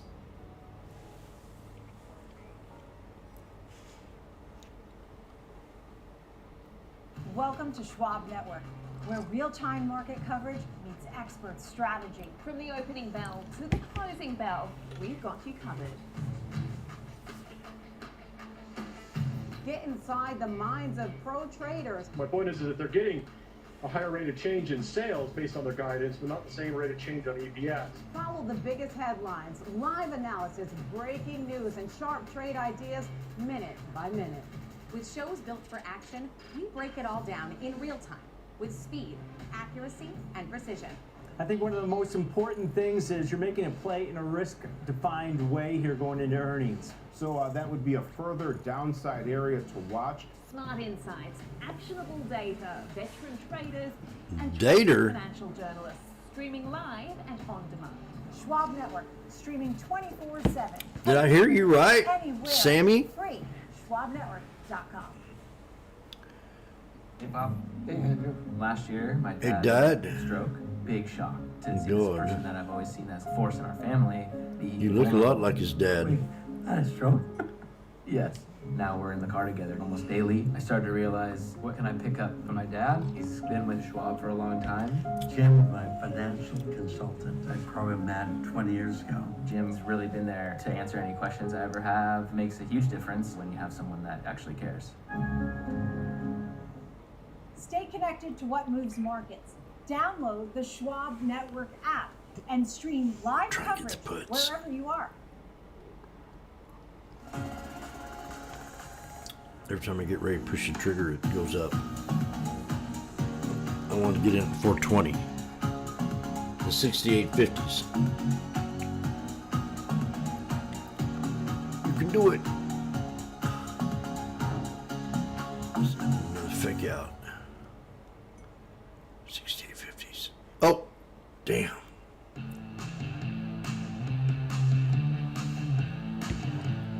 Don't chase it.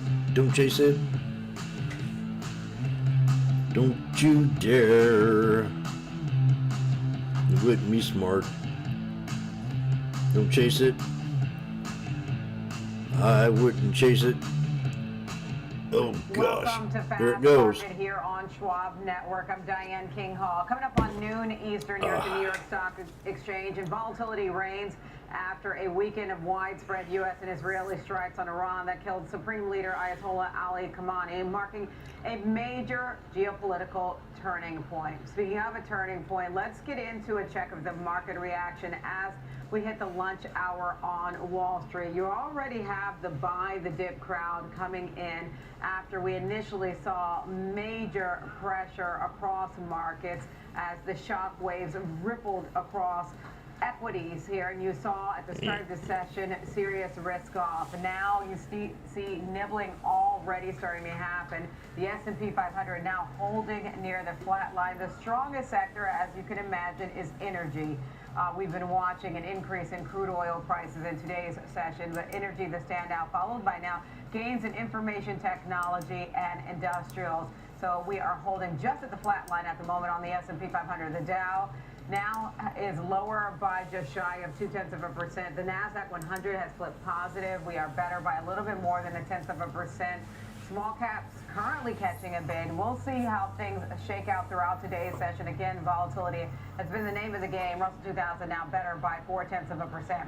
Here's the roadmap for today's show. We'll look at example option strategies for Target. It's got earnings due this week. Plus, the team from Lightfolio will be along with new sentiment data on holding. And RTX, formerly known as Raytheon, is also on our radar today as we keep a close watch on the defense sector. Now that we've got the roadmap for today's trading action, it's time to bring in my co-host. You've got Tom White in our Chicago studio and Joe Mazzola, head trading and derivative strategist Charles Schwab, stepping in for Kevin Hinks today. All right, we've got Wall Street reacting to those rising geopolitical tensions between the U.S. and Iran. It's been rattling global markets. We initially saw risk off today. Now we see some nibbling. Tom, your thoughts first. They were rattling markets, Diane, because they're not anymore. We got the S&P 500 basically flat now. NASDAQ's positive. Information technology helping lead that comeback here a little bit. So yeah, this might be one of those head scratcher type of moments. Like there's going to be probably pressure, added volatility. We still have the VIX at above that 21 level at this point, but it's a little bit of a reprieve. I think there's pressure getting put on the U.S. right now by the UAE and Qatar right now. They're basically kind of working with maybe some of our allies to kind of get an end to the war immediately because they're actually under attack right now. Some of their hotels and some of the areas within those countries. So maybe that's probably lending some credence to this, but we've only got 3 of the S&P 500 sectors that are positive, right? Energy, that's not even a big component in the S&P 500 anymore, but it is leading to the upside. Information technology up nearly 1% today, so that's leading that comeback. We've got NVIDIA up 3%. So these big major components within the S&P 500 and the NASDAQ 100 and the Dow helping lead this reversal at this point. I think one of the key takeaways is maybe the markets are looking past maybe not negative impacts from what happened over the weekend between Iran, the U.S. and Israel, that it's not going to last long, and that markets look 68, 68, 68, 68, 68, 68. But then you start looking at the inflation aspects here with crude oil back above 70 bucks a barrel. It hit above 75 overnight. That's going to have some negative impact. I'm keeping reading things that, as far as the PPI data that we got on Friday, plus crude oil getting back above the $70, $71 a barrel level, that's negatively going to impact inflation moving forward. But yeah, nice comeback here from the equity market so far, guys. I don't know if this is the end of the day type of scenario, but so far, pretty good reaction. That's a good point, right? The day is still young when it comes to trading, but Tom mentioned the move in NVIDIA. I see Microsoft in the green as well. Certainly for those who've been patient with Microsoft, they're probably happy with that. But Joe, the buy the dip crowd seems to be coming in early. What's your thought? I mean, look what they're buying. You mentioned NVIDIA and Microsoft. I'll go a step further. Palantir, they're buying a lot of the beaten up software names. The IGV's up quite a bit today. So, you're seeing some of the stocks that had just been kind of, beaten down. Those are the ones that they're scooping up right now. I think investors might be looking for some value there, kind of given the pullback. We talked about the fact that software was down about 25% year to date. And so there are some opportunities there. It doesn't mean that every software stock's gonna turn out and survive the AI push. And let's remember that was the talk last week, right? That's kind of what has gotten us to this point. Of course, what happened over the weekend takes center stage right now. But I'm not positive that this is the end of the sell-off that we see in tech. But what we are seeing right now is we're seeing some bottom fishing. We're seeing investors look for some opportunities, especially. You mentioned Microsoft. That's a name that we've seen a lot of client activity with that kind of the buy the dip mentality as of late. And one of the things that I think is really interesting is you go back to last Friday, markets were down even though 9 of 11 sectors were up, right? Just because of the weight of the market cap of the names that were down. Well, it's the inverse today. You've got multiple sectors down, but the market is kind of treading water around unchanged because the big names are back in vogue. So we'll see how that plays out. I agree with Tom. There's still plenty of time to go before the end of the day to kind of see where this ends. But it's interesting to kind of see investors kind of dip their toe in the water. Yeah, it is interesting to see that there's a veteran trader who used to be here, Art Cashel, used to say, be nimble on a day like this. I remember he would always sign out one of his long captions comments. So you're probably familiar with that, Joe. Let's talk about, Tom, you mentioned oil. You got both West Texas Intermediate and Brent crude spiking on those escalating Middle East tensions. I know that we've seen a shift in the patterns in equities. Oil still higher, though, up 5 and 6%. So we're off the highs, but still sharply higher, especially given how oil has traded recently. Tom, your thoughts? Yeah, I'm definitely pulling back here a little bit, but I think you're going to see this volatility in oil. Does the Straits of Hormuz get closed? Right now, there's no traffic going through. Iran needs to sell their oil, so that's going to be a concern moving forward. And if they're not able to sell it, how are they going to finance any of the fight that they're attempting to have right now against the U.S., Israel, and other Middle Eastern countries at this point? And China, what impact is that going to have to China? Because they buy, a majority of their crude oil. So if that strait gets closed down, you're going to see continued volatility in crude oil. But if we get some type of resolution that's quicker than the president stated, maybe 4 or 5 weeks, he just stated in his speech that it might go longer. It might have to go longer. But they're continuing their assault on Iran at this point, and maybe that comes to this conclusion that maybe the strait doesn't get closed, maybe the flow of crude oil, LNG, continues at this point. So we're in kind of a mixed bag right here, but remember, crude oil started rallying way before today and this weekend. We were off of those lows that we saw. Oh, yeah? $55 a barrel a couple months ago, and now we're back above $70 a barrel. So highly volatile names. You've got Chevron doing well today, ExxonMobil, ConocoPhillips, and others within the space, Occidental. So yeah, just expect some more volatility in this space until we get some clarity on whether they're going to actually close the straits or maybe attacks on some of the ones that are just kind of sitting there right now. So there's a lot that can happen at this point. Great points about those energy-linked stocks, Exxon, Chevron, and ConocoPhillips. Joe, your thoughts when you look across the energy sector?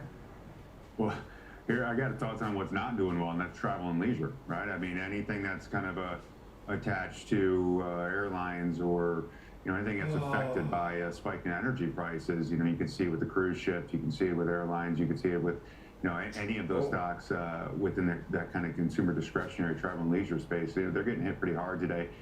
It's once again, it really just comes down to how long this lasts. You always see a sharp reaction one way, and we've already started to see that move kind of back towards a little bit more mean reverting today. But I think all of us are just trying to kind of price in the probabilities of this of what this could look like, whether it's a few days, a few weeks, or a few months. And that's a hard thing to do. But when you do see these opportunities, I think it's like I said, especially with what I was talking about a little bit earlier with the software sector. I think people noticed that there was a bit of a turnaround starting towards the end of last week, and they're using some dips in those names to start to scoop some of those up right now. And that would maybe be how I would approach this from a trading perspective, is that, look, if you've been looking for other opportunities within some of the sectors that have gotten beaten up a little bit today, or beaten up over the last couple months, and you're starting to see maybe this rotation back into those names, it provides some decent opportunities right now. Okay, and let's talk about the moves in defense. We are still seeing some gains there. Northrop Grumman up more than 4%. Lockheed Martin is higher as investors respond to that military escalation between the U.S. and Iran. We're off the highs of the session, but still gaining ground today. Tom, your thoughts on the defense sector?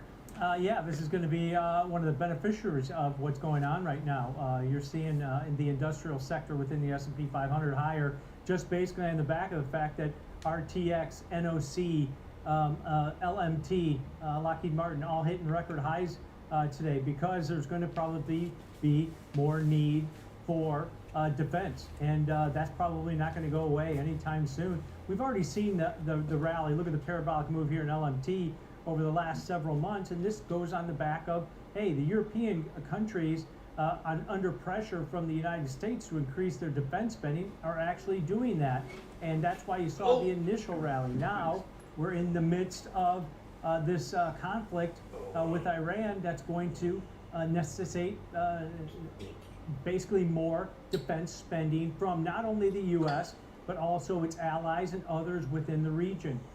So yeah, it's not surprising to see people flocking to the safety of those areas. I would just say be careful, because we've already seen parabolic moves in a lot of the names prior to what happened over the weekend. So, but yeah, that's definitely leading as far as sectors within the S&P 500 here. And there's a few other names besides the big ones. General Dynamics is in there. GE's up positive on the day. Boeing's up a little bit also.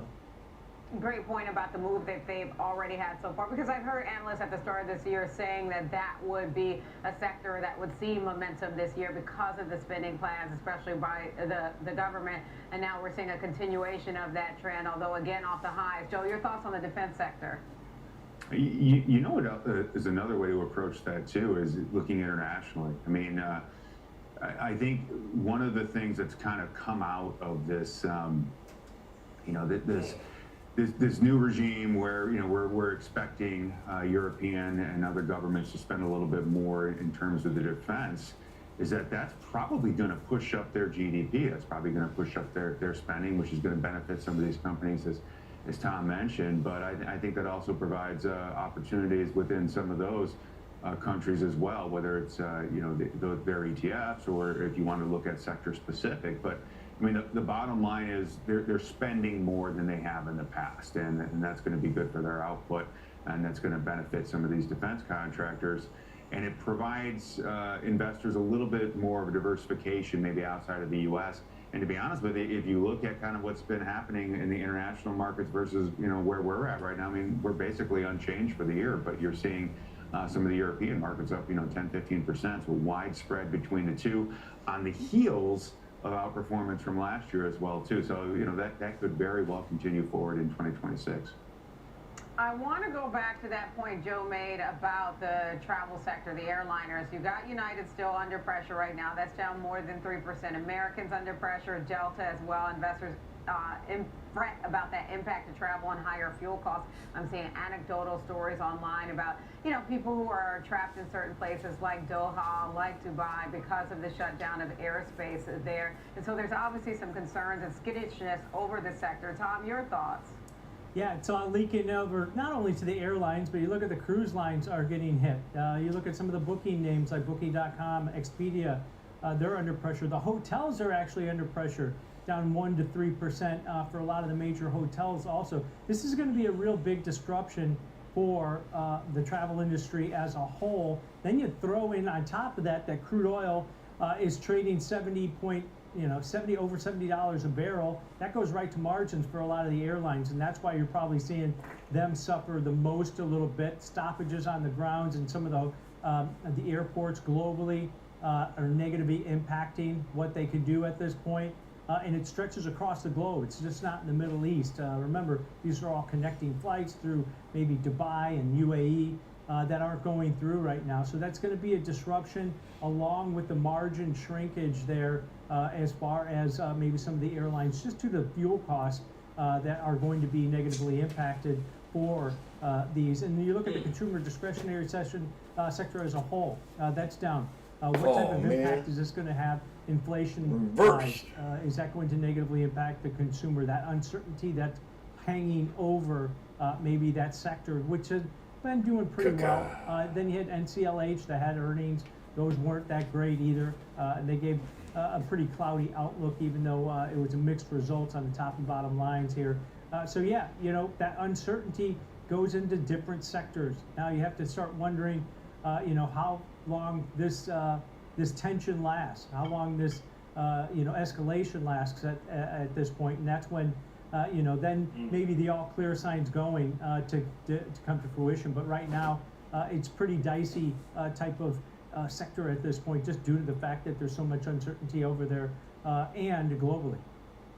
Good, great point you mentioned about Norwegian, because it's got a few headwinds, obviously, both how they did in this most recent quarter, missing on a revenue that coming in at just under $2.25 billion. That was weaker than expected. Yes, they beat on earnings, but that sales number, that was a miss, and then the guidance a little soft. Add to that the worries about the impact right now that's happening in the travel sector because of these geopolitical headwinds. That stock is down more than 10%. There are some analysts who say this may be an overreaction, but we'll see how this all shakes out in terms of the cruise liners.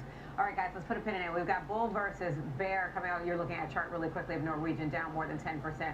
We've got bull versus bear coming up. The guys get their example trades put together for Target ahead of its earnings as we wind down the season with the retailers in focus. Fast market. We'll be back after this break.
Whether you're an experienced investor or just getting started, Charles Schwab offers a webcast that's right for you.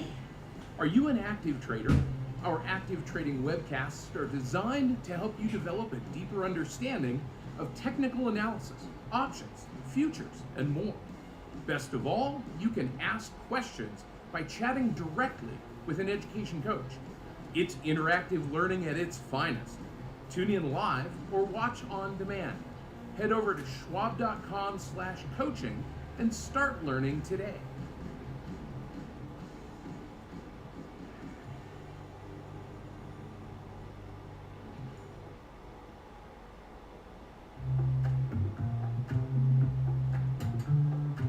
sometimes, you know, you could have done better. Same goes for where you invest. Level up and invest smarter with Schwab. Welcome back to Fast Market here on Schwab Network. Outside of geopolitical risk, investors are winding down earnings season with a focus on the retail sector. And Target is next on deck with its results due Tuesday. Analysts are expecting the beleaguered retailer to report earnings of $2.17 per share on an adjusted basis. And revenue is expected to check in at $30.5 billion. Both figures will be down from a year earlier. Now, the stock has started to make a comeback in 2026 after a tough year last year, but the majority of analysts are still in the hold camp. All right, time now for the tug of war on Target. For that, let's welcome back in our co-host Tom White and Joe Mazzola. It is bull versus bear time. So before we get to your example trades, we got to talk about your take on Target.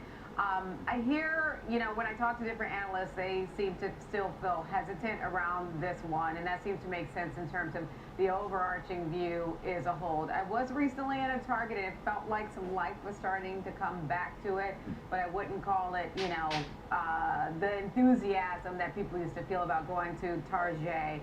Joe, how do you look at Target now?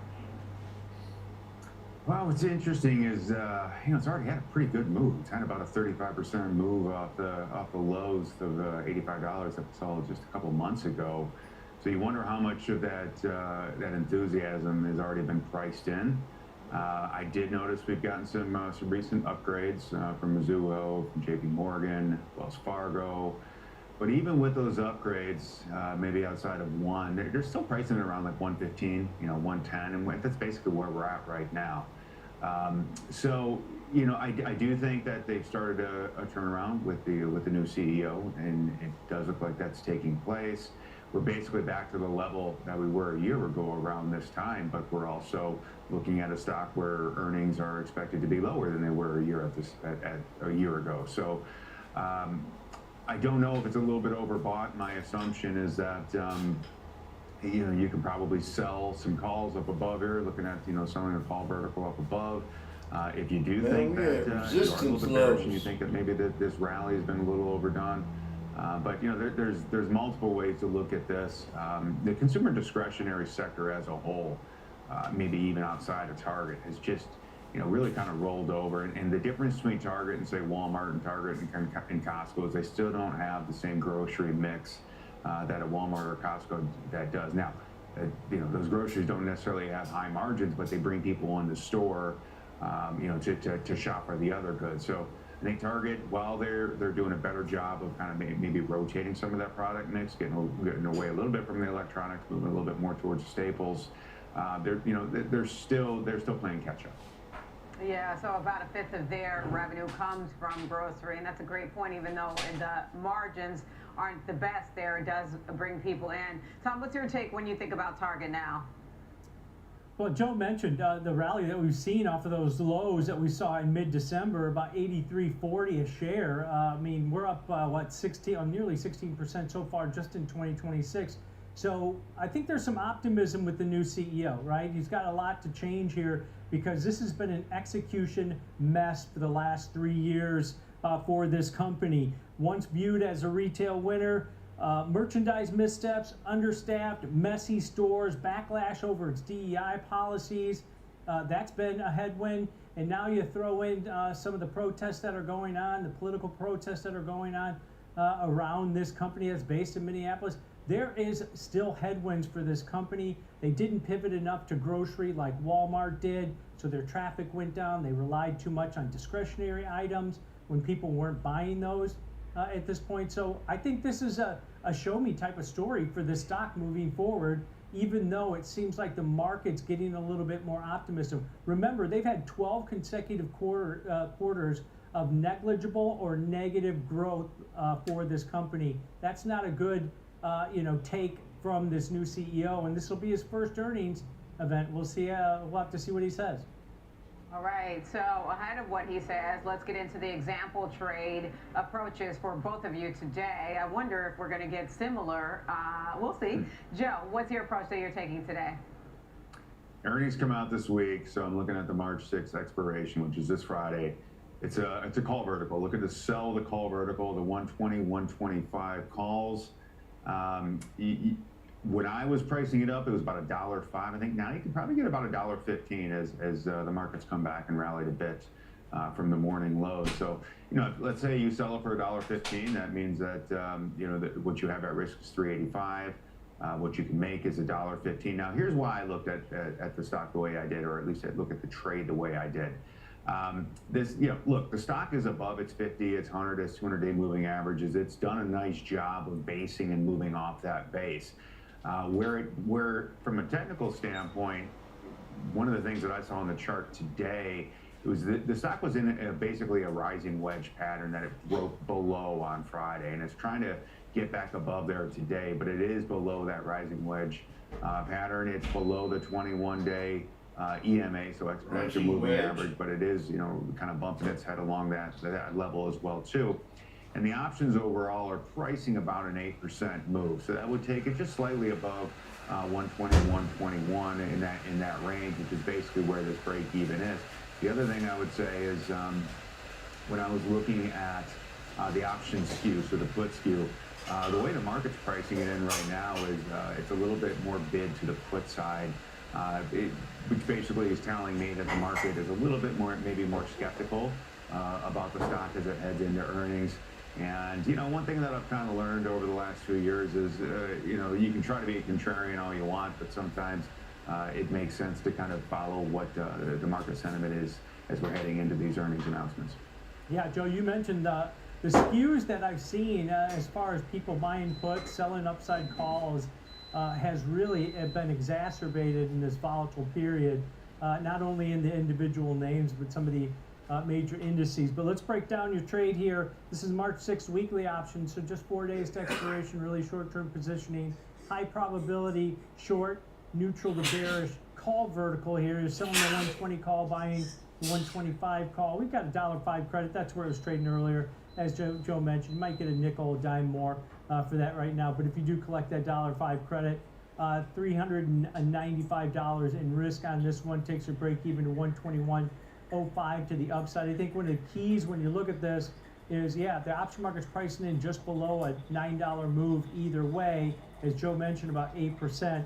That probability that the short 120 strike finishes out of the money at expiration below that 120 strike, about 73% probability of finishing out of the money. That's what you want. That's why you've got so much risk to only make maybe $1.05 on this trade, is because you can be wrong on direction where this stock can rally post earnings, but as long as it stays below that break even of 121.05 to the upside, you can be potentially profitable on this trade. So higher probability of success means you're making less and risking more, but at the same time, hey, if the stock goes lower, stays here, or even goes higher but remains below that break even, you could potentially remain profitable on this passive higher probability of success type of directional neutral to bearish trade. Now, Joe, I went something a little bit different. Yours is really short-term positioning. It's on the slightly passively bearish side.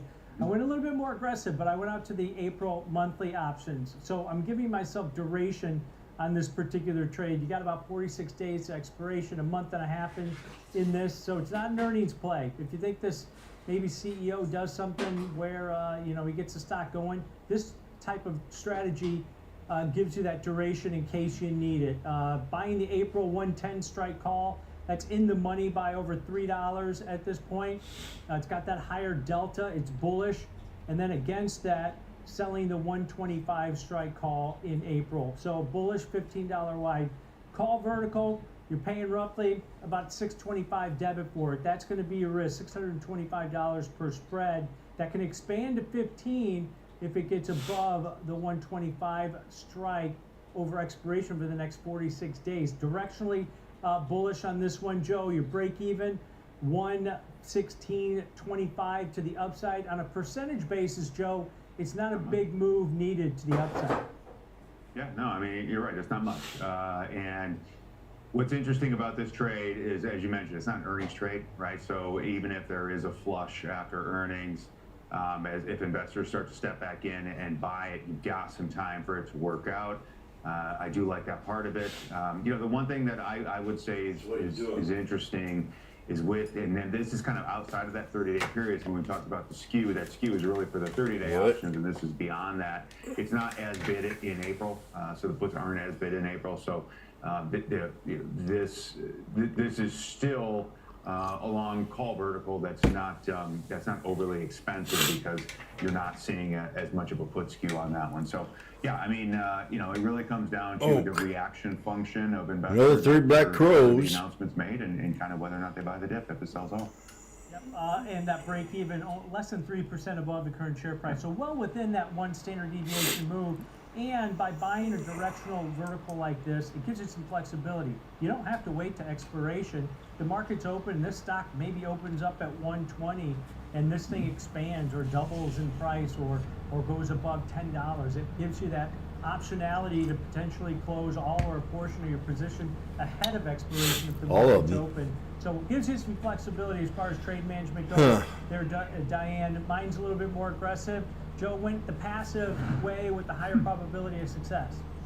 It's still a choose. Are you calling me passive, Tom? What's going on? I feel like there was a little bit of a serious duel happening here. Yeah, all right, we call that a backhanded compliment. So. Oh man! All right, you guys can take it up offline. Joe, thank you so much. We've got cash tags coming up. The team from Lightfolio joins us with the latest sentiment data on holdings. We'll have more fast market after this break. Boom, ba boom. That do. Hi, I'm Alex. I'm Jean. And I'm Jean? his mom. Sometimes you know you could have done better. Same goes for where you invest. The hell? Level up and invest smarter with Schwab. I'm Sam Vardis, live from the New York Stock Exchange. Sam, having difficulties over here Getting the in the reaction, video. strategy, and sentiment in real time. Stream Schwab Network at schwabnetwork.com. The video.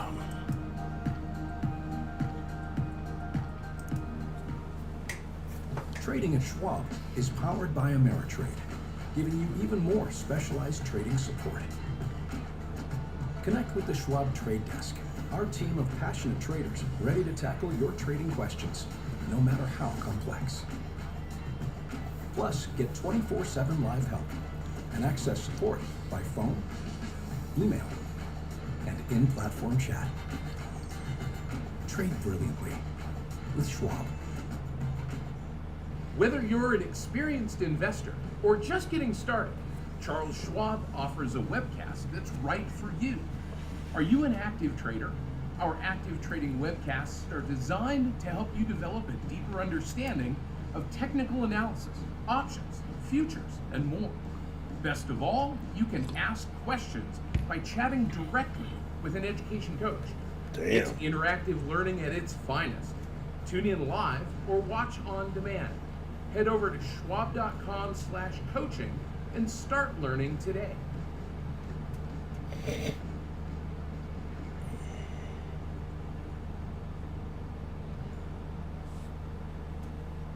No politics, no spin, just the market from open to close and beyond.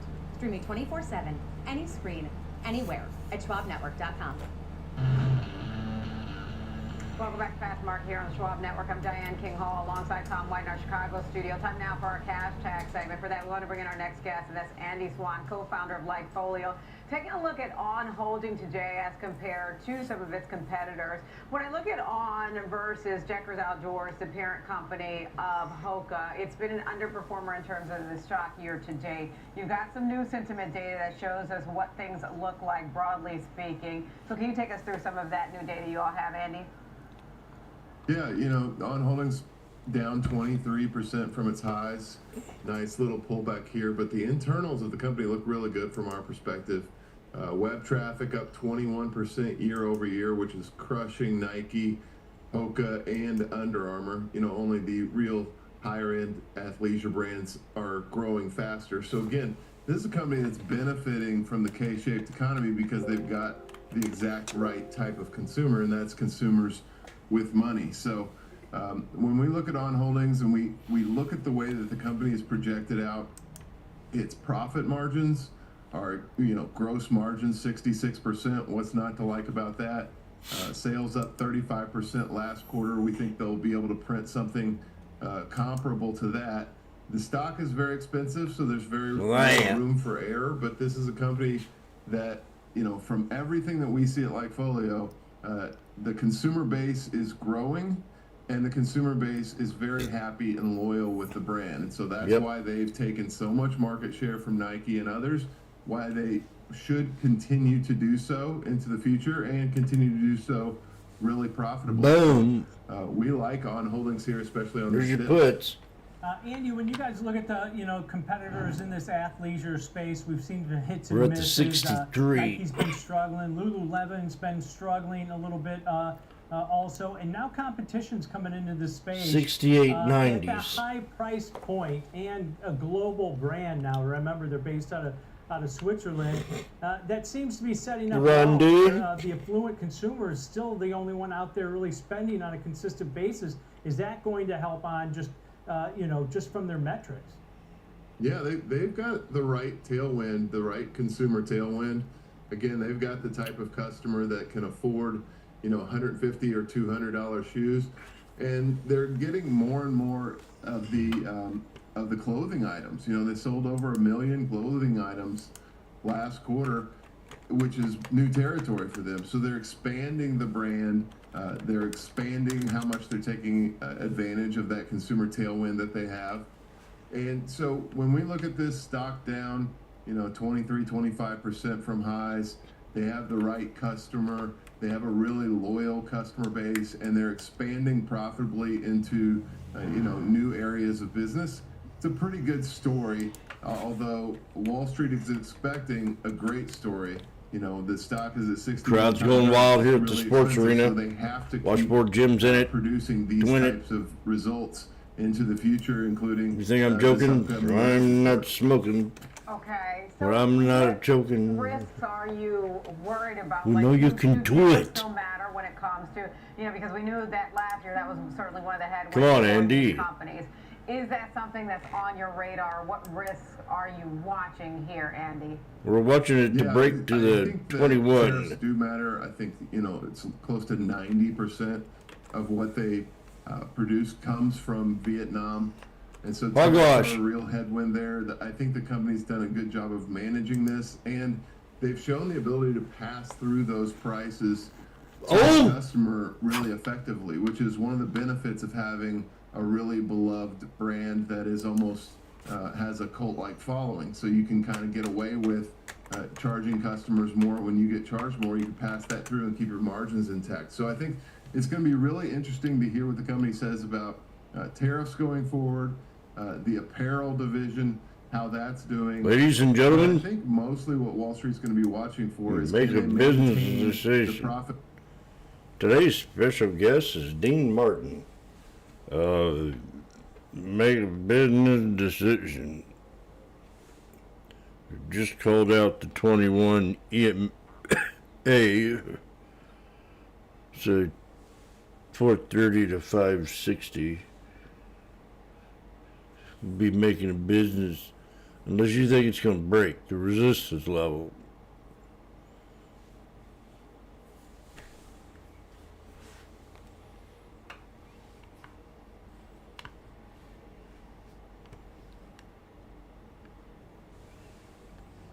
Crowd's going wild here at the sports arena. Getting ready to squeeze again. They're at $4.90. Jim, you were up a lot more than that. Why didn't you sell it? 'Cause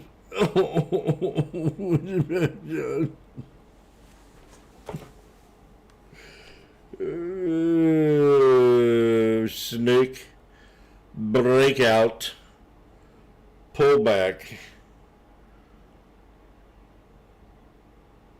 This is ridiculous.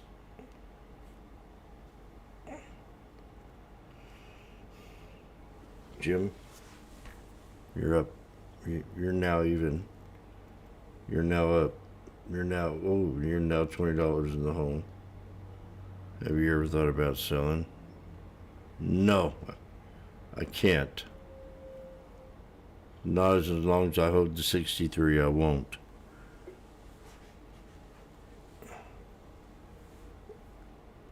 You do have a chance to get out even if you were smart about it. You know, we still have a higher low. You can't get me out of this trade.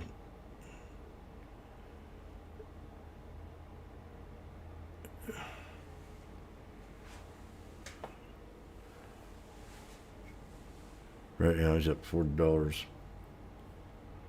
It's enough to go to Big Mac.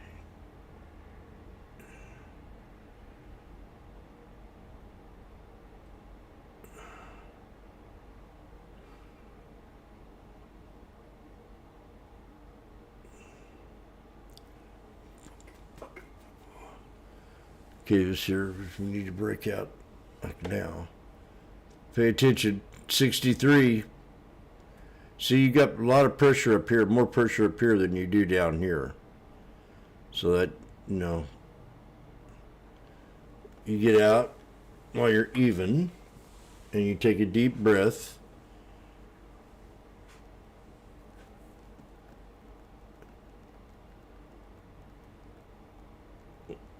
Or you cross your fingers like I am under the desk here between my legs. Y'all want to see? You're supposed to say it's too much information. They're down at $4.80. I'm up $100. Now I can make a business decision.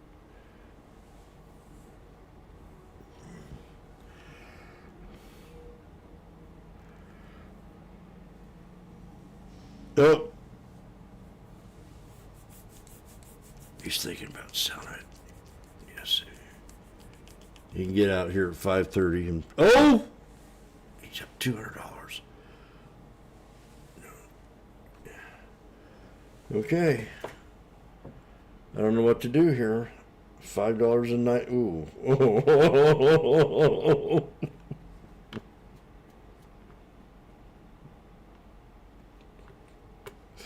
Woo! Thank you very much, Charlie. I think that was despicable, but yet yummy. I'm not sure how I did that. We're going to change here out of here and put calls, because I think that's what we did. And I'm going to use the capital C. ALLS. Oh God, look at that.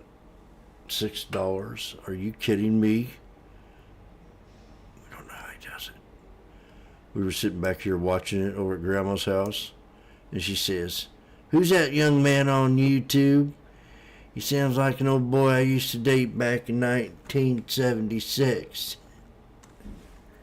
He's about half my age." Oh, there we go. Up, wrong one.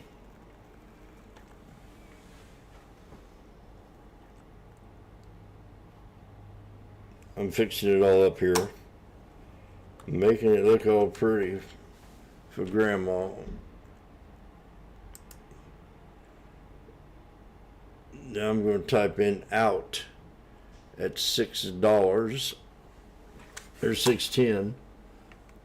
Thank you very much, Lord. For I'm very, very thankful. A plus. A plus.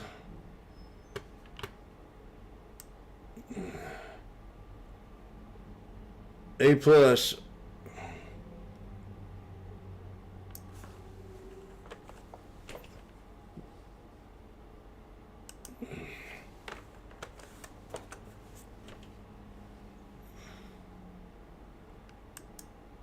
It's just the way it is.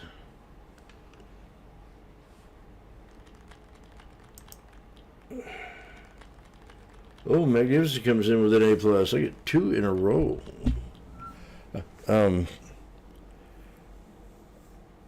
Ladies and gentlemen, today I just made a new milestone.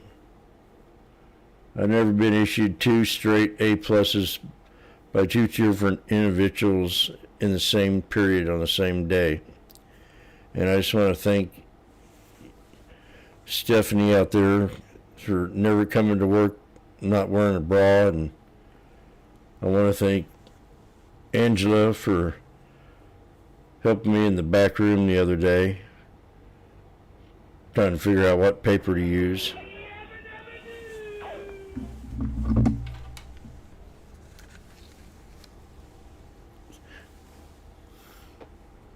Yeah, I just got another one.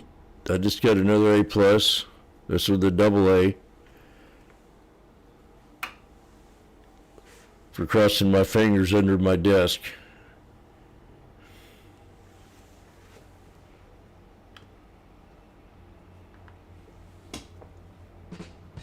Boom. Yeah.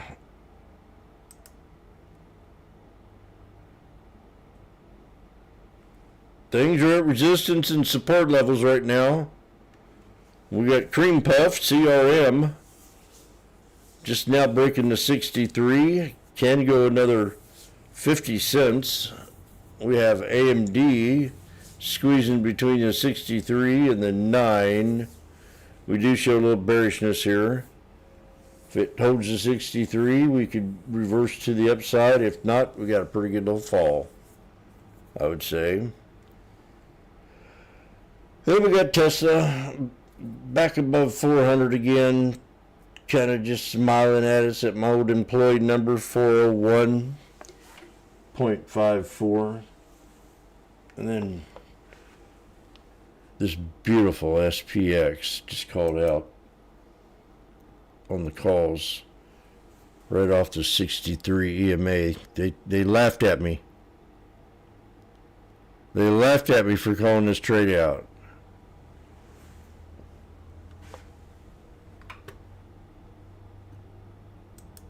Shame on them. Ain't that right? Yes. You were right again.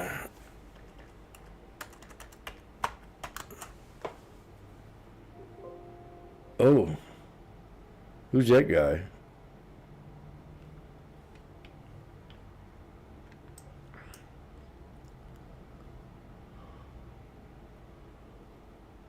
So let's do a little educational. This is SPX today. We're just going to kind of clean this thing up.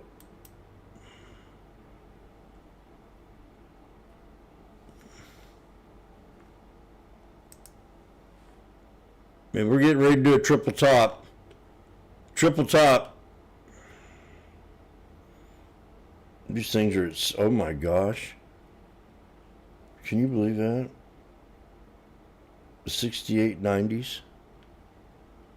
Oh. Let's not look at that.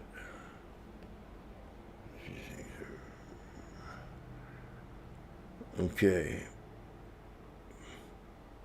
So right out of the gate this morning, we got a kind of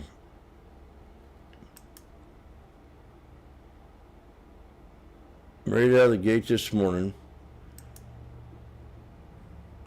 Sorry, baby. Cleavage or not,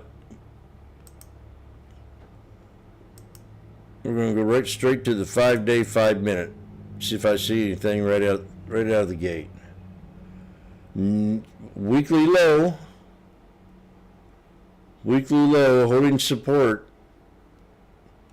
right here. So it held support today. There's one good reason why to take the trade. And this is on the 5-minute. So that's a pretty another good reason right there. Big old long hammer. Like a big old sledgehammer. Then an inverted one. Reason number 2. And then on the 1-minute,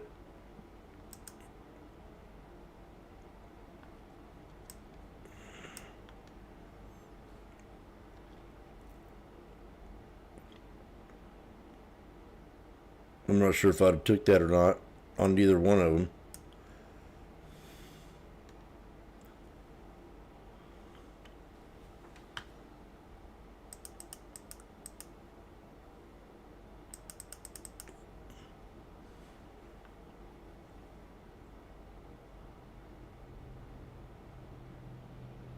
Definitely would have took that trade right there.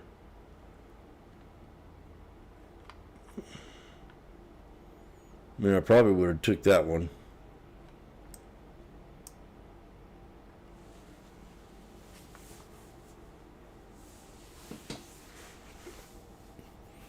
And then I would have took this one here for sure. Head and shoulders. And then you got another head and shoulders right here.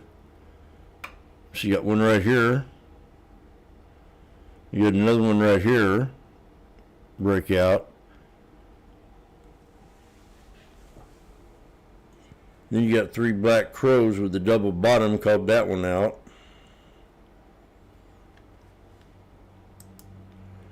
Now on the 5 minute.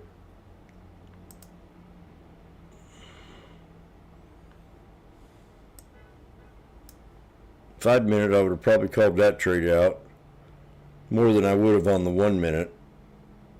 But I definitely called that one out on 5 minute. Man, I would have called that trade out. And I might have called that trade out. And I would have called that trade out. And I'd got out of that trade maybe sooner. It's a triple top.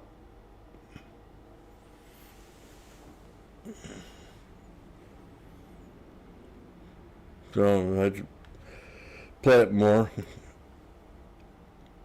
That time frame. Then you got the 2 minute, which is cleaner.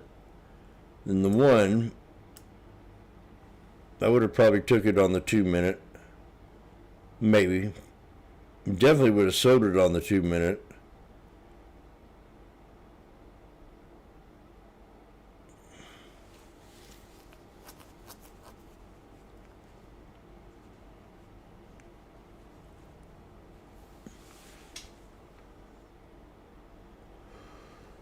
I'd have to use different moving averages.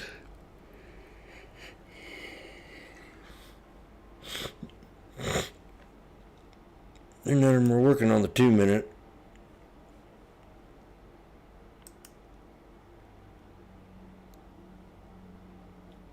The 5 minute they are.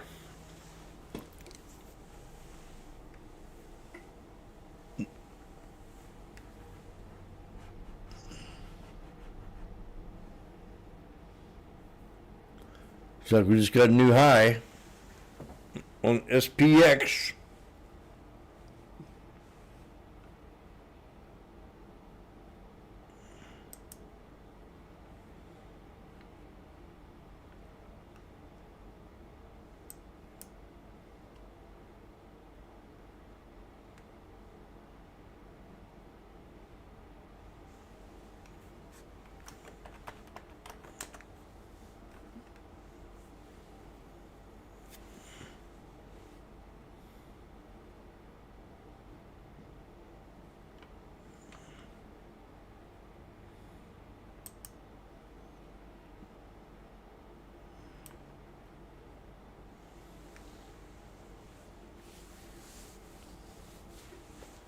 Well,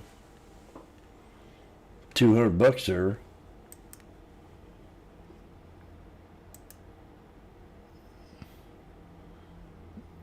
$300 probably.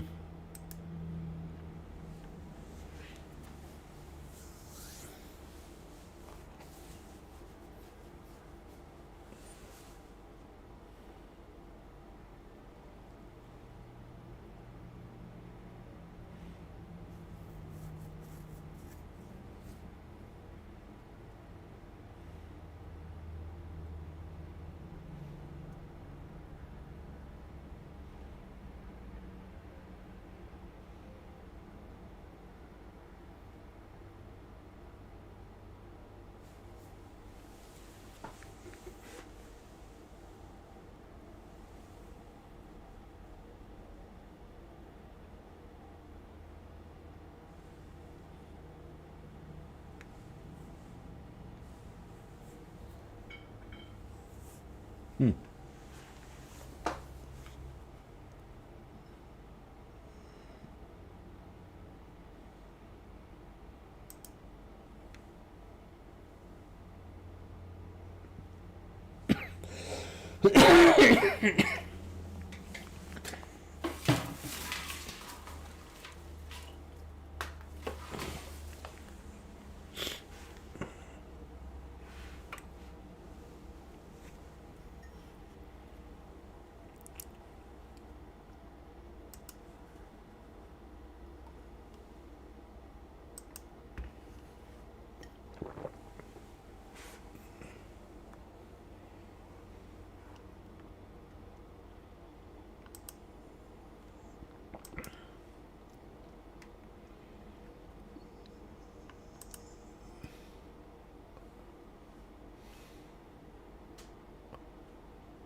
pull it back.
Okie dokie.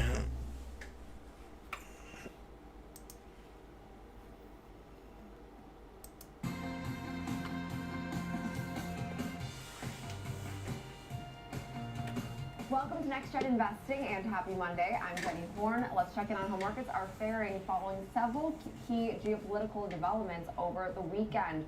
We are right now actually seeing some surprising strength as markets have recovered pretty substantially from earlier session losses, as now S&P's up modestly. The Dow, as you can see there, is still pretty much unchanged, while the Nasdaq 100 is up 0.3% and the Russell 2000, of course, the more read into small cap names, is actually the best performing, up about 0.6%. And again, markets are staging a really substantial recovery intraday, rebounding from the sharp declines this morning as investors digest the news surrounding the U.S. and Israeli strikes on Iran over the weekend. U.S. oil prices did trade off their highest levels of the session, while investors did buy some of the dip pretty heavily in the market's tech leaders like Nvidia, Microsoft. Nvidia shares now up about 3%, while Microsoft also up about 1.7%. Even Apple up about 0.75% now in the session. But throughout the next hour, as we typically do tend to do, we focused on more of the individual equity stories shaping today's markets, and obviously acknowledging that there are serious geopolitical risks now being factored into some of these equity prices. But we'll kick things off with a few movers to keep on your Monday radar. We will also preview MongoDB, Best Buy, and CrowdStrike into their earnings reports early this week. We'll also close out the show then with our under 30 name Red Cat shares are jumping as we're seeing a surge in interest in these U.S. defense stocks, of course, as we do kick off this week. But here now to help us make sense of today's, obviously, market news, as well as just the nice recovery we were witnessing here in real time, I'd like to welcome in Sam Badas, of course, contributor and host here for the Schwab Network. And Sam, where to begin? We've been saying it's like a vacuum of news, and I feel like you ask and you shall receive, because we got even further geopolitical news over the weekend. So what are you watching to kick off this trading week? Well, we sort of saw a little bit of a prelude of this on Friday, Jenny, with that safe haven bid, of course, in places like gold, equities pulling back into the weekend on some of the geopolitical risk premium being priced into these markets. Obviously, we did see a bit of a pickup in oil prices too, but then, of course, waking up to the developments and the headlines out of the Middle East on Saturday, we did see very much a spike in oil as that got up and running for trade in the overnight Asian session, and that's what we're seeing very much playing out today. But suffice to say, for equities, while we did see the initial shock as traders here stateside really weighed up what this is going to mean as far as this escalation in the Middle East, we have very much staged a comeback, a bit of a turnaround here. It was the Russell 2000 that really led the way higher, turning positive in the morning session, and then now, of course, we have seen the S&P 500 that's just sitting up fractionally as well. So this is a market, of course, that was already on edge around AI disruption fears. Obviously, these compressed valuations, that whole story, a bit of indigestion off the back of what we'd heard from Nvidia and various other technology companies, and then also, of course, around some of the credit risk concerns in these markets too with the cockroaches. Now, that doesn't necessarily signal that any of that has gone away, but what we have seen is a number of those beaten down sectors, things that weren't performing very well last week, particularly Nvidia off the back of its earnings, actually staging a bit of a comeback and a pickup today. If I look across some of the other components here, I mean, you've got the IGV, which is that beaten down software index, that is up 1.6%. You've got a lot of heavy lifting being done by some of the cybersecurity stocks as well. So these are technology companies with a bit of defense exposure, suffice to say. So that is very much a theme we're seeing playing out, where we do have this market dynamic, which is pretty typical in something like this when you're talking about obviously a conflict like that, where you have energy higher tracking the oil prices up, and then the defense names that are rallying. We saw that globally overnight as well. You only had to look in places like Japan, Australia, China, the UK to see that trade very much playing out. We've also, of course, as I mentioned, defense up, but it is very much the airlines, some of those travel companies that are really feeling it today as you know, a lot of those traders out there are weighing up not just the disruptions that we're hearing about, but of course the higher oil prices, what that's going to mean. Not the sort of news you want to hear in what has been really described as this travel bull market. But you know, on top of that, we got some PMIs this morning that managed to hold up as well. I think that's important to take into consideration. But I think, you know, one of the big stories in this market has also been the stronger dollar. of course, but also that 10-year yield picking up and actually getting up above that 4% mark again. Now, that is not a typical safe haven trade. We did see bond traders piling into bonds off the back of the initial developments, but have since actually seen that yield ticking higher on perhaps the expectation that higher oil prices might feed into inflation, and that could impact the future of the rate cutting path down the road, Jenny. Yeah, and look no further for the impact of the influx of right now crude and energy prices than the tourism space, but specifically these cruise liners that are seeing, I mean, a substantial hit as a result of the, of course, ongoing uncertainties in regards to the situation in the Middle East. So we'll look at Norwegian Cruise Line, which also did have, of course, some quarterly earnings here. But I think the story is definitely more so just the continued uncertainty, especially when you operate in key waters that are right now going to be perhaps avoided or just rerouted, and so there's that degree of just risk, frankly, that's also being weighed in by its fourth quarter revenue miss and lowering now its full year earnings guidance. Yeah, a couple of things going on with this name. We do, of course, have a morning in which perhaps not a great day to report when the concern about oil prices is being reflected very much in these travel stocks. But yes, as you mentioned, we got a report card posting a mixed fourth quarter as far as the results are concerned, and also lowering its full year guidance as well as its earnings. So by the numbers for the quarter, it was an EPS beat here actually of 28 cents versus the 26 cents that the street was estimating here, of revenue of 2.24 billion. Versus the 2.35 billion that the market was expecting. So that was where the miss came from. Looking ahead, look, they do have big plans for expanding their fleet. Also, as a brand, they're focused on the private island offerings, but it really comes down to some of the commentary, what management said about that, because the company's new CEO said that the strategy is sound, but execution and cross-functional alignment have fallen short. Now, with this commentary, there is a view that basically they brought down expectations here, and I think this is really what the market is focused on this morning, Jenny. There's a view that could have been a little bit more upbeat, but it seems that they were just forthright very much in their remarks, because the CEO then went on to talk about how their priority is to urgently address the gaps and improve coordination, reinforce accountability here, strengthen financial discipline across the organization. They have very much talked up their strong assets, and some of the analysts that we've been listening to this morning have been talking about that, also with respect to the leadership team, but now with a clear focus, they say, and necessary rigor, they're confident in their ability to create sustainable long-term value. But it did come with that more cautious tone, you could say, around, obviously the execution here. So there's still a view out there that travel is holding up. Obviously, as I mentioned at the top, this is a travel bull market, as many people who sort of describe it as.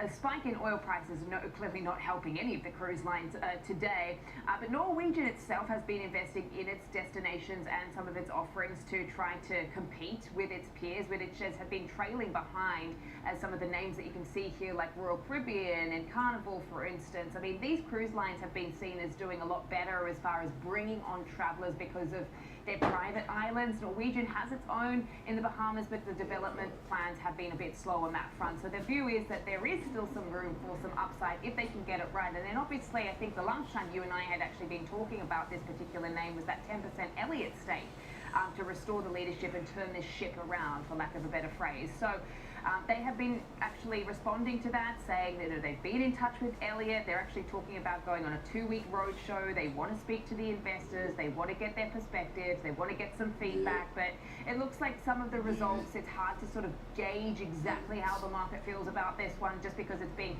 overshadowed by travel being broadly under pressure today, Jenny.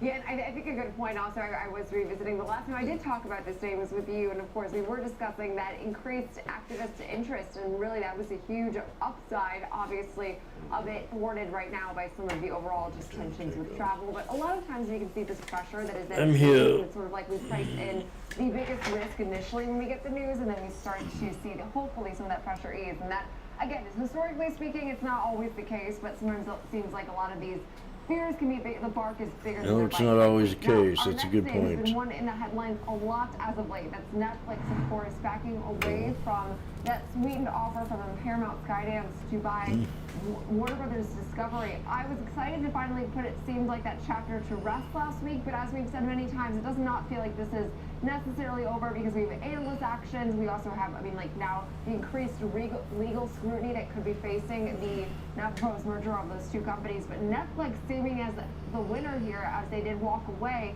and they do get that $2.8 billion breakup fee.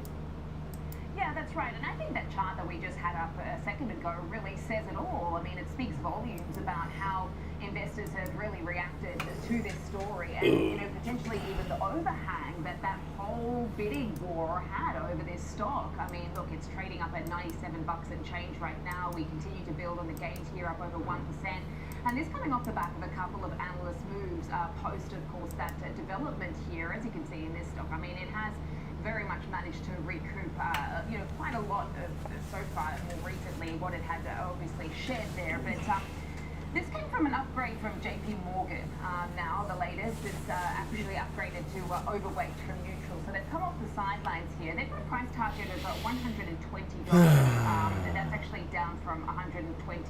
So they've come down, but they're still bullish because they've reinstated coverage now following what was a period of restriction for them. They do believe that it's a healthy organic growth story. They are very encouraged by the strong content, the global subscriber growth, I should say, continued pricing power, and may call it an under-monetized advertising tier as well. So they do expect elevated share repurchases in 2026 as well, driven by that $2.8 billion termination fee that you just highlighted and mentioned there. They say there is a currently opportunistic share price.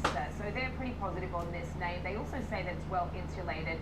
Subscription-based model supports a premium valuation. So overall, they do think that Netflix seems to be strong here, growing company with pricing power. It seems that they are encouraged by their global expansion as well, improving ad revenue and potential share buyback. So they think that the stock should basically outperform here.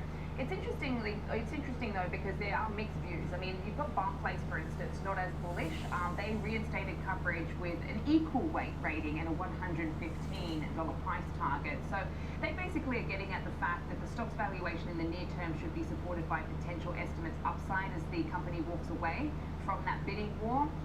But they do believe that the valuation is likely to, quote, embed concerns around the reasons for bidding on the asset. So it sees risks to estimates beyond 2026. So basically what they're effectively saying here is the stock looks fairly valued. Short-term outlook may improve, but they do see longer-term risks here. So not quite ready over at Barclays to call this a buy.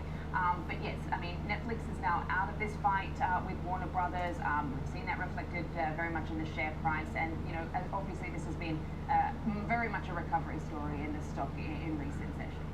Okay, and then our next name today, one name I mentioned off the top, which I think is a notable part of this overall market recovery, is NVIDIA. With, further partnerships developing, but also the fact that we are seeing a 3% decline today, which is definitely, again, aiding some of the overall market sentiment. So perhaps some dip buying, but also the fact that we had really strong earnings last week that never really saw price match the performance from the biggest company in the world, of course, being NVIDIA. Right, so this one came off post-earnings, and everybody was sort of wondering exactly why. Some were sort of pointing to the fact that it's no huge surprise. It doesn't necessarily always rally after its report card, but today the catalyst seems to be the big picture story for this company being the fact that they're looking to strengthen their AI infrastructure supply chain. So they call this sort of vertically strengthening throughout the supply chain. Look, they're throwing billions of dollars at this. In fact, $4 billion across 2 optics suppliers now.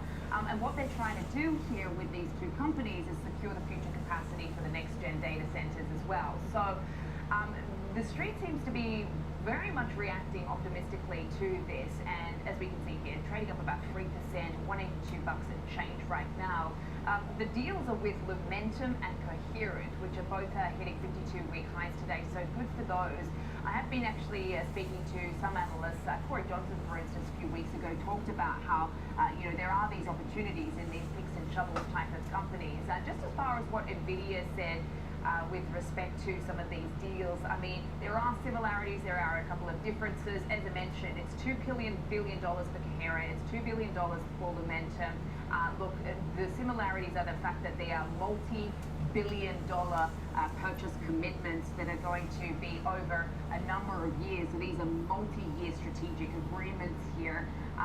For Lumentum, it's really about building a new US fab facility to increase some of the capacity.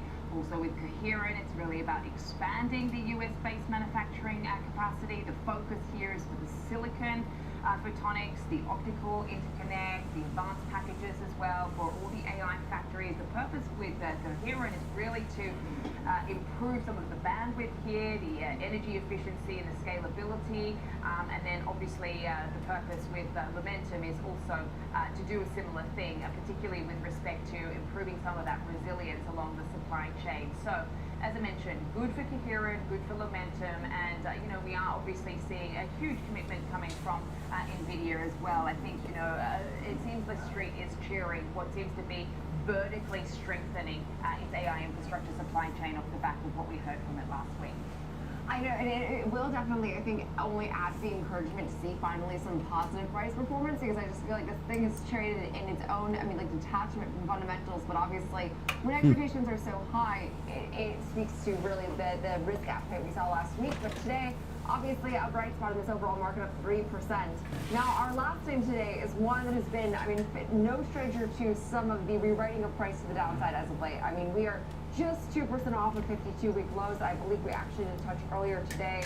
That's right, baby. Recovering in Novo Nordisk shares, down 28% this year and down now about 59% over just the last 52 weeks. And so you can see that very much illustrated from this chart here, Sam. But walk us through the news we're getting from the sell side, because further downgrades, but I will say the tone is fairly neutral from Goldman today. That's right. This is a tough chart, as you say, Jenny. Look, coming off the lows of today, it really feels like our segment is brought to you by the letter N. Anyway, moving on, yes, obviously we've had this analyst over at Goldman that's now downgraded this name to neutral from buying with a price target of $41 down from 63. So just still implying some degree of upside here, but basically this has got to do with the CagriSema. That was the trial there, and they cut their estimates for this across the diabetes and obesity following the disappointing results for that redefined 4 trial, as it's called. So they're now basically, the analysts are projecting these sales for this particular drug of roughly $5 billion compared to $11.8 billion prior. So that's more than half. And then obviously they've talked about the share price in particular, saying that this is a show me story. So they have noted that they did not move to actually sell because they do see scope for upside driven by the launch of Wegovy and the pill as a potential volume capture acceleration with the unlock of the Medicare population as well. So that is the reason why they've gone to neutral and not to a sell. But it feels like this company, Jenny, to your point at the top there, is that it just cannot catch a break. This has been described by some of the analysts as a train wreck. It's lost about 60% of its value. Investors are concerned about a number of things. It's the copycats, it's the compounding. Last month, of course, we heard about the fact that it was suing over some of that, but it's the competition as well. Its ability to obviously compete with another big name that is Eli Lilly, which on a day or a week when we have those earnings, we saw these names going in opposite direction based on what they had said. Look, this company did get a head start with the pill. It's had a head start with other things as well, but there are some concerns around what happens when Eli does. So this latest trial did show that the CagriSema saw patients experience slightly less weight loss than Zepbound at 84 weeks, which of course is Eli Lilly's offering. So that puts the sales potential in question now, and so that's what some of the analysts off the back of that had been getting at. For instance, the BMO analyst said this: "We struggle to identify a reason why a patient would be prescribed CagriSema instead of Zepbound if the product comes to the market." And the JPM analyst said this: "The results will make it difficult for the product to gain market share from Lilly." So this is very much a market share story, it seems, with this particular drug, but obviously Novo was down while Eli was up on the day that was announced. And so, yes, a little bit of a recovery here in the share price off the lows, but I think this seems to be a little bit of a wait-and-see story down the line. I think they're going to go for another trial at the back end of 2026 for this one. So something to watch. Yeah, another story where I don't think the saga is quite finished yet, at least for Novo Nordisk, but shares at least, again, trying to stage a recovery with the overall market here intraday. But appreciate it, Sam, for helping us break down all of our top movers today to kick off our show today. Now, coming up next, I will break down the charts and two names with earnings still ahead. MongoDB into its earnings this afternoon, and Best Buy ahead of its earnings tomorrow morning. Stick around, we'll be right back.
Stay connected to what moves markets.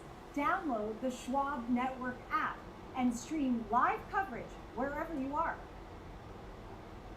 Intern, this place is incredible. It's where I get all your office supplies. Your golf balls, your fancy coffee, and the giant TV. It's everything in one place. It's like Schwab.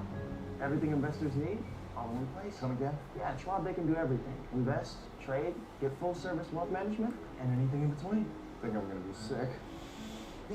We have to buy that now. Invest your way with Schwab. Whether you're a bull or a bear, you'll want to catch the latest market action on Morning Movers with me, Diane King Hall, live from the floor of the New York Stock Exchange, only on Schwab Network.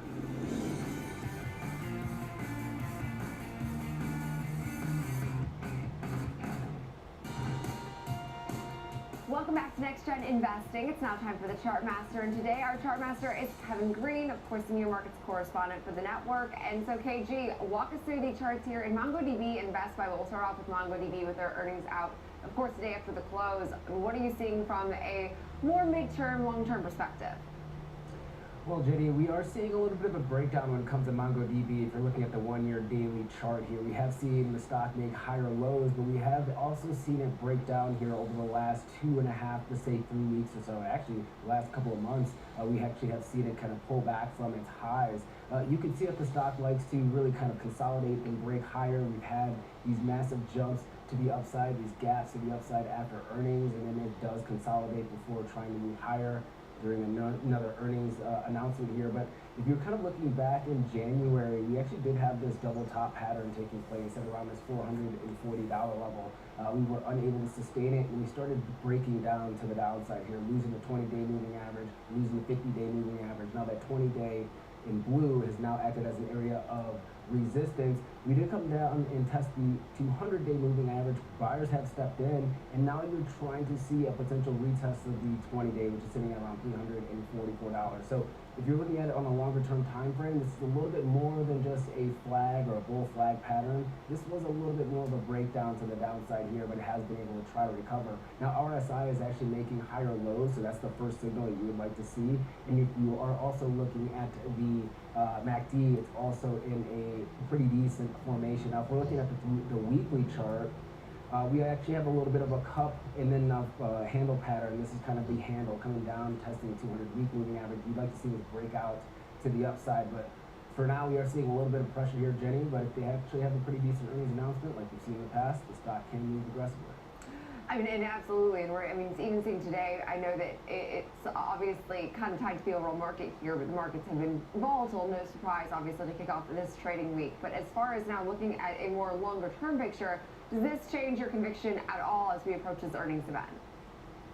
Actually, I mean, if you look at the longer-term chart, and we looked at it briefly here, but if you're actually looking at a longer-term chart, you can make the case that it is consolidating, coming back, testing the 200-week moving average, which is a very significant moving average here. We did have some buyers stepping in. We actually had a hammer candle last week, not the most bullish of hammer candles on the weekly time frame, but it's a hammer nonetheless. And then you would like to see a little bit of a follow-through. If we get a decent earnings announcement, we break that to the upside here, you can make the case that the stock could try to retest $450. So the MACD and RSI on the weekly chart does not look that great, but once again, coming back, retesting the 200 and leveraging that as an area of support is kind of that first signal that buyers are seeing some value here.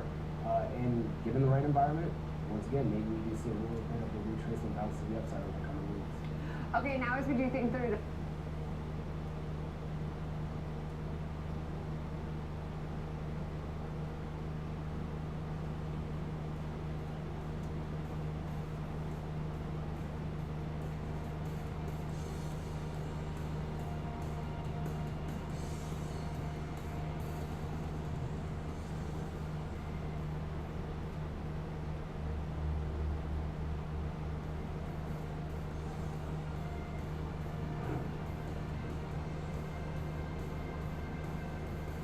for instant reaction.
Earnings breakdowns and hot takes that teach you about stocks and markets.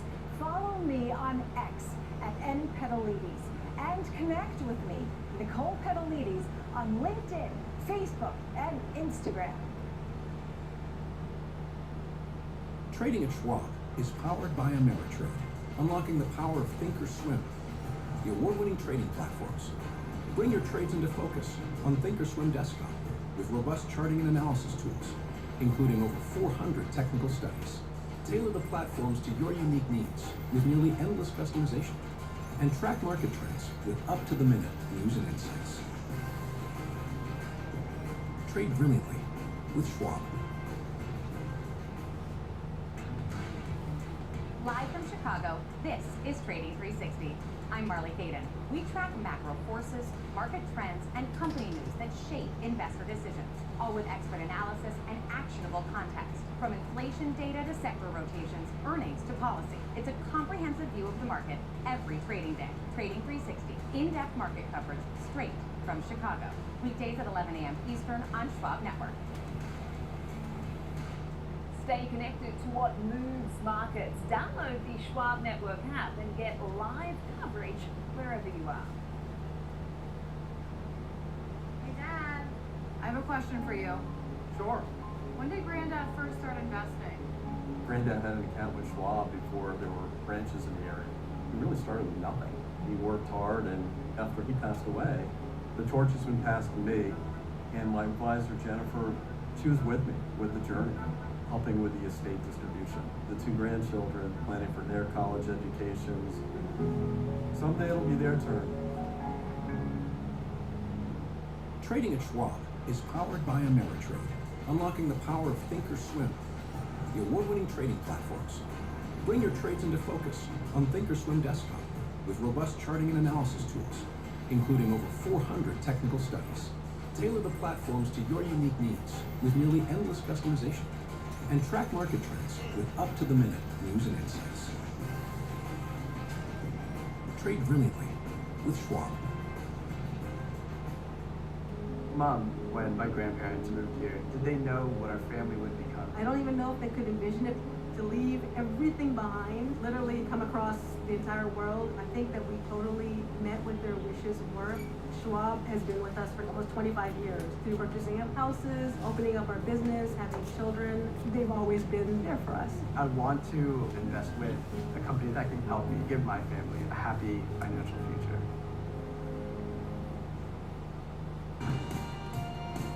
Welcome back to Next Gen. Now I'd like to welcome in Kevin Green, Senior Markets Correspondent, for a look now at trading, of course, MongoDB. For example purposes, Yeah, Kevin. Glad to have you back here. Walk us through how you think they're trading this name, of course, into earnings. Well, just given the fact that we do have earnings coming up, and we do have a situation where the 20-day moving average could be the next area of resistance in the longer-term chart. Once again, kind of basing out and potentially breaking out to the upside here. Actually looking at a long call position for this name, going out a little bit in time, looking at the April 17th 450 calls, going long those calls at $6.20. So the max loss on this trade is going to be $620 with the break-even point of $456.20. You do have a unlimited profit potential, and this is for a move to the upside, Jenny, trying to buy a little bit more time in order for this trade to kind of play out. If we do get good earnings and we do have a re-rating higher, this would be a trade that would be able to benefit from that. But if we do see the stock reverse and move lower post-earnings, then obviously that's when losses can occur on this name. So risk defined, but you're looking for a little bit more of an upside move here over the coming weeks rather than a breakdown in the stock. So now to look at our next name, Best Buy, of course, into their earnings tomorrow morning. Best Buy has been actually one that's kind of interesting because I think it gives a good read on like broader trends we're seeing in hardware. I mean, like the appetite for PCs and various other devices, I think, and we see it a lot through Best Buy, but has not been as much of a benefit as of late. So walk us through this chart and what you're watching here, technically speaking.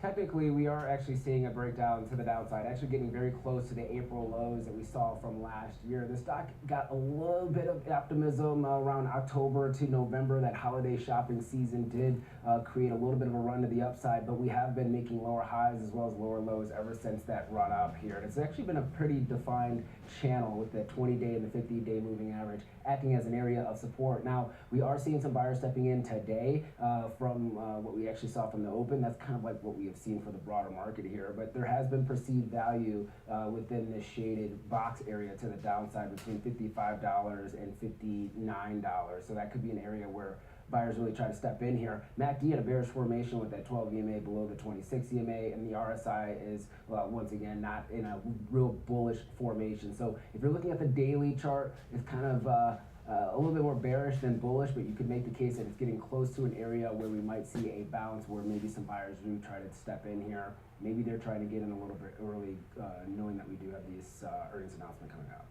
And of course, actually pretty much unchanged here on the session. So doing a lot in step with the overall market as we approach this earnings and obviously way the broader geopolitical risks. But as far as trading Best Buy for example purposes, again, a different type of exposed name to broader tech, but still very discretionary in its nature. And so how do you think through this name? Well, looking at the fact that on a technical basis we are coming down and potentially getting to a value area, this is actually a bullish trade as well. Looking at the April 17th $60 calls, buying this for $5.15. So the max loss in this trade is going to be that debit paid $515 with a break-even point of $65.15 and unlimited profit potential. What you would like to see is obviously the company reporting decent earnings and the stock moving higher and just buying a little bit more time once again for this to materialize. And maybe if we have some optimism, some buyers do step in and try to reverse the primary trend, which is right now to the downside.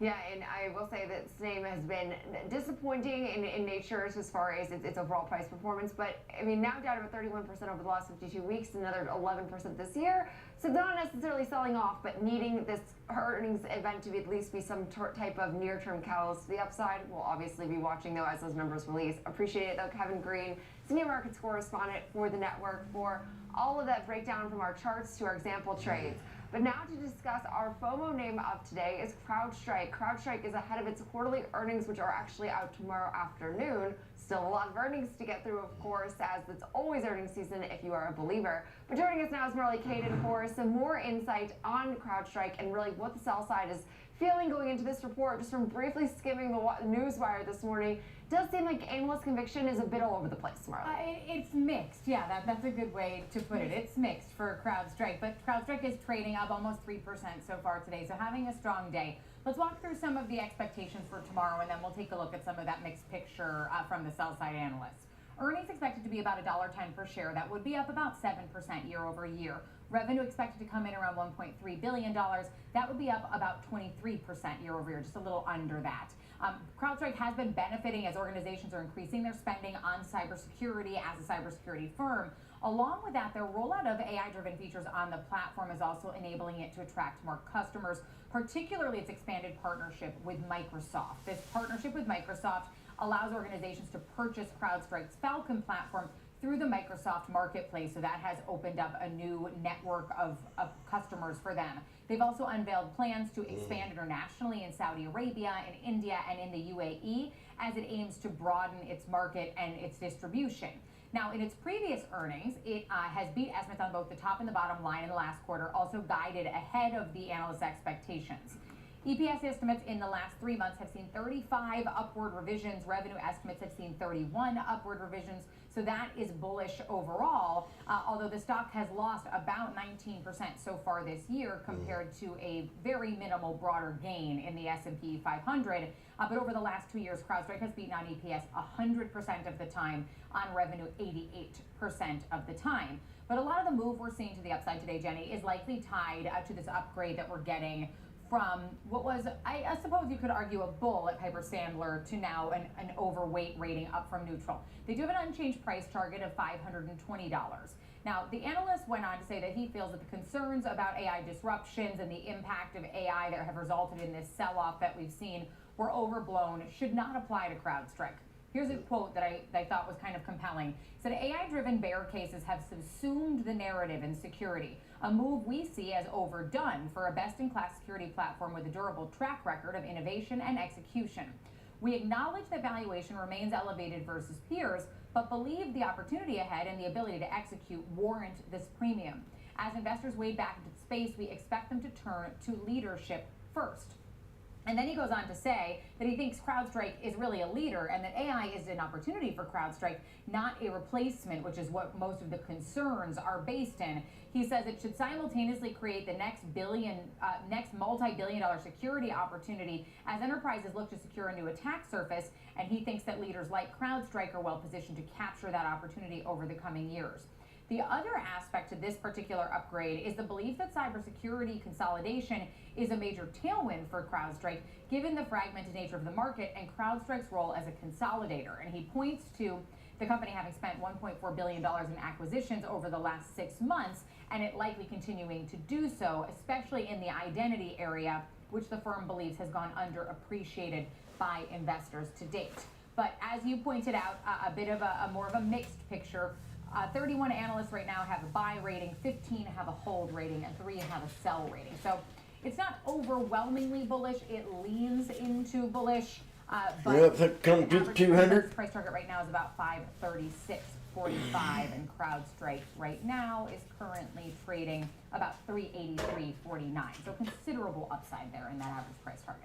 Okay, and interesting because I feel like there has not been any key recipe for like success post earnings in this space. Like we saw Zscaler making a monster move to the downside on Friday, and then like Palo Alto Networks also has not been an earnings winner by any means, but has seen some strong strength in their earnings. So kind of gives that an air of volatility to an already volatile market on like what move we'll see. Could be anyone's guess, especially because hard to not factor in the broader macro to the situation right now. Well, and you bring up Zscaler as a good point too, because earlier Very good point. on the network, and he brought up a very similar point that these companies are putting up numbers that are showing that they may not need to be included in this AI fear, AI disruption conversation. Oh, and bullshit. They may actually be the beneficiaries of some of these fears, and they're still being punished along with the masses. So whether or not Wrong. Strike falls into that same camp, I don't know. I don't think I've seen so. more notes saying that many analysts think That's that cheating. they shouldn't be included in that conversation. But whether or not that memo has gotten to the street, I don't know. And that's a very good point. And you know, whether that is true or not true, you know, it all depends on, you know, the way things are being priced. Obviously, when we get these earnings, more so Wednesday than tomorrow. Obviously, we still have a full trading day. But appreciate it to Marley Caden for that breakdown and really the sell side conviction. Fairly mixed going into CrowdStrike's report, which is tomorrow afternoon, of course. That'll do it for FOMO today. Now, overnight, we know that the U.S. and Israel delivered strikes on Iran, which are just driving now oil higher, with markets now more focused on what this means for the overall shipping environment in the Middle East, and how long, of course, these disruptions could last. We've got the details. Coming to the 200, baby. Pay attention. Here we come.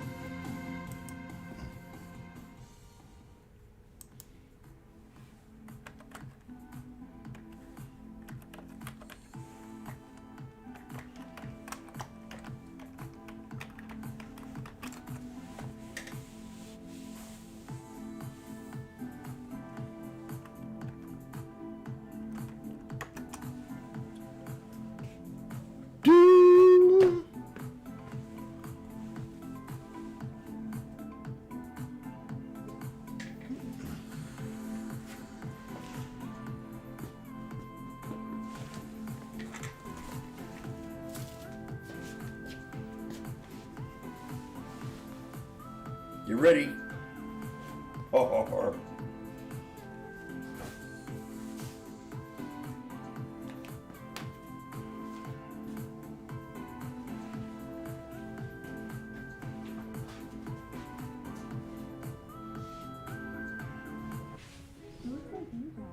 Aw, she's got your smile. Carl. Yep, your #1 broker's here to welcome your new little dependent. Actually, we invest with Schwab now. They have everything we need all in one place. I can set up her college fund. I've been learning about trading strategies. Schwab helps you generate retirement income. All this Schwab is everything you need is making Schwab. it. Does somebody need a nap? Schwab! Oh, Invest your way with Schwab. jeez. Stay connected Really? to what moves markets. Was that Download the necessary? Schwab Network app and stream live coverage. You wherever moved me, are. baby. I'll tell you that right now.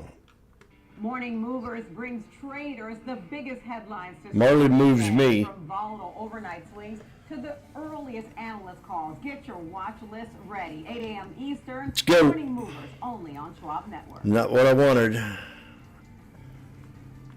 That's not what I wanted. Welcome back to Next Gen Investing. We're now talking restaurant brands with several analysts turning more bullish following, of course, it's Investor Day. Okay. On the sell side conviction, I'd like to welcome in now Diane King Hall, the host of Morning Movers. Of course, I am the parent company of Tim Hortons, Popeyes, and Burger King, gaining some overall enthusiasm from Piper Sandler and Truist today. So walk us through these notes.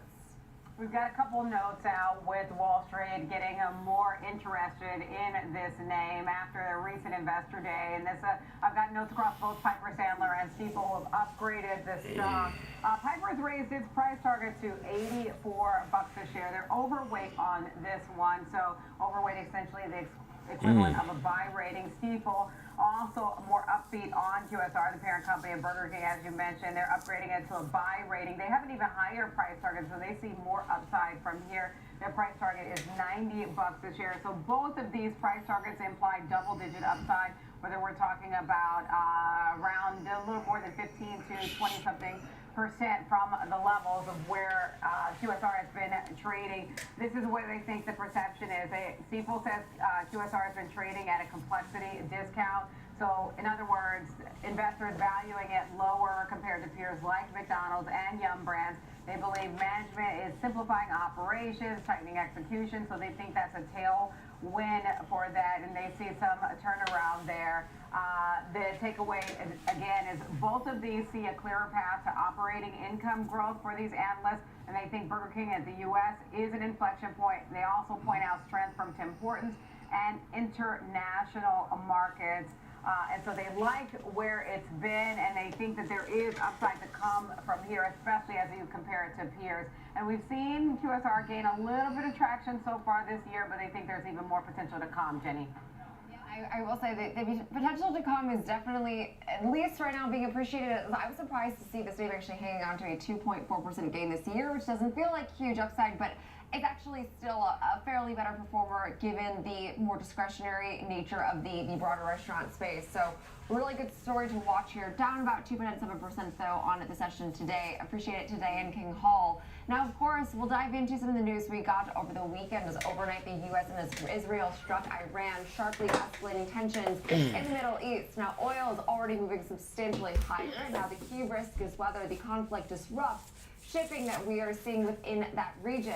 So joining us now to break down what's at stake for energy markets and the global economy is Michelle Brohard, geopolitical analyst at Kepler. So thanks so much for being with us, Michelle. Of course, really great time to discuss everything we heard over the weekend. What do you see as right now being the most significant risk from the ongoing situation in the Middle East?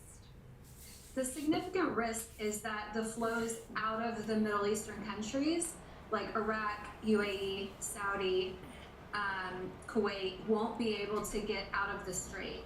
So right now the movement in the strait is just a trickle. So ships are barely going in and out. There is. Note that said the Iraqi, finally, if you have an Iraqi flag, you can move out of the strait. So most of the finally ships are backing up inside of the Gulf and not able to go around. We've already had two sunk ships. We've had one that was carrying gasoline and one recently today that was carrying, we think, bitumen, but we're not entirely sure.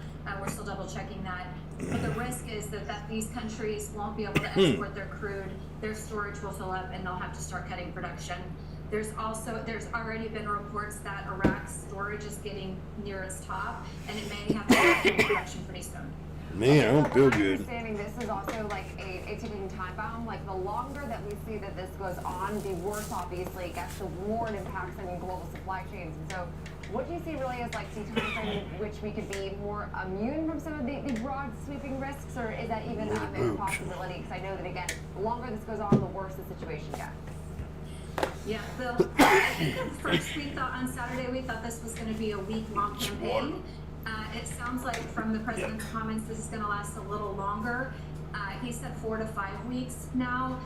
4 to 5 weeks without flows out of the Gulf will be a significant problem. There's no way to replace that much oil and oil products leaving the Gulf. Europe gets almost 40% of their jet fuel from the Middle East refineries. That's a lot. That's going to be a problem for Europe. Asia gets almost 50% of their oil from the Middle Eastern countries. Also, that could seriously constrain some of the Asian countries as well. Okay, and you have mentioned that Iran's options are constrained. What really does retaliation realistically look like, though, if they want to leverage without seeing that needing strategic blowback at a huge scale? Iran is fighting for its life. Their regime is fighting, and they are backed into a corner. I think for them, all options are on the table.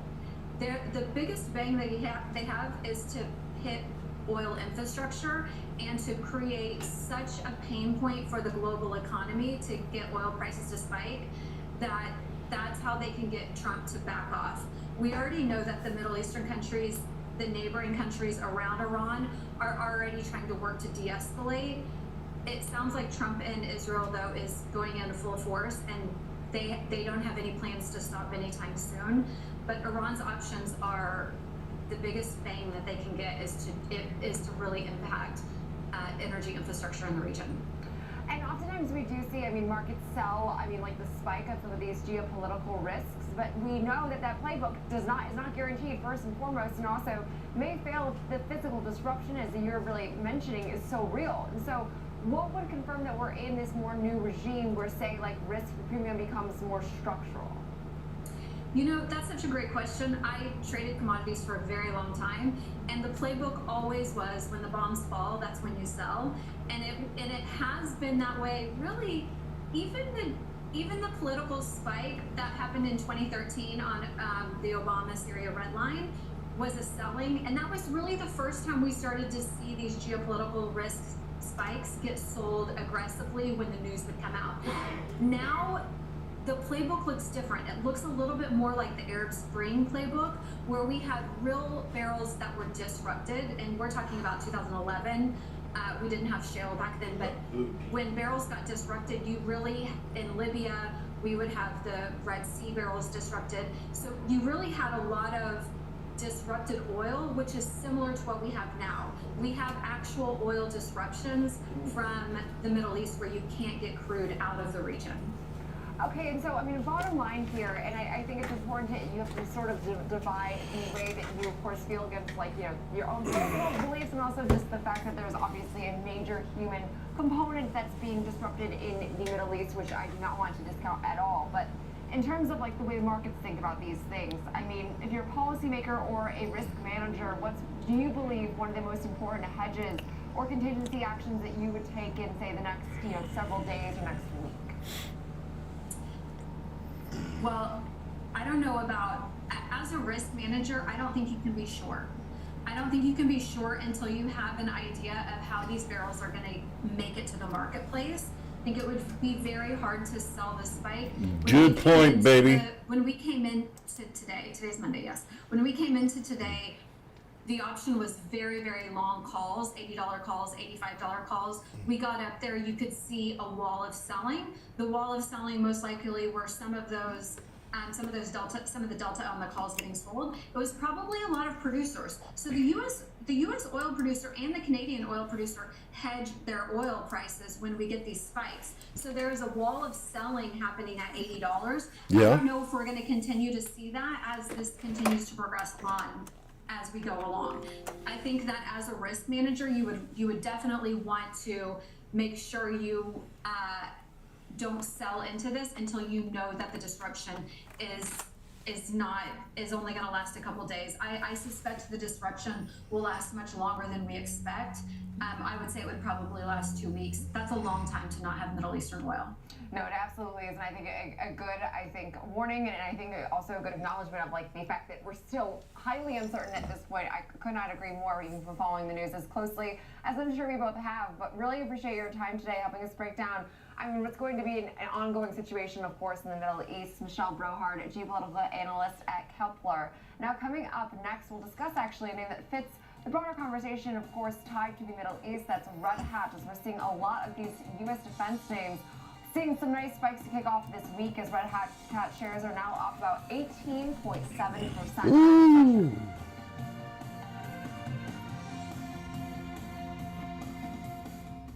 Schwab Network delivers real-time market insights, live from the NYSE, NASDAQ, the SIBO, and beyond. From earnings to economic data, we cover what matters as it happens. Streaming 24/7, anytime, anywhere, free on schwabnetwork.com. Morning movers, be the first to find out what's shaping early market action. Tech Check, Options Corner, Futures Focus, Technical Analysis. Morning movers covers it all. Grab your coffee and tune in every trading day at 8 a.m. Eastern, only on Schwab Network. Stay connected to the markets with Schwab Network. Tune in. Are we going now morning, baby, or are we going to bounce up here? SchwabNetwork.com and on all your favorite streaming services. Schwab Network, available anytime, anywhere, on any device for free. Stay connected to what moves markets. Download the Schwab Network app and get live coverage wherever you are.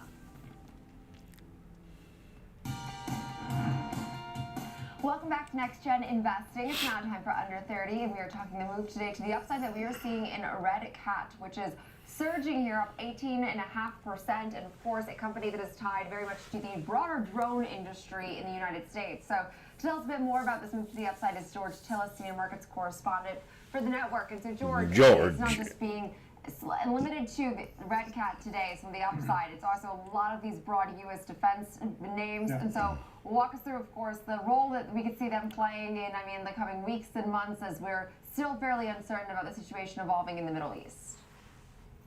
Yeah, it's a good question. I think if you look at companies like Red Cat, which is essentially a micro cap company that sells surveillance and intelligence and reconnaissance drone technologies, and the stock has actually done extremely well. Absent today's pretty nice move around 18%, it's up about 150% over the last year. And essentially, I think what's happening here is that there is a lot of demand for drone technology, not just for the answer is no. Surveillance and intelligence gathering and essentially offensive and defensive kinds of weapons for military use, but there's been a huge push in the commercial space. I'm thinking about I was thinking about SPX right here. In other words, if you think about things like if we were going to break that 9, but that didn't happen. We're talking about also, the last year for electricity. Moving these small modular nuclear reactors will require another layer of security. And so drones are essentially going to be part. The answer is no. Now there's a setup right here, but it's getting that time of day where I really don't want to take that big of a chance. But if I was to get in a trade right now, it'd be small right here, maybe. But I ain't gonna do it. I'll wait. George, tell him. Surveillance and electricity and oil and gas infrastructure surveillance as well. And so as far as, the volatility that we see from these names, just knowing and obviously understanding markets for times of volatility, times of uncertainty with, like political measures, these names, we can often see a spike. And then, typically speaking, the equities actually do tend to normalize. So does that also include these defense names, or could we see more of a mid-term benefit? As far as just gauging the risk here with defense names obviously further exposed than just like a traditional equity right now. Well, yeah, so to answer the question, just looking at the chart, one of the things you'll notice is that there's a lot of volatility. You'll see big movements, for instance, in late summer of last year to early, fall of last year, and then a big spike higher than a pullback. But overall, if you sort of, stretch that whole time horizon out, there's a positive trend in this name. There is a lot of volatility because anytime the stock does move higher, RCAT will essentially issue a secondary, and they have been doing that to finance their business. I think what's important here in the context of this name as a growth story or growth stock is sales. If you look at the sales last year, they were only around $7.5 million, but this year they're expecting to 4x, 4 to 5 times that amount to basically 38 million. Next year, the following year, that is expected to jump to 145 million. So we're talking about a 20x revenue estimate between trailing 4 quarters or last year versus next year. So I think that's something you have to keep in mind when you're looking at this name. It's still not profitable. It's not expected to be profitable, but generally speaking, when you have growth names like this, sales are, of course, the top line of an income statement. That's the most important factor in the financial aspect of the business. And the short interest in the stock is actually quite high, around 18%. So there's also a little bit of a short squeeze going on. So again, if this conflict in the Middle East continues for a long time, that should be a catalyst, or could be a catalyst for this name. But you have to keep in mind, too, that the domestic demand for this technology has also been growing. So that's talking about it right there, too. More stable, ongoing catalyst that you can certainly expect from this name, at least in the next few years.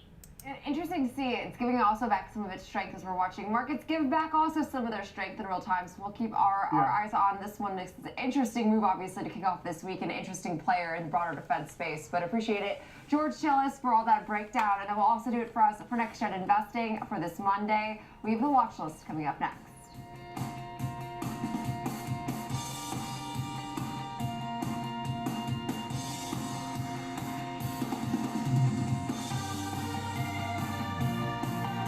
Schwab Bank Investor Checking, the checking account built for investors. Named highest in client satisfaction by J.D. Power for 7 years in a row. With Investor Checking, you get the award-winning features of our checking account, plus cash management solutions, all designed for investors like you, with unlimited ATM fee rebates for cash withdrawals worldwide, no overdraft fees, and enhanced security features to keep your money safe. Also, because your investor checking account is linked to your Schwab One brokerage account, you can manage your checking and investing in one convenient location. Moving funds between your accounts is easy. Cash moved to your brokerage account is available in seconds. That means you can stop waiting and start investing in stocks, bonds, money market funds, and more. Get more with Schwab Bank Investor Checking, the checking account built for investors. Ooh. Well, Welcome to Schwab Network, where real-time market coverage meets expert strategy. From the opening bell to the closing bell, we've got you covered. Get inside the minds of pro traders. My point is that they're getting a higher rate of change in sales based on their guidance, but not the same rate of change on EPS. Follow the biggest headlines, live analysis, breaking news, and sharp trade ideas minute by minute. With shows built for action, we break it all down in real time with speed, accuracy, and precision. I think one of the most important things is you're making a play in a risk-defined way here going into earnings. So that would be a further downside area to watch. Smart insights, actionable data, veteran traders, and trusted financial journalists, streaming live and on demand. Schwab Network, streaming 24/7, any screen, anywhere, free. SchwabNetwork.com. Mom, when my grandparents moved here, did they know what our family would become? I don't even know if they could envision it, to leave everything behind, literally come across the entire world. I think that we totally met what their wishes were. Schwab has been with us for almost 25 years through purchasing of houses, opening up our business, having children. They've always been there for us. I want to invest with a company that can help me give my family a happy financial future. Stay connected to what moves markets. Download the Schwab Network app and stream live coverage wherever you are.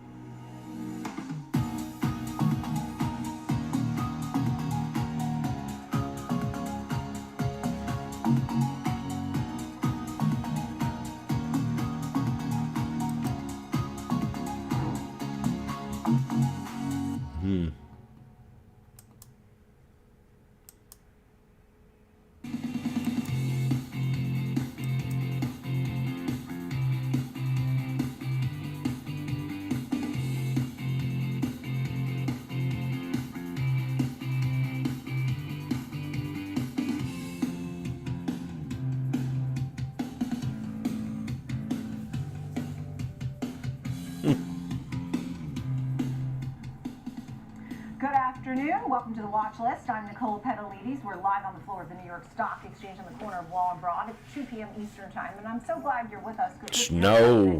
a breaking news day here. Oh gosh, 2 more hours. The fallout is what has happened over the weekend with all the Candles look kind of neat here. You have the U.S. and Israel with the coordinated attack on Iran and obviously killing the supreme leader. Khomeini. In the meantime, Yeah. we've seen how that ripples through the markets with oil higher, stocks went lower, energy gains, aerospace and defense gains. We're going to go through all of that, and bond yields dropped. So we'll look at a lot of the different plays on this market. And we also, of course, recognize our serviceable men and women who have been lost in this thus far. In the meantime, we'll have Tom White, who will take a look at some of the unusual options activity in NVIDIA, Uber, and Oracle. And we'll have the memory stocks in focus. Could they still be the best trade of 2026? The numbers for Berkshire Hathaway's latest report, as Greg Abel says, he's staying on for 2 decades. And Tracy Burns will join us with her market look. And diversification may be key for your portfolio. In the meantime, let's take a look at the markets. Overnight, the S&P 500 had been down about 2%. Right now, down just fractionally. Down, look at that, down just 11 points at this moment. We've seen actually some back and forth action for the S&P 500 and the NASDAQ and the Russell. But here's a look. So We're at 68.67. NASDAQ is down right now, down 28 points. Had been positive. She goes. But as Jimmy I said it was looking good. Expected volatility, that's exactly what they got. The Dow Jones Industrial Average down 0.25%. 68.75s. 39, while the small caps are gaining. Oil and gold are both higher, of course, as you would anticipate. Oil If we break the 21, I think we're going to stretch it out. Right now, $71 the barrel. It doesn't rank in the 25 biggest moves ever, but it's a big move, and it could be a bigger move. This, as you're looking at disruptions and See these candles here? different kinds of volatility in Qatar, Saudi Arabia, How they all look Kuwait, different. Dubai. So this is an international story. Gold, We started the kinda- gold had been at 5,400s at 53.32. The 10-year bond yield 405 had been below 4%. U.S. dollars gaining, Bitcoin's gaining. How'd you do that, James? 9,240. The VIX at 2137. So that's the big picture. We have markets correspondent, senior markets correspondent Kevin Green with us. As really, I think the traders knew it, that I knew it. volatility, and that we could in fact come up off the lows of the day and even see some green, which is what we saw. Some of your thoughts on some of the levels? Well, when you're looking at this setup here, Nicole, we actually Kevin. were in the green for the S&P 500. We faded ever since. I don't think that we're Kevin out of the woods Sourpuss. yet. Going into the close, it's actually going to be a little bit dicey. We had a lot of options activity, especially call buying activity taking place. At those particular lows, do we actually see an unwind of that activity going into the close? I think that's going to be a big risk for us, but obviously we are off of the lows, at least so far. We have 40% of the stocks in the green for the S&P 500. We have energy, information technology, as well as industrials kind of leading the way here, but we are still kind of waning here a tad bit. So I'm not holding our breath right now, but if you're kind of looking at the levels, the 68.85 level has been able to hold. That was a resistance point. We briefly crossed through that. Now we are rejecting it. What you would like to see is for the market to be able to hold at least around that 68.30-ish area. If not, and we break down and go a little bit lower, that's when we can see accelerated selling. So, so far so good, but we got to be able to hold this and try to maintain that 100-day moving average. I think that's going to be critical for the bulls out there. Yeah, understood. What about when we look at the commodities? Your thoughts quickly on that? Yeah, when you're looking at the commodities, crude oil trading at around $71, so still up about 6%, but well off the highs at this point. That's usually what happens when we have these geopolitical events. We have a spike high, especially when the market does open, and then we start to try to settle out here a tad bit. The dynamics are a little bit different than what we've seen in the past, because the United States is the #1 oil producer in the world at this point in time. So we have a little bit more flexibility, but we continue to see tankers getting hit in the Strait of Hormuz, and that is something that will bring on additional logistical risk, as well as the natural gas. That could be an issue. Natural gas space. There we go. We just hit resistance. Of this geopolitical risk that we've seen over the last 24 hours. Kevin Green, thank you so much. So glad you're with us with that. Right now, the Dow's down 143 points.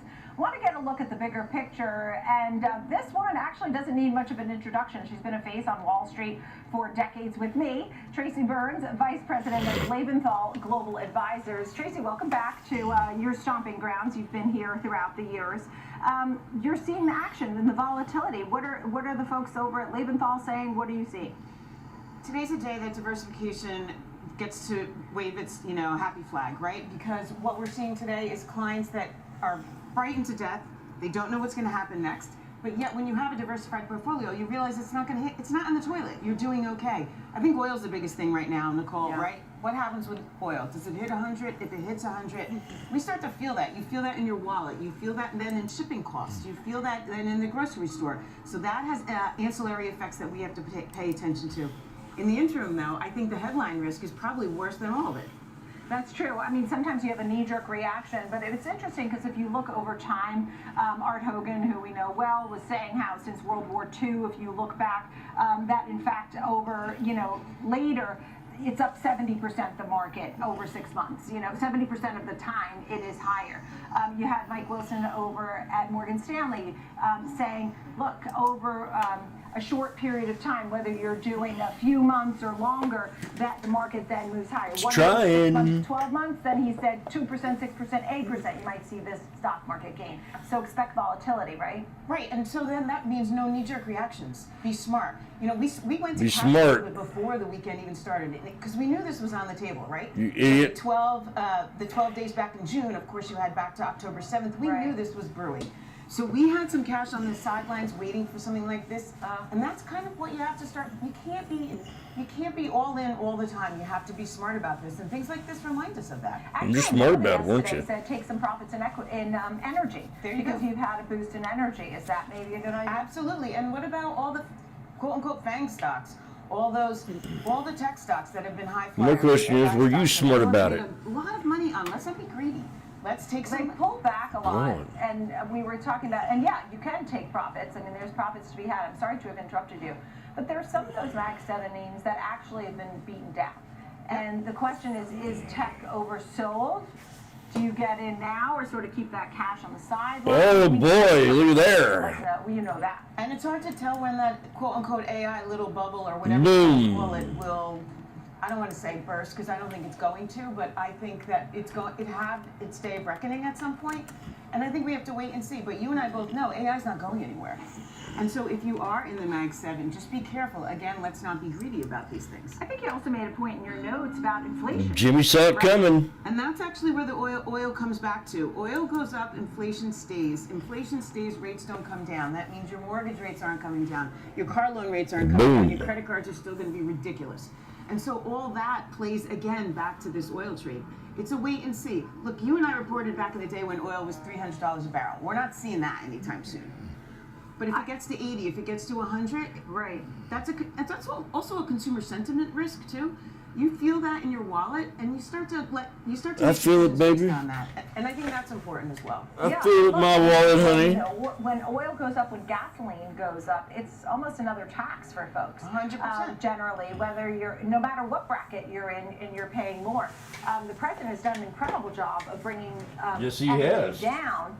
And even we saw a five handle on mortgage rates briefly last week, but now it looks like this is going on. They're not stopping. Excuse me. It's obviously a concerted effort for another at least 4 weeks.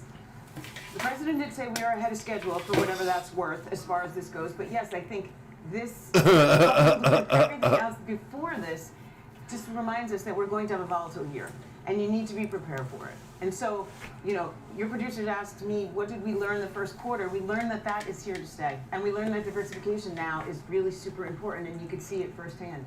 Because your energy stocks are up, everything else could potentially be down, and to your point, the AI trade is wobbling.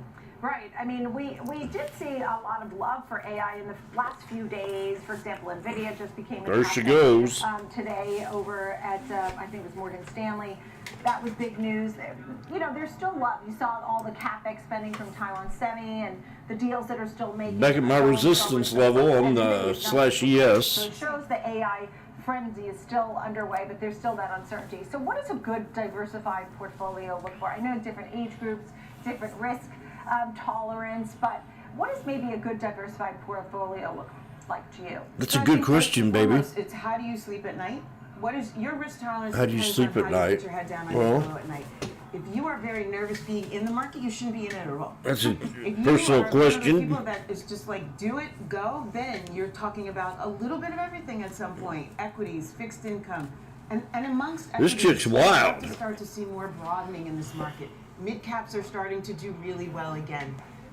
You should have a bond piece in your portfolio. Days like today tell you exactly why. Why? I think again, this beginning of this second quarter here, let's get back to the drawing board. Diversify your portfolio if it's not already. I'm sure there's imbalances if you've been heavily into the growth stocks. Now's the time to, as we said. It's a pretty good tonic, huh, baby? I say pigs get slaughtered. There's a reason why. Right, understood. When we think about this diversification, cash on the sidelines, should we have some cash? Always. Always. For moments like this, right? We started going a little to cash. I'm guessing that we probably will do a little bit more because then you never know where the opportunity presents itself. To your point, Frank, the Mag 7 look potentially like buying opportunities again. So you have to have it on the side. And we don't know whether the Fed's going to cut rates now. I mean, if you have elevated inflation, does the Fed cut rates? Does the Fed cut rates because they're worried about the economy or things like that? Oh. It's hard to say, and Kevin Warsh will be coming in, ideally. Oh. That would be the plan for May. Thoughts on the Fed at all? I think that they'll probably hold. I don't think we'll see a rate cut immediately, but I think the Fed has to prove to the American people that it's independent. because there's a big worry about that it's getting a little too gray. The crossover is getting a little too much. People want this new Fed chair to be independent and stake is clean in independency, and I think that's super important. And don't forget, I don't mean to cut you off now. I don't think it's important at all. And that also creates a In fact, lot baby, of I don't think we need the Fed. Right, and sometimes a midterm year will not necessarily be a booming year for Wall Street. We've had 3 years in a row of 20% plus gains. We've had 3 years of a bull market. We'll see whether or not, it's looking like it could be a fourth, but no one really knows. And as far as oil, it's all about the Strait of Hormuz now at this point. All the boats are sort of waiting. I saw a graph. Oh, you did see that, didn't you? That 21-mile Woo! is quiet. So, because they don't want to go through, they could get bombed, there could be mines. $12.40, 68.75s. I guess for investors and viewers. They can't, right, those boats are not getting insured. That's part of the problem, right? Yes. I think, again, patience is key. Panic is terrible emotion to have right now. 13.20. Don't panic. Make sure you're properly diversified. 14.40. We're going to have to all wait this out together. 14.60. I don't want to wait for nothing, baby. Deduct Everything by Tracy Burns. Of course, she has 15.50. taxes, and you're an investment advisor and financial expert. So 16.50. on this, and it's wonderful to have you on the show, Tracy Burns. I believe in These are the 68.75s. Now it's 17.10. My old friend. Okay, young and beautiful, but old and maybe over years, a few years ago. Coming up, Options Corner. Tom White will highlight the unusual options activity. NVIDIA, Uber, and Oracle. Stay with us. We'll be right back.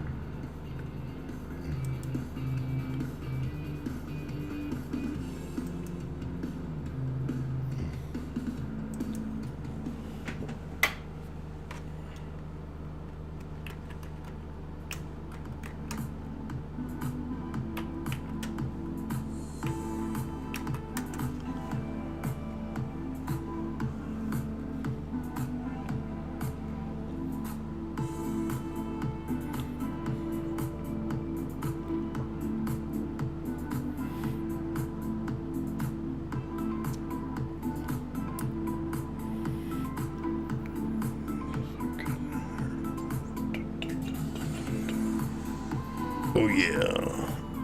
Nice.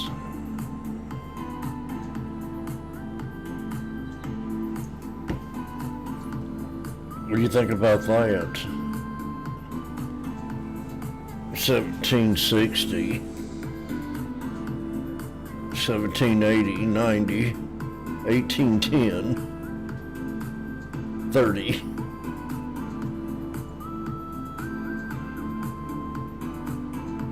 $68.75s are now at $18.60.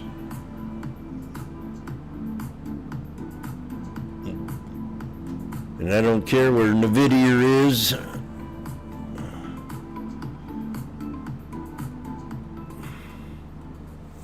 Whether you're an experienced investor or just getting started, Oh my God, 1930. It's right for you. Our investing webcast series breaks down different investing styles. The crowd's going wild here at the sports arena today. And more. Best of all, you can ask questions by This is chatting beyond directly with beautiful. an education coach. It's Volume, interactive yeah. learning at its finest. Tune in live or on demand. Yep, Head over to exactly. schwab.com/coaching and start learning I today. tried to tell her. No, now we got a dragonfly. Oh. NVIDIA. Oh, this is crazy. Real-time access, data-driven analysis, from U.S. equities to global macro matters. Schwab Network connects the dots. Watch live, subscribe free at schwabnetwork.com.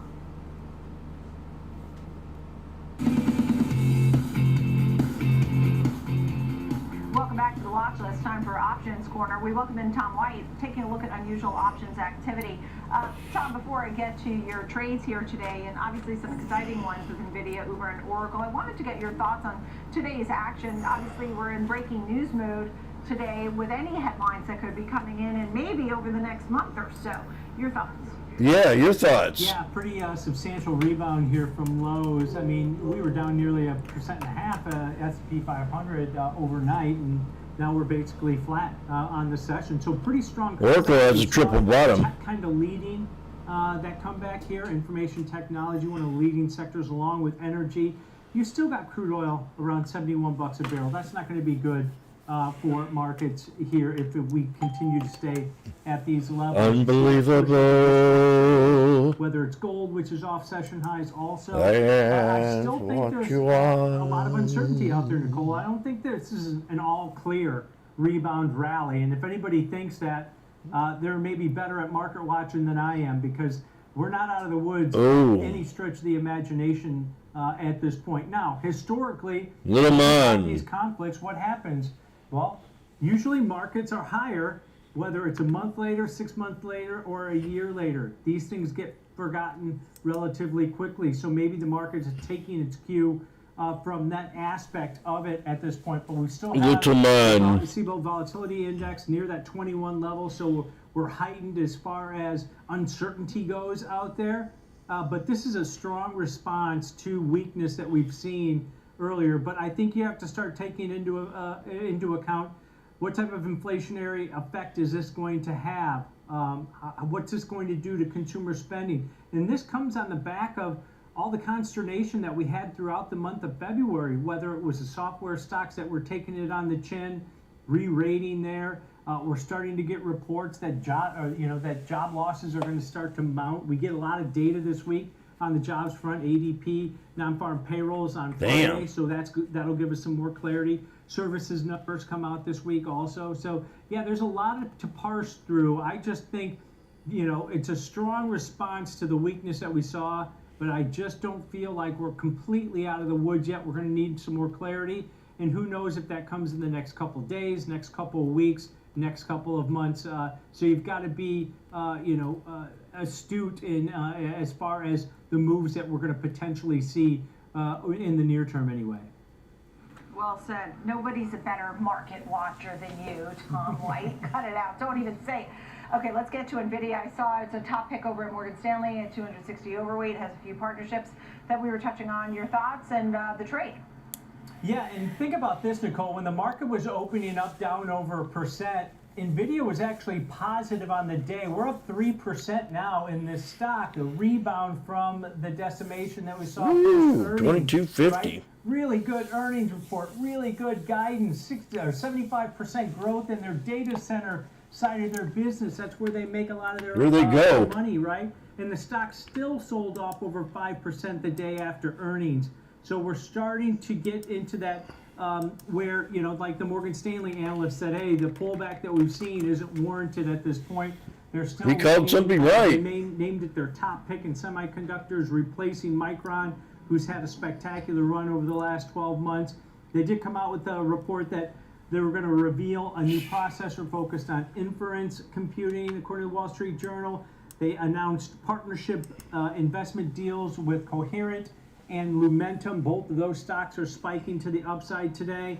And, it was a good report. The stock sold off, and now I think investors are starting to scratch their head going, well, the valuation on the stock compared to where they've been reporting earnings, beats and raises quarters, this doesn't make sense to a lot of people. The valuation will come back in line where I think a lot of investors are probably starting to test the waters here in NVIDIA. And I saw a big unusual option activity in here today, and this was in the June monthly options, but these were deep in the money calls.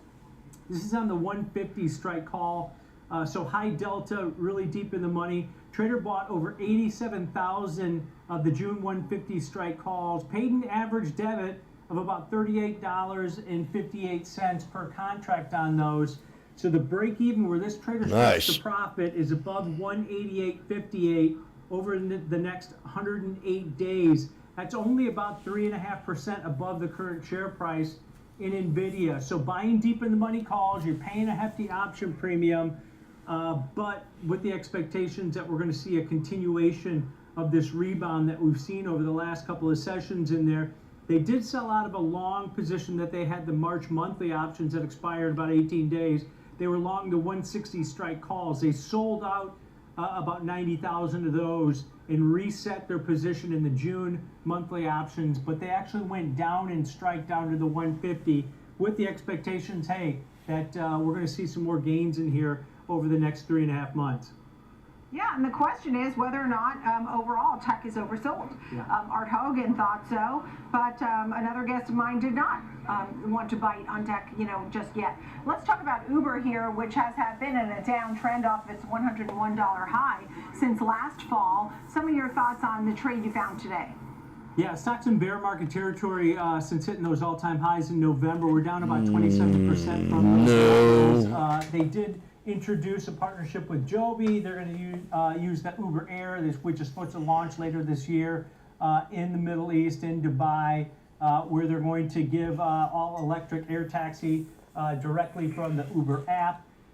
One of the concerns, I think, for Uber moving forward is they have partnerships with about 10 to 12 autonomous companies across the globe, where they're going to try to use the technology that Uber has. Their app is one of the best. I'm going to go do something real fast. To partner with a lot of these robo-taxi firms. But if you listen to what Waymo said recently, I'll be right where back. They partnered with them in a couple cities with Uber, but the new cities that they're launching in, they're not partnering with Uber. So this has been a concern for a lot of investors because Uber needs that partnership moving forward. Even though you saw spectacular growth the last couple of quarters, 200 million monthly active users engaging 40 million trips on a daily basis. They were growing double digits as far as revenue, over 20%. So pretty good quarter, but there are some outliers out there. Outliers. And that's maybe why you've seen the pullback here a little bit. But we did see some bullish activity in here also, and this was out in the April monthly options. So about 46 days to expiration, where a trader bought 2,700 of the April 80 strike calls, just out of the money to the upside. Paid an average debit of about $1.92 per contract on these. So the break even where this trader starts to profit, $81.92 over the next month and a half. That's about 8% above the current share price. So this trader's betting that we're going to see some more gains in Uber over the next month and a half, and maybe this 27% sell-off from those all-time highs is not warranted, and they expect a reversal here. Yeah, and look, it's been trying to climb back. Yeah. I'm curious to see if Lyft has been trying to climb back too. A little more flat lately after a gap down. Let's talk about Oracle. Your thoughts here? Yeah, shares rebounded today, up about 2%. Remember, information technology and software, IGV's up over 1% today. So we're seeing a rebound in some of these software names that kind of got lumped into that sell-off here. Now, Oracle's not a pure software name, right? They've got the data infrastructure build-out that they're working on in New Mexico, Texas, Michigan, and other areas across the globe. But they're off 57% from those all-time highs that we saw in September.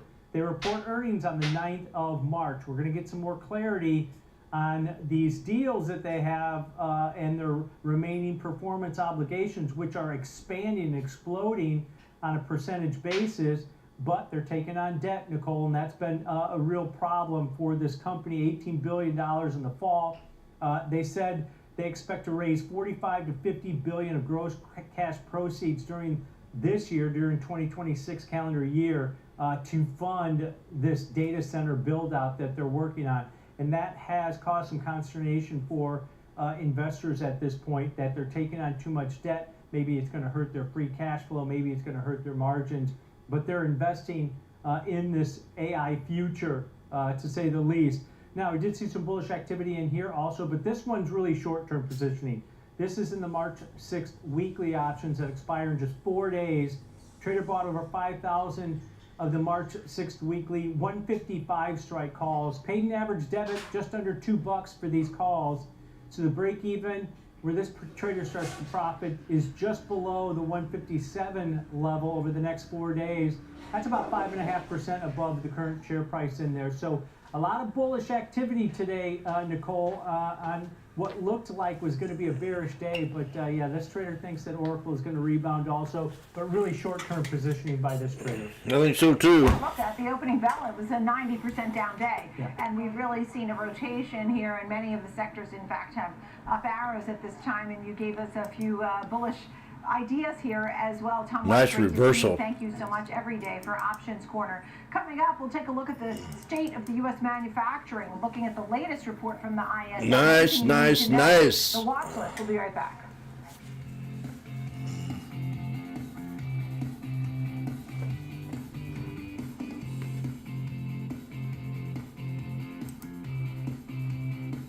Good job, Tellini.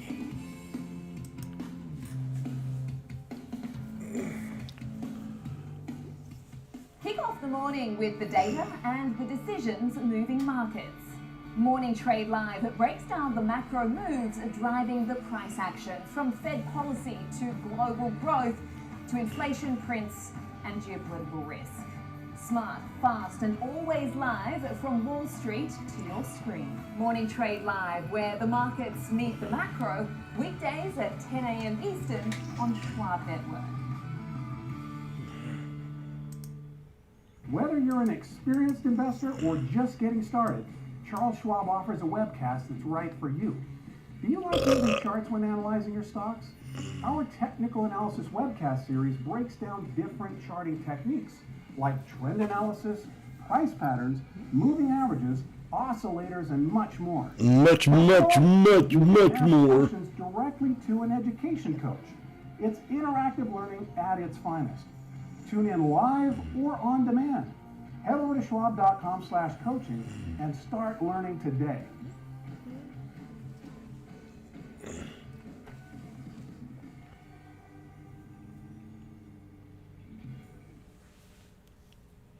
I'm Kevin Green, and I track options flow daily, identifying who's buying, who's selling, and how it's going to impact the markets. Watch live on Schwab Network at schwabnetwork.com.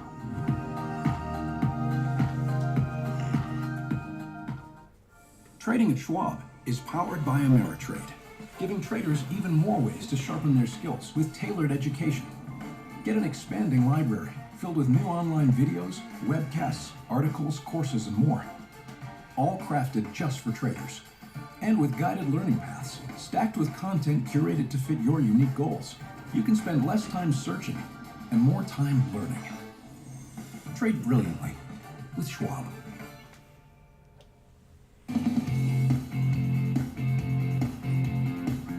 Welcome back to the watch list. I'm Nicole Petalides. We're live on the floor of the New York Stock Exchange this morning. We started off with a 90% down day, and now take a look.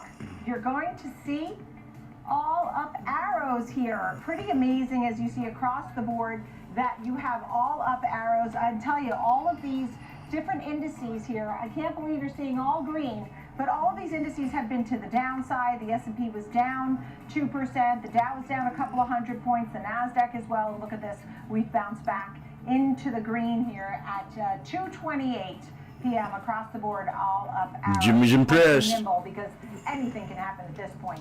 Oh, yeah. We'll take a look at a few market movers. Apple higher after announcing the new iPhone 17e. The more affordable edition will have 256 gigabytes of memory, start at $599. Apple also announced a new iPad Air featuring M4 chips and expanded memory. Both products will be available for pre-orders this Wednesday, and March 5th is the big Apple Experience Day, right? So I'm 4th, the March 4th is the big day, so I'm looking forward to hear what they're going to talk about. I know there's a new Mac Mini coming, things like that. Let's look at the cruise lines, because Norwegian Cruise Line, for example, is down 12%. Posted mixed fourth quarter results, lowered the full year guidance. The company's new CEO said Norwegian's strategy is sound, but execution and cross-functional alignment have fallen short. Of course, on a day like today, all of the that's interesting. airlines, they all started off in the red. Uncertainty about where they can go and not go, coupled with the higher oil prices. Yes, sir. For truckers, shippers, airlines, cruise lines, etc. All right, joining me right now, looking at manufacturing. Let's do a spotlight there. Susan Spence with us, chair of ISM Manufacturing PMI at the Institute for Supply Management. Nice to see you again. Thanks for being here. So, some of your latest thoughts on these manufacturing numbers that came out. So, we were pretty excited to see we have held an expansion for a second month in a row. Structurally, we still have the tariff uncertainty, and we feel that new order flow aren't going to continue in earnest on an upward trend until customers of our panelists feel more comfortable ordering for a longer term than just a few months at a time. No, you're full of cockroach. The demand indicators held in expansion, lost some, but still above 50. That's great. I think the big surprise to a lot of people was the price index taking an 11.5 point jump. So our indexes are diffusion. It is not equating to PPI or CPI, but the uncertainty of tariff demands, suppliers indicating that they are going to charge more. Our panelists are saying overall a far greater share, number of them are seeing higher prices in February. So the good news remains that 4 out of the 6 big industries making up 72% of manufacturing GDP are in expansion. Ironically, petroleum and coal products are not one of them, but fully expect that to change given what's going on over the weekend. Sentiment, we were happy to see demand sentiment is still strong as it was last month. For every 2 people seeing strong demand, there's only 1 that doesn't see it that way. The overall hiring versus managing or firing sentiment is much improved. Since last summer, we haven't seen these numbers. For every person hiring, 1.4 are not. We'd rather see that reversed, of course, but it's not 1 to 4 as it was in the late summer, early fall.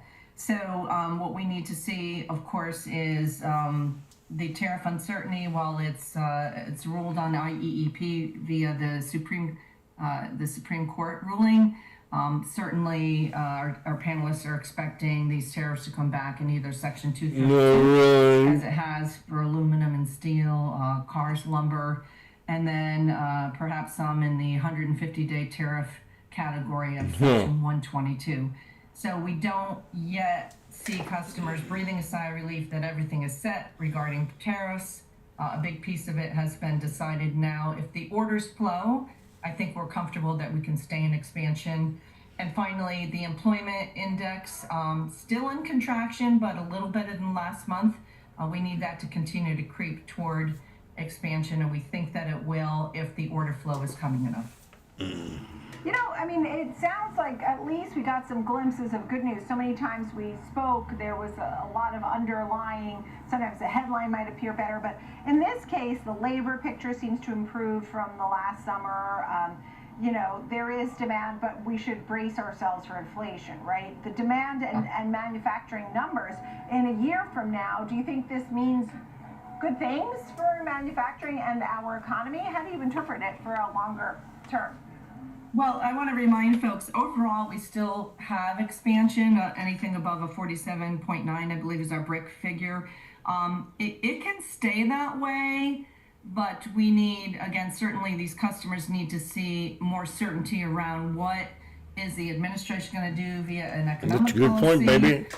Will they continue to look for ways, in their minds, in their words, to punish the U.S. for decisions that are being taken that may be more of a negotiating leverage, but the ability to resource to a different country. Well, this girl's got it figured out, don't she? And so we're hoping that the customers will stay flexible and not make rash decisions based on what has been going on just in the last 8 months. So we're looking for demand to come back. Our panelists were pretty optimistic in December when we did a semi-forecast. They do expect a revenue pop of an average of 4% across the sectors. We hope we see that, but it's got to come in order flow. And when you talked about the different industries, I mean, you were mentioning commodities like steel and aluminum and all that, but you had here some of the areas of growth, textiles and metals and chemical, right? Tell us a little bit about that. Yeah, so, you know, we focus on all 18, but really the big 6, and in my mind, especially when you see chemicals in expansion, that's really good news. Chemical products are in virtually everything. So, and it is the biggest, I believe, at 26% or so of manufacturing GDP. It is one of the biggest movers. So we will see if that holds. I'm less interested in a 1 month or a 2 month spike and more interested in a solid upward trajectory. And again, when I see folks starting more to hire than to not backfill, then I feel that there's a lot more certainty than we've had. Yeah, and you know, I think about, you know, what's going to happen with onshoring, reshoring, right? We're supposed to be doing a lot more manufacturing here in the States based on the administration's plan. Does that seem like that could be helpful going forward, you know, with the One Big Beautiful Bill? Does that help these companies? Also, you have just sort of the timeline right now and the concerns and the geopolitical concerns abroad, in the Middle East in particular, and the Strait of Hormuz. And does that factor in at all, in your opinion? I think, we have seen the conflicts in the Middle East before. We've seen, hopefully a short-term conflict. I think less of a factor for long-term strategic decisions versus the trade policy, which if the EU and India, Japan, whomever, really put a lot of effort and resourcing away from the U.S., that's going to hurt, and that's going to hurt for longer than just a few months. So for the domestic purchasing managers of our companies, a number of them have told us that even with the tariffs, it's still not economical to do business in the U.S. in certain industries. But we want to see, a strengthening of manufacturing in the U.S. I don't know that we're going to see it even with these tariffs, because there's such labor arbitrage in some of the areas as well. I agree too, baby. And it doesn't happen overnight. So what's worrisome and continues to be is customers that don't make a decision because they aren't sure what the administration is going to do next. And even if there's a decision, it seems to be undone maybe in the next news cycle. That's what their experience has been. So it's about as easy for the international customers to resource to a different country as it is for us, meaning it's not easy, and it has to be the right decision. And in the network of changing policy, that it's hard to pin down what the right decision is. Just quickly for non-farm payrolls, because they're due out right this week on Friday, and so you talked about the labor, story. I mean, you did say hiring versus firing has improved over time, which was good news. But at the same time, even though we've had production index and expansion for the 4th month in a row, the employment index still in contraction, though we saw improvement.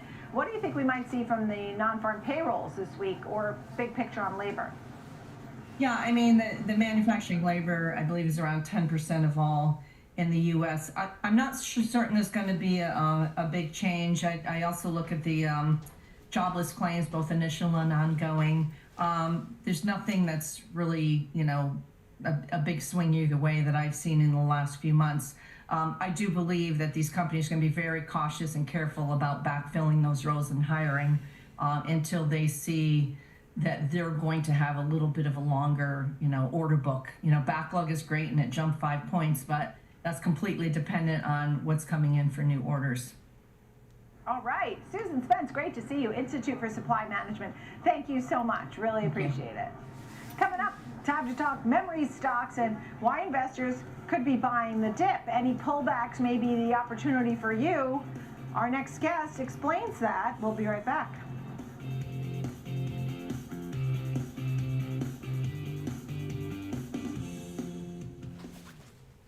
I'll be right back.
Sometimes, you could have done better. Same goes for where you invest. Level up and invest smarter with Schwab. Real-time market moves, earnings breakdowns, and trade-ready insights. Follow me on X at Sam_Vardis and connect with me on LinkedIn or Instagram for more.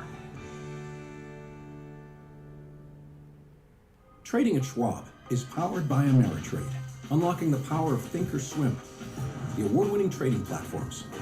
Bring your trades into focus on Thinkorswim Desktop with robust charting and analysis tools, including over 400 technical studies. Tailor the platforms to your unique needs with nearly endless customization, and track market trends with up-to-the-minute news and insights. Trade brilliantly with Schwab.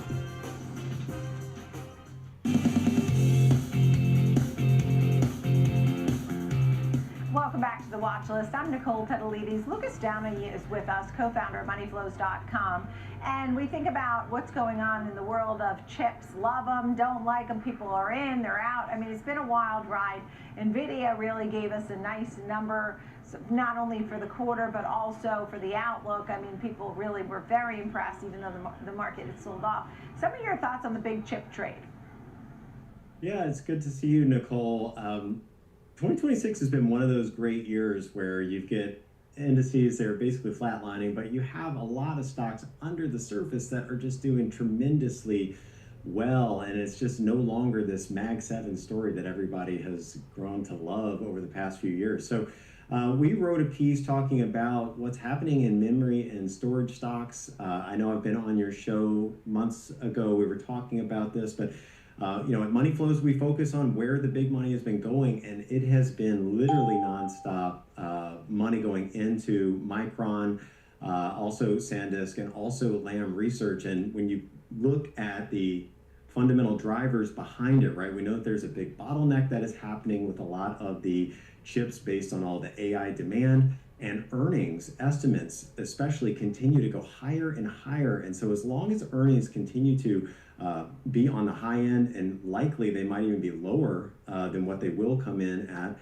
when you have a bottleneck for over the next 2 years, these stocks are priced to go higher and higher. And so we continue to like this theme into 2026.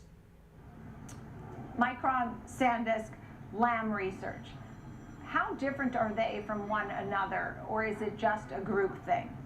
I mean, which one's the best, and what do they offer that's different from the other? Why do you think these are the best plays for 2026?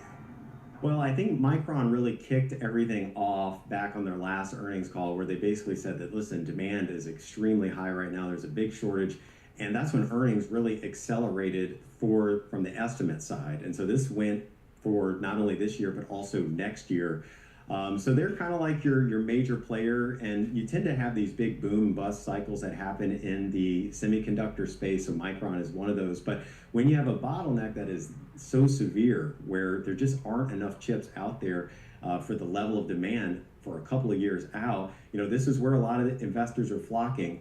SanDisk is another interesting place. So this is more of kind of like the flash type of market, and it was spun off from Western Digital about a year ago, and the stock has gone up, you know, something like 1,200%. And you know, a lot of people are like, I don't want to chase that type of name.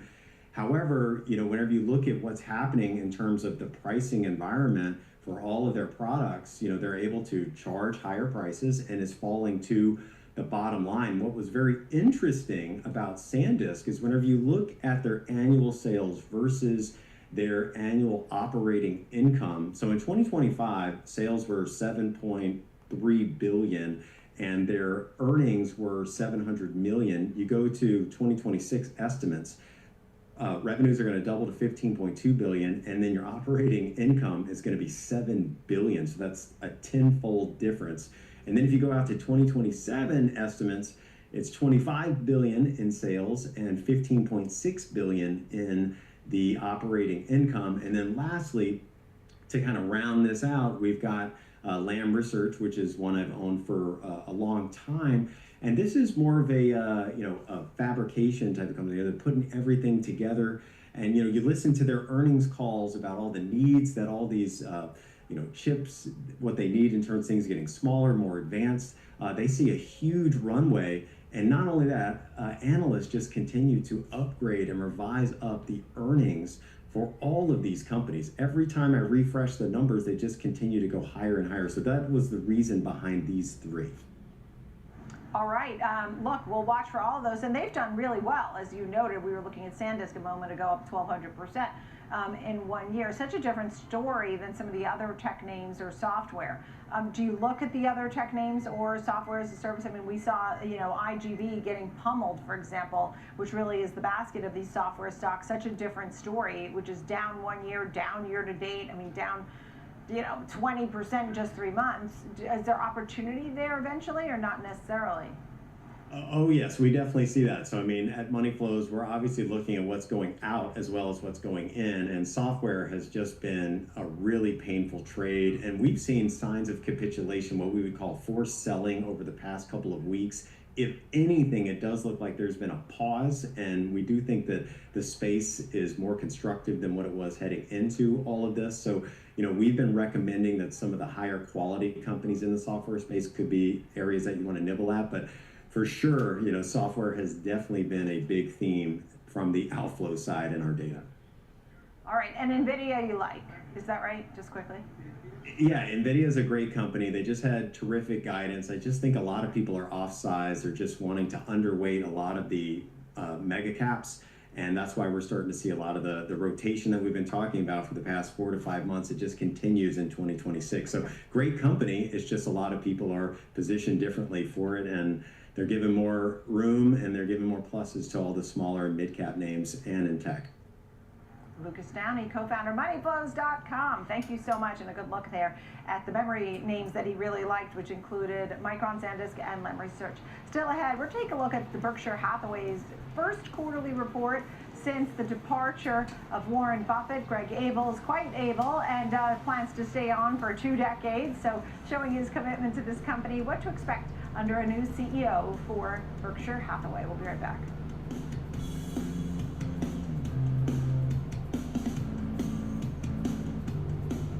The final 90 minutes of the trading day, that's when markets make headlines and traders make decisions. From earnings shocks to sector rotations, we're tracking the catalysts that move markets right into the close. Here on the floor, I bring you real-time sentiment from traders driving the action. And in Chicago, we break down the data, technicals, and trades you need to see before the bell rings. Live coverage of the close every single day. This is Market on Close, live weekdays 3 p.m. Eastern, only on Schwab Network.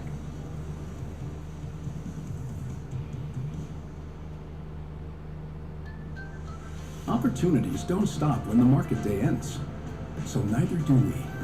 Schwab gives you round-the-clock access to over 1,100 of the most popular stocks and ETFs, plus a wide variety of futures markets. All with 24-hour support from trading specialists who understand the ins and outs of 24-hour trading. No matter the hour, you can trade brilliantly with Schwab. Hey, investors, you know the market moves, and Schwab is here to help you move with it. So, whether you're buying, selling, holding, or planning, whether you're ETFing or 401k'ing, saving, spending, or even retiring, you can count on Schwab for market insights, live support, powerful trading platforms, and 400 branches. All at your service, all so you can invest your way. Sounds nice, right? I'm Sam Vardas, live from the New York Stock Exchange. When the market moves, we're on it, getting the reaction, the strategy, and sentiment in real time. Stream Schwab Network at schwabnetwork.com.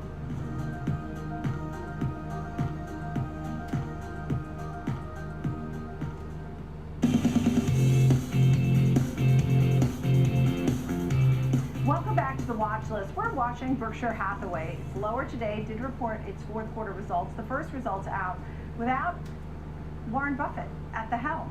He stepped aside. He obviously retired at the peak. And now McCrae Sykes is with me, portfolio manager of Gabelli Funds. Mac, taking a look at what we saw from Berkshire, and Greg Abel, who's now on board and says he's going to be on board maybe for 20 years. Yeah, thanks for having me, Nicole. Great day for Berkshire Hathaway, in terms of getting the feedback and for investors as well. So always delighted to kind of think about this stuff on the Monday after the Saturday. I thought Greg did a terrific job laying out the annual letter this year. Certainly big shoes to fill in terms of following Warren, but I thought he did a terrific job I think he went through all the businesses, so you got a sense of his understanding about them, and he was critical and accountable in terms of what his expectations are going forward. So, a little softer quarter, softer year, just given some headwinds in insurance due to competition, lower rates, etc. But this company is well positioned to go forward, and certainly, as Greg outlined, in place for another 20 years plus. And a lot of folks actually really loved that letter, at least in part, because it didn't really go off the blueprint of the way that Warren Buffett used to do it. So, I mean, people like that he didn't go rogue and try and reinvent the letter, But do you think there'll be some differences in the company with the leadership of Greg Abel as CEO? Yeah, I think investors have come to believe in the consistency, transparency, and clarity with the conglomerate. The culture has been well ingrained. So I think that was a signature with this annual letter as well. He threw in a few pieces of humor, so trying to emulate his mentor, but not obviously trying to reach that level. So I think it was a pleasant mix and great feedback. In terms of management changes, we've already started to see that. You just look at the disclosure around the annual meeting this year in terms of adding an extra panel or a Q&A with Katie Farmer and Adam Johnson. So we're starting to see the emergence of some of these leaders. They were announced at the end of the year, and so I think you'll see more of that as they help with Q&A and the leadership roles and life after Buffett. What do we think about what's in Berkshire Hathaway's portfolio? Let's go over that a bit. Yeah, so they continue to have a pretty concentrated base of those core investments, whether it's Apple, Amex, etc. A firm like American Express, I expect that to be a core holding for some time. They have been removing some of the Bank of America stake, Apple stake, and they have some motivations for that, I'm sure. But, I think they'll continue to like those businesses going forward, and we'll have to see. But there are a number of core businesses in there which, I think will be around for decades for them. And we think about some of the other things, whether it was insurance and rails, those were also a big part of the portfolio too, no? Coca-Cola? Sure, obviously the Chubb stake that's increased there, they've done pretty well, Coca-Cola, etc. I mean, look, who knows insurance better than Berkshire? It's 44% of their operating earnings. Again, is a little softer this year. We're going to see some headwinds due to rates. Every 50 basis points on the $370 billion in cash is almost $2 billion headwind. But still, that's very cash generative businesses and leadership positions. So we feel pretty comfortable about the insurance business as well as their investing that they do outside of those insurance businesses. And what do you think when you look at just the big picture of the market and the opportunities for investors? I mean, Berkshire Hathaway will always find opportunities and ways to spend money. They have so much money on the sidelines to invest. But your thoughts to an investor here? Well, we saw two deals last year. One closed in January, so the acquisition of the Rodin Company. So that was kind of interesting in August. Kind of fit the mold, and it was talked about in the letter. And then you had the OxyChem transaction, which closed just after January 1st. And that brought over, about $1 billion of contribution to operating earnings. They paid about $9.5 billion for that. So a nice owner's earnings yield on that. And, look, it's such a big pool of operating earnings. We calculated going forward about $850 million per week that they're generating there. And so certainly a lot of good opportunity to put that cash flow to work. Whether it's on the private side, whether it's on the public side, they continue to be moving in and out of companies there. Obviously, we would like to see a bigger decline, more stress in the market where they could really put some capital to work. One during the financial crisis, they really were pretty quick to put a lot of money to work in different companies, and we saw the results there. So these events don't come along a lot, but they will be well prepared when we do have more volatility in the market. All right, Max Sykes, great to see you, portfolio manager at Gabelli Funds. Thank you so much for being with us. And folks, just a quick look here at the markets. All up arrows. You maybe didn't anticipate that if you were watching overnight, because we saw the S&P down 2%. Everything has sort of come off the extreme moves on the heels of the conflict in the Middle East, and we'll continue to keep you updated. For right now, the Dow's up 33 points. It was down a couple hundred points overnight. Thanks for being with me. I'm Nicole Petalides, every day at 9 a.m. and 2 p.m. right here on Schwab Network. Keep it right here. Market on Close is next.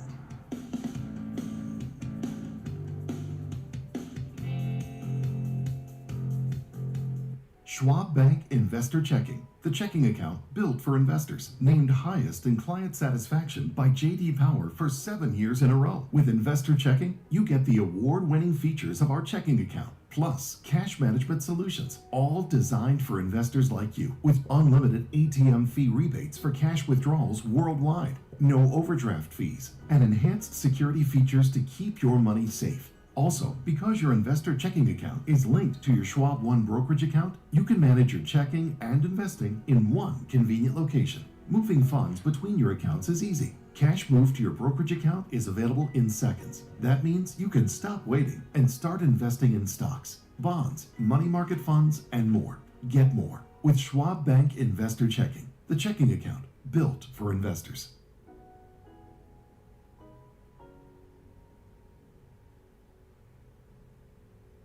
Welcome to Schwab Network, where real-time market coverage meets expert strategy. From the opening bell to the closing bell, we've got you covered. Get inside the minds of pro traders. My point is that they're getting a higher rate of change in sales based on their guidance, but not the same rate of change on EPS. Follow the biggest headlines, live analysis, breaking news, and sharp trade ideas minute by minute. With shows built for action, we break it all down in real time with speed, accuracy, and precision.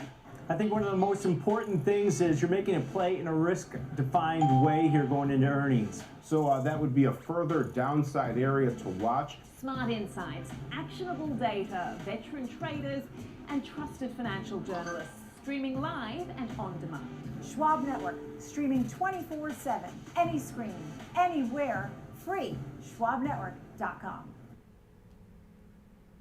Mom, when my grandparents moved here, did they know what our family would become? I don't even know if they could envision it, to leave everything behind, literally come across the entire world. I think that we totally met what their wishes were. Schwab has been with us for almost 25 years through purchasing of houses, opening up our business, having children. They've always been there for us. I want to invest with a company that can help me give my family a happy financial future.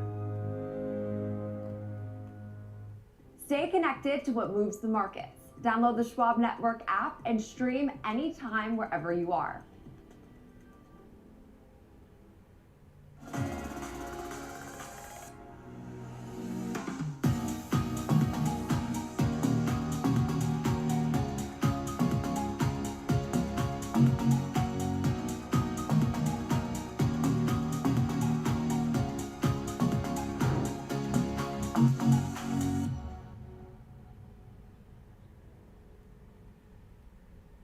Intern, this place is incredible. It's where I get all your office supplies. Your golf balls, your fancy coffee, your giant TV. It's everything in one place. It's like Schwab. Everything investors need, all in one place. Come again? Yeah, at Schwab they can do everything. Invest, trade, get full service wealth management, and anything in between. Think I'm gonna be sick. We have to buy that now. Schwab. Invest your way with Schwab.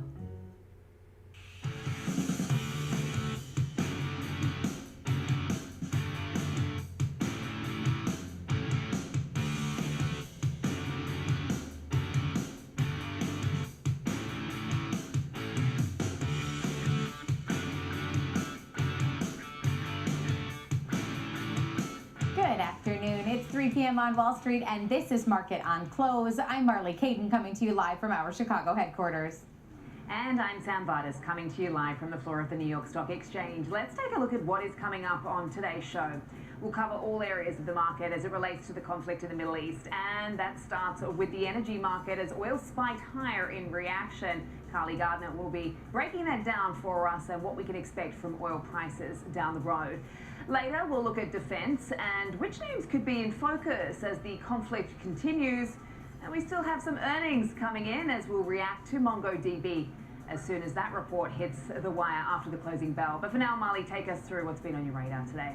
Thanks so much, Sam. Norwegian Cruise Line's under some pressure today after issuing weaker than expected guidance. The company forecast earnings per share of $2.38, while the street was looking for $2.60 per share. The spike in oil prices also weighed on travel stocks today as the cruise operator and other operators and airlines as well are expected to face higher fuel costs with the ongoing situation in Iran.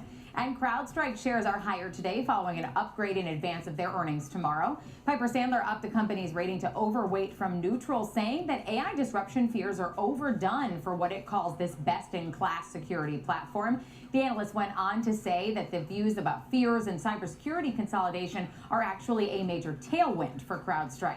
And NVIDIA also moving to the upside along with two companies it's making big investments in today. NVIDIA announced $2 billion investments in both Coherent and Lumentum today, with the funds aimed at driving R&D and advancing the optics technologies that will power the next generation of AI infrastructure. We'll break down all of the details shortly, but first let's take a look at how the markets are faring as we near the end of the trading day. Very different picture from earlier this morning. We are green across the board now. The S&P trading up 0.25% at 68.95. On the NASDAQ, we're up about 0.3%, 25,035. The Dow is up marginally, but still in the green, 49,004. And the Russell 2K is up almost 1% to 2657.01.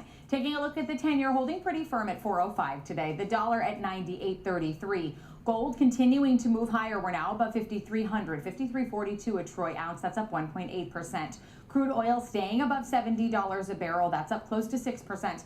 And Bitcoin just hovering below that 70K mark, but up 5% so far today at 69,255. I do want to check in with Sam, though, as there were no shortage of headlines to choose from and themes across the markets today to see what stuck out to her. Sam? Well, Marley, I think the big story was really what we saw in commodities, as you pointed out. I mean, we've seen an aggressive move to the upside for oil as ships dropped anchors and traders really weigh the potential for a major disruption here. We've seen energy companies rallying alongside the price jumps from China's CNOOC to BP and Shell and US oil majors like Chevron and Exxon today, which both hit 52-week highs. Now, so far, it seems the damage is contained enough not to completely spook the market as to why prices haven't gone through the roof or any higher. But from an energy infrastructure perspective, as our colleague Kevin Green has been writing about today, LNG really is the big story here. And he's been making the point that that's where we're very much seeing a significant impact after Qatar Energy announced it's stopping LNG production after an attack on one of its facilities, taking roughly 20% of global LNG offline. Meantime, defense stocks are being snapped up, names like RTX and Northrop Grumman. We'll discuss that a little bit later on. But across the metals, gold is catching a bid as a classic safe haven play. As you just mentioned, the price action there, Marley. The rising dollar, though, could potentially put some downside pressure on that, or at least keep a lid on things, as the greenback is also a safe haven play here. But industrial metals are selling off, heading in the other direction today, off the back of actually starting initially high. That's said to be partly on some of the concerns about the potential for a drawn-out conflict and what that could mean for economic growth moving forward. So plenty to keep an eye on across the energy and the commodity space today. But Molly, I'll send things back over to you and Jenny in Chicago with some of today's top movers. Thanks so much, Sam. Like you mentioned, Jenny Horn, co-host of Next Gen Investing, here to break down some of the top stories today. Let's talk about NVIDIA, because this one sort of is a threefold move to the upside for all the names involved here. NVIDIA moving about 3% higher after disclosing two new investments it's making. Yeah, so first of all, NVIDIA has been busy, especially because right now, I think following their earnings last week, where we saw a more muted response, frankly, and not really any price activity that held, that was that consistent. I think that right now seeing some at least investments into, I mean, like right now, scaling its AI infrastructure is hugely important. They did see that they are not only backing Lumen, but they're also continuing to, I mean, like foray into some of these different types of technologies that are, again, playing into the broader AI build. Like right now, seeing, I mean, multi-year strategic partnerships with Lumentum, and as it does play into more of these optical technologies. So they have committed to investing roughly $2 billion in that company to support the R&D and future manufacturing capacities, which are crucial for scaling, of course, these AI data centers. But this is really set to continue to advance their leadership in AI and accelerated computing alongside Lumentum's expertise in optics and advancing manufacturing, and it does also include right now the multi-billion-dollar purchase commitment and significant investment from NVIDIA to help advance, again, these AI infrastructures. So in addition, this will also be enabling Lumentum to enable its U.S. production capabilities and continue to meet these advanced, growing laser components for these next-generation AI systems. And so with a name like, Lumentum seeing a significant upside today, it's obviously not really playing out as much into NVIDIA, but I do think that the important NVIDIA story still is right now the dip buying appetite is we're seeing markets really see a lot of the strength today, and like Microsoft, NVIDIA has been the most notable standout, as I do think this is still seen as a best-in-class tech name, and I think today's sell-off and then, immediate dip buying for NVIDIA shows again that risk appetite, that desire to still buy it at a lower level is still very much real and present. We just need things overall in the market to settle down a bit, but I think that, again, the appetite for this name was evidenced very clearly today because there's no real reason, other than some of its further developments and some analyst commentary, that this name would be up while the rest of the market was lower, because we've been higher pretty much all day in NVIDIA. Yeah, certainly, and 3% considerably higher than any other move we're seeing, in terms of the green we're now seeing on the board. It's not 3% higher with NVIDIA moving higher. Lumentum, I think, up about more than 10%, and Coherent up close to 13% on the heels of these new partnerships. But I want to talk about a downward move today, and a pretty sizable one at that, and also sort of poor timing with the geopolitical risks unfolding in Iran right now, tied to prices, oil prices, that will weigh on the industry on the whole. But Norwegian Cruise Line reporting their earnings and seeing a significant move to the downside. Yeah, and I would say that the perfect storm, no pun intended, but like the fact that they did deliver some solid operational improvements, yes, and strong occupancy rates, so they were over 100% during the quarter, expanding margins, better than expected earnings, but near-term growth is slowing and revenue momentum is softer than its peers, which also they did contribute to some of their 2026 guidance underwhelming. And a lot of these pressures right now continuing to weigh on leadership, as we do see elevated risk in light of the fact that this is a company that could face the possibility of shutting down some of its operations if, of course, the situation in the overseas does escalate. But so as far as EBITDA margins, those continue to improve. Adjusted EBITDA did rise 11% year over year. Gross margin per capacity per day increased 6 to 7%, and net yields also did continue to rise. But occupancy, again, exceeded over 100% in the fourth quarter, indicating its ships are definitely sailing full and onboard spend does remain healthy. But as far as 2026 guidance, that did miss. We also did see that triggered, a 7 to 8% drop this morning that has only continued throughout today's session, now down over 11%. And revenue did in the quarter also miss expectations, as right now we're seeing, again, continual pricing power concerns and itinerary mix weigh on some of its top line figures. Management does expect net yields to drop 1.6% in the first quarter, largely due to the difficulty absorbing a 40% year-over-year increase in their Caribbean capacity at their Norwegian brand. So rising fuel prices, dry dock expenses, and maintenance costs do continue to pressure their margins.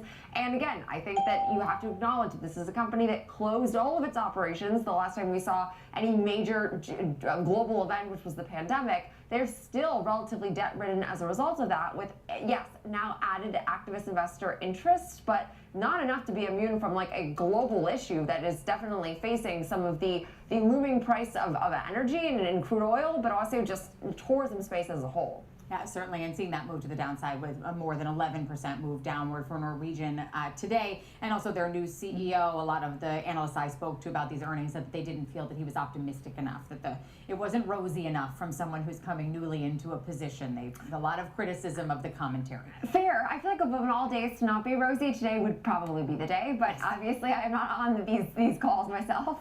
Certainly. Now let's talk about CrowdStrike, because they're moving to the upside. They have their earnings coming. Highly anticipated, highly watched earnings here, especially in the wake of the response we saw to Zscaler, which operates in the same space. But they're getting a boost to the upside today after they got an upgrade.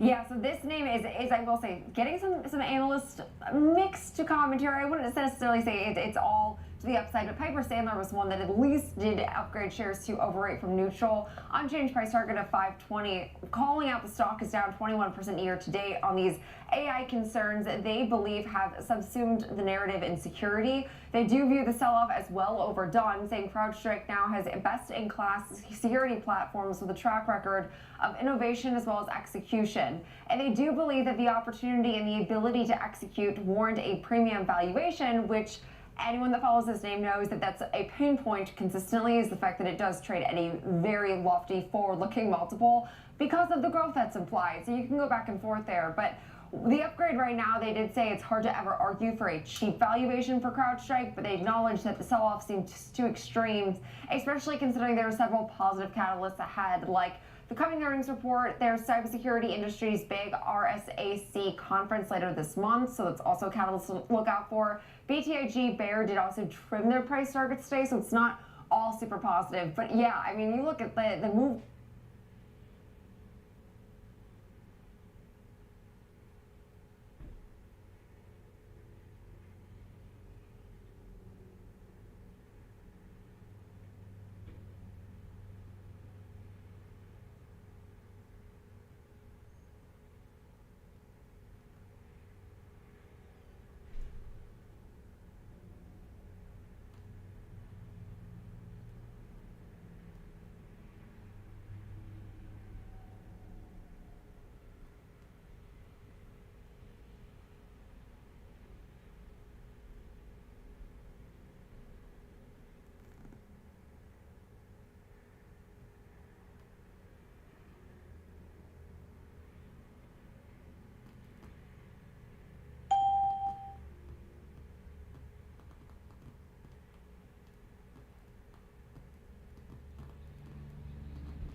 Won't she go and pause?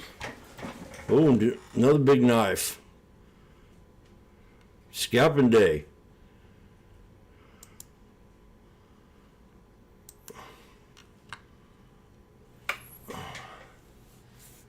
Watch live, subscribe free at Schwab Network.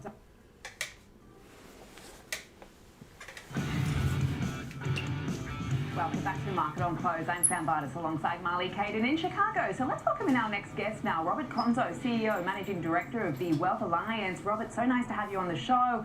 What do you make of this stunning sort of comeback we've seen over the course of the session and the fact that it's only been driven by really 3 sectors today?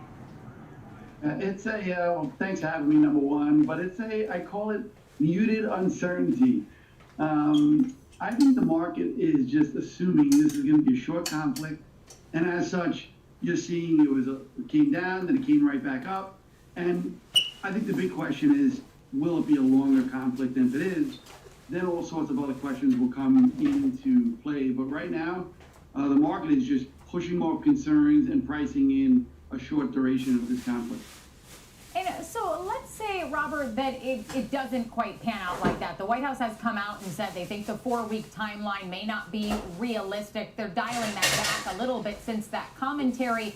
But as we look at this, and let's say it does draw out for a month, is that a short enough time frame to not be so impactful? I mean, we're already seeing tankers avoid the Strait of Hormuz. We're already seeing insurance numbers rise to try to insure any tankers that even want to be near the area.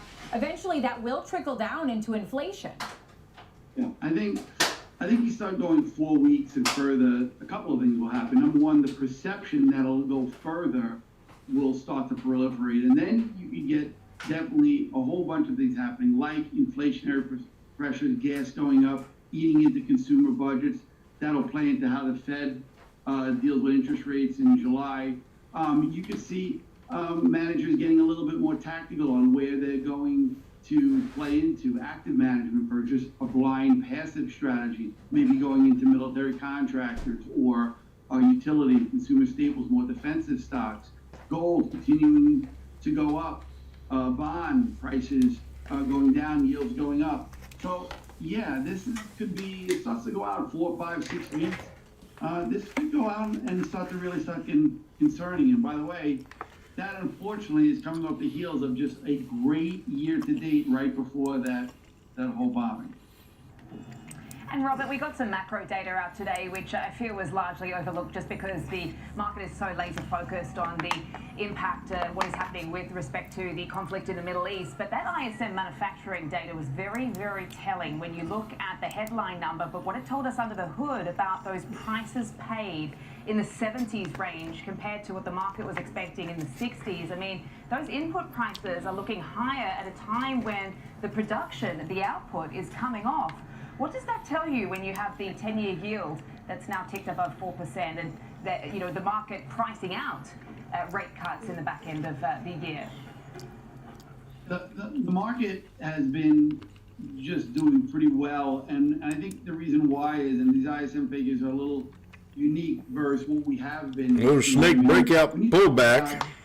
Fourth quarter numbers coming out and a 14.2% growth rate on the SPX. On top of that, headline CPI going down to 2.4, core going down to 2.5, jobs added 130,000 jobs, unemployment cutting down to 4.3, PCE dropping to 2.8. There's just a lot of data. The ISM figures were maybe a little right, old man? I think you have a wall of good right now that we have to overcome, really, to have worries about what's going on in the market. We have earnings, we have good economic data, and now we have worry and uncertainty, which could change a bit of that and start to see a little reversal. I do think there's some uncertainty to the market and some unrealism going on. You saw that with NVIDIA. Coin held up. Report, stock went down 5%, 4% Thursday and Friday. That didn't make any sense. And Robert, let's talk about the consumer. You know, you mentioned that we could start to see some of the impacts of the situation in the Middle East and the consumer and that piece of data. We haven't talked about confidence has been uneven here, although spending seems to be holding up, at least from the earnings that we've gotten so far. How important and how critical is the consumer to sustaining this expansion? And where, if at all, are you seeing any cracks that we need to keep an eye on? Well, listen, the consumer is the backbone of our economy. And so far, retail sales have held, as well as inflation going down. But I think the cracks you're starting to see is sentiment. The cracks.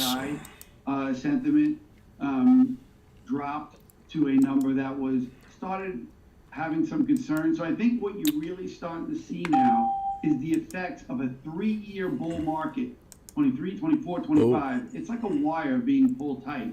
And when that happens, it takes a little ching for something to break. I said that. A little bit of unrational behavior starts to happen. So I'm starting to feel that. I think other investors are starting to feel that, and that's why you see irrational behavior coming out in the market.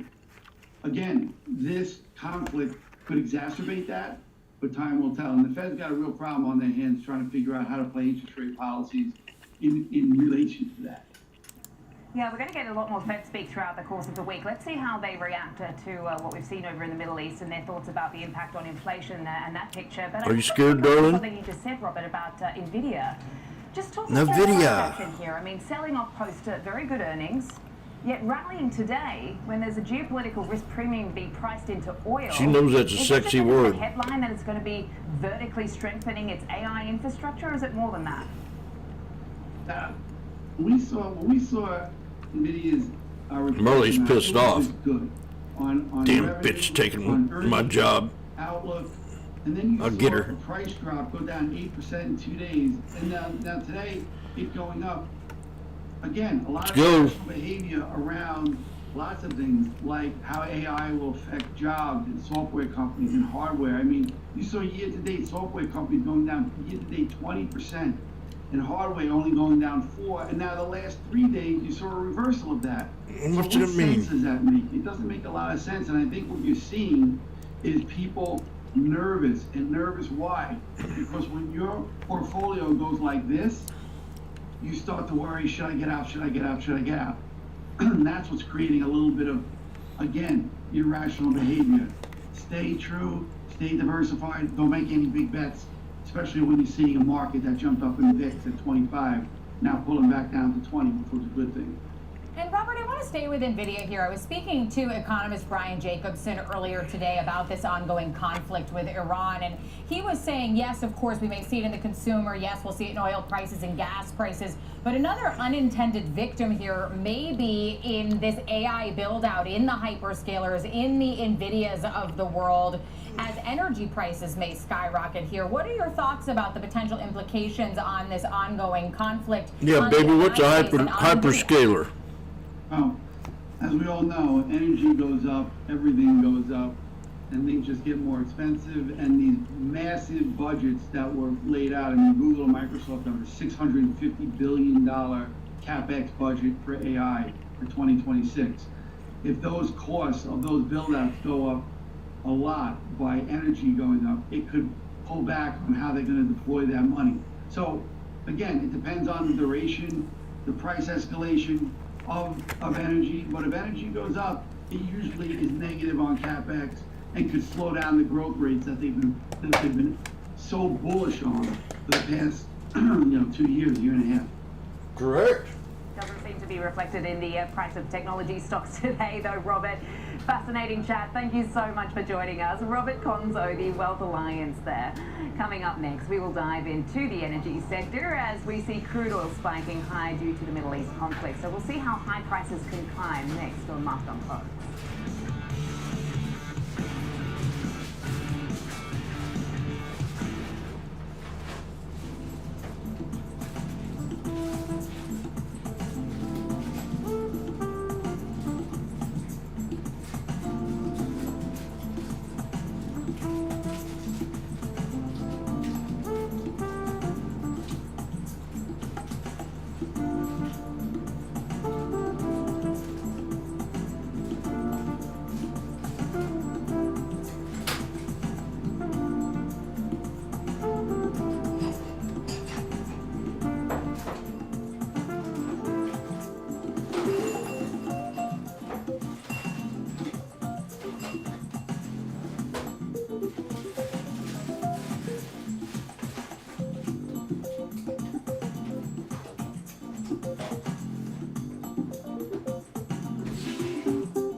Do you?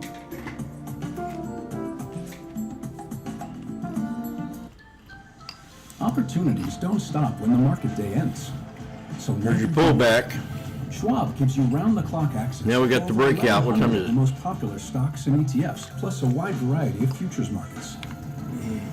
All with 24-hour support from trading specialists who understand the ins and outs of 24-hour trading. 68.75s. No matter the hour. You can trade brilliantly. with Schwab. I'm Diane King Hall on the Hello, floor of the New Diane. York I'm gonna Stock try Exchange. this. When markets react, we are live with analysis that matters. Watch now, only on SchwabNetwork.com. $4.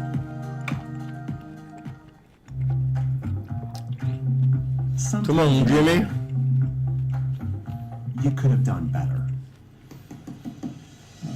Hello. Same goes for where you invest. Level up and invest smarter with Schwab. Welcome back to Market on Close. I'm Marley Caden alongside Sam Vadas in New York. Let's discuss the energy sector. Welcome in our next guest, Carly Garner, Senior Commodity Strategist and Broker at DeCarly Trading. Carly, thanks for being with us today. Big jump in oil prices. We're up There you go. 7% in crude, more than 7.5% in Brent today. What are some of your thoughts on this move we're seeing? Is it justified? Is it an overreaction? Well, to be honest, I think it's actually a relatively civilized reaction to kind of an uncivilized weekend. There are a lot of very smart people on X and other social media Yes, there sites is. calling for oil to be up 10 or 20. So the fact that we're only up 5, I think, is kind of a win for civilization. My personal opinion is, I think everything that I look at tells me that this, in the short run, this knee-jerk reaction is justified. But in the long run, I really have serious doubts as to whether these prices are sustainable. And the reason being, this is a very well-supplied market. If it weren't for the issues going on in Iran, I think we'd probably be seeing oil with a 40 handle. We're repeating almost exactly the same chart pattern we did last year when U.S. and Israel bombed Iran.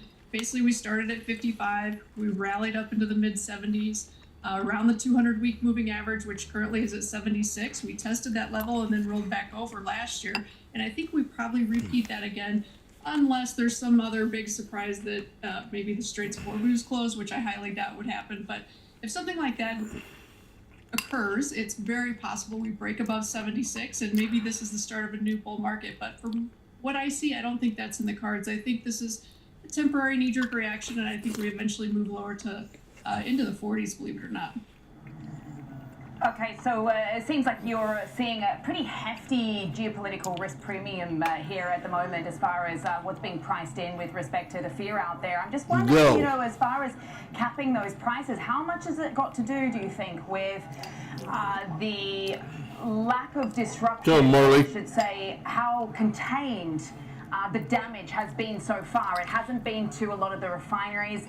Obviously, we know that ships have dropped anchor in the Strait of Hormuz. That's got to do largely with a lot of the insurance companies, but also how much has it got to do with OPEC and what it did over the weekend, acting as somewhat of a shock absorber with respect to those prices going any higher, putting more barrels into the market next month, because some have the view that, in fact, what they did was still a drop in the bucket.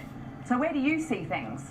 No, you bring up some really great points. So you're exactly right. I personally believe there's about a $15 to $20 risk premium built into pricing for Iran. Unlike last year, this particular event was telegraphed, right? We've been talking about this for weeks and weeks. We didn't know for sure it was going to happen, but we had a pretty good idea that it was going to happen. And so the market was pricing this in advance mostly. You're correct. OPEC's been slowly dribbling supply onto the market, and in addition to that, we've kind of forgotten about Venezuela. The EIA believes Venezuela by the end of 2026 is going to add about 200,000 barrels per day, and by the end of 2027, consensus is suspecting that we add somewhere between 500,000 and 1 million barrels per day. So Venezuela's supply is coming online slowly, so that's another thing to keep in mind. And obviously, shale oil producers in the U.S. are producing more now than they basically ever have, with fewer rigs. So supply isn't the problem. This rally is basically in anticipation of barrels of oil being taken off the market, but so far we haven't seen that yet. And this is the 7th rally of this type since we peaked out in 2022. All the other rallies, all 6 of them, were on the same kind of event risk, Middle East turmoil, and all of those rallies failed, and I think this one will as well. Only time will tell, but in the end, it's a very well-supplied market. We have seasonality starting to turn against crude oil about this week, so that's no longer going to be a tailwind. That's going to be a headwind. And lastly, when I look at the COT report, which is basically the commitment of traders, it tells us who's long and who's short. It's issued by the U.S. government. I see that speculators they're buying crude oil on dips, but they're buying a lot less than they did the previous cycle. And so what that tells me is large speculators assumed to be the smart money and the deeper pockets, they're getting less bullish each time oil rallies. We saw this one time before going into the 2020 collapse of oil. So I don't know if we repeat the cycle again like that, but the odds are we probably get something similar. So again, I think that the market's priced in all the bad news, and now we have to start probably focusing on the actual supply disruption, if any, and the additional supply that's coming into the market.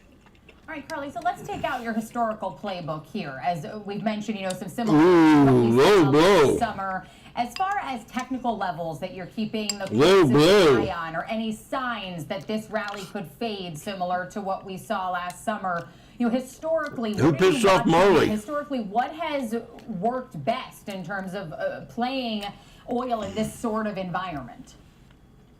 Generally, when you get a rally on the heels of Middle East turmoil, kick your ass. It's always been, I'm not going to say always, almost always been a better sell than a buy. So if you come into today and you're not long crude oil, you probably missed it. But the good news is you're probably going to get a chance to play the downside, or maybe if you have Jim wants a big breakout here.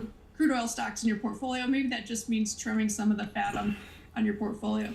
But in any case, the numbers I'm looking at, as long as we hold below $76 in crude oil, I think the bear market's still intact and we work our way lower. I will assume that that's confirmed. If we can get below 65, there's a little resistance at 67. That's the trend line that we've $5.90. Basically overnight, last night. It will most of the time markets come back down and retest those trend lines. So that's at 67. And then a number that I talk about a lot is 65. If you pull up a monthly chart of oil, you can see for whatever reason, probably because it's pretty close to the cost of production for a lot of producers, when oil gets above 65, it's usually bullish, and below it is bearish. So if we can get through the next week or two and start printing below 65, to me, that's confirmation that the bear market's still intact and we should continue lower. Carly, while this is definitely a big story for us, obviously what's happening in oil markets, it seems like the biggest focus today has very much been on LNG, particularly off the back of what we saw over in Qatar, stopping their production. We're talking about 20 to 30% of global LNG now offline. Just talk to us about the broader market impact of that. It's interesting because I know overseas LNG prices are pushing quite a bit higher, but here in the U.S. they're barely budging, and a lot of that is because of logistical issues. So if we're talking about natural gas here in the U.S., I think there's going to be, at least for now, unless things worsen, there's going to be kind of a minimal impact. And I actually also think the news lured in some premature buying this morning and pushed prices higher. And now that we're starting to see prices come back down, I think a lot of those buyers get remorse and liquidate. And if that happens, I think we continue lower in natural gas to about $2.40. So we're in a supply glut in natural gas, and I don't think today changed that, at least here in the U.S. I'll add one more thing. While we're focusing on energies and metals and these kinds of fun things, the U.S. dollar has quietly put in a little bit of a bottom, and I think that continues. It's a triple bottom on a weekly chart. And if the dollar moves higher, it's going to be very, very difficult for commodities such as crude oil or natural gas to hold gains. In fact, it's going to be bearish at some point sooner rather than later. So keep an eye on the dollar. If it continues to move higher, that's going to work against all commodities. Carly, we really appreciate you taking the time to take a closer look at oil and energy with us in the wake of everything unfolding with Iran right now. Carly Garner from DeCarly Trading. Coming up next, we are going to focus on the defense sector. We've got RTX, Northrop Grumman, L3 Harris, many others all trading higher in reaction to this conflict in the Middle East. That's next on Market on Close.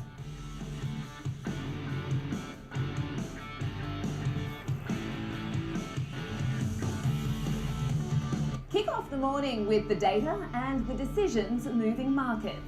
Morning Trade Live breaks down the macro moves driving the price action, from Fed policy to global growth, $6, to inflation and geopolitical risk.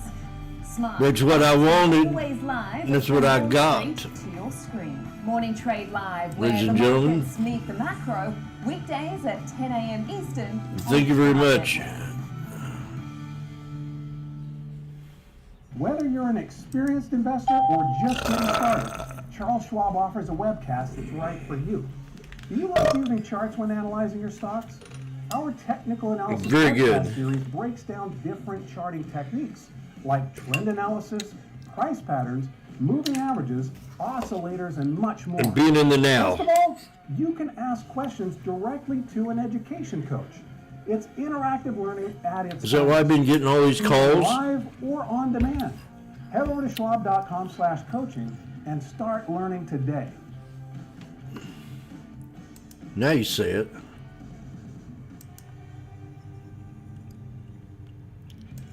Well, we've got 22 minutes left. I track options flow daily, identifying who's buying, who's selling, and how it's going to impact the markets. Watch live on Schwab Network at There's Kevin Black.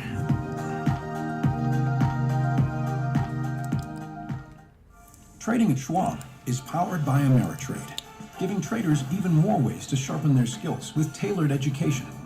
Get an expanding library filled with new online $7.20. tests, articles, courses, and more. All crafted just for Go. traders. Break it. And with guided learning paths, stacked with content curated to fit your unique goals.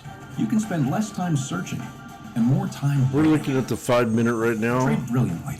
On triple bottom. We have a double bottom snake. Higher low. We're back here on Market on Close. I'm Marley Caden alongside Yes, Sam Marley. Bottis. Let's turn our attention now to the defense sectors. Welcome in our next guest, Tony Bancroft, Portfolio Manager at Gabelli Commercial Aerospace and Defense ETF. Tony, thanks for being with us. Great to have you back on the show. You would love to start with the reaction that we're seeing in the defense stocks in response to this ongoing situation in the Middle East. Good question. Big moves to the upside in Northrop, and Marley. Raytheon RTX, and L3 Harris. Do you think the markets are correctly pricing these moves? No. We've already seen such a run up in these names already this year. Yeah, it's great to be back, Marley and Sam. I think the reality is that there's going to be quite a bit more spending needed in order to resupply, the weapon systems that have been expended over the weekend and today. And it's probably going to continue with the amount of, the barrage of ballistic missiles that Iran has been launching. They're going to have to replenish these supplies. And then, they've already talked about increasing production rates, tripling, quadrupling over the next, several years.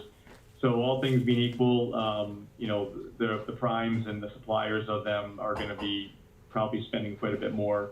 You're going to see defense budgets likely increasing. You saw the $1.5 trillion defense budget. Even a fraction of that, a minor fraction of that is a material increase to the already, unprecedented $1 trillion defense budget. So I think it's pretty well, set for probably longer term spending from here.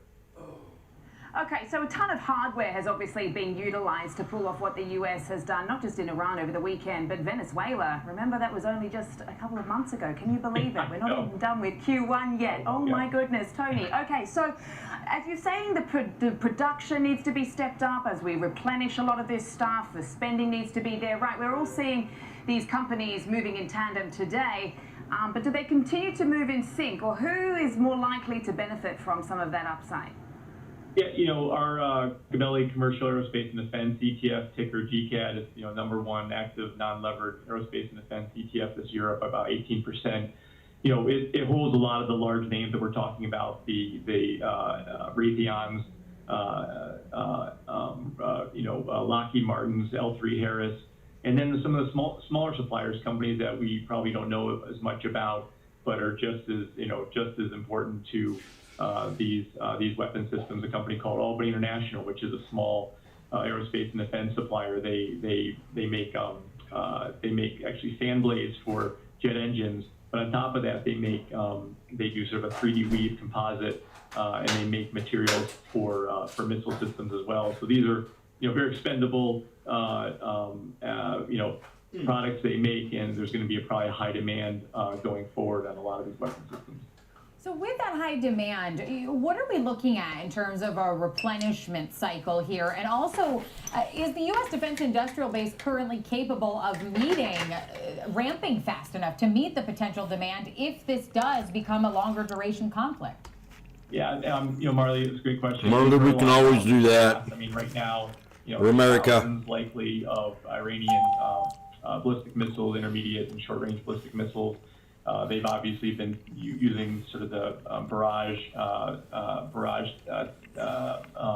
a game plan, a tactic, or saturation, trying to just inundate our defense system. So, we've been launching a lot of very expensive, much more expensive interceptors like Patriot, THAAD, amongst others. And that's probably going to continue, I assume, what the regime's been doing, their game plan of, attacking Gulf states along with, Israeli You think it's funny? bases and U.S.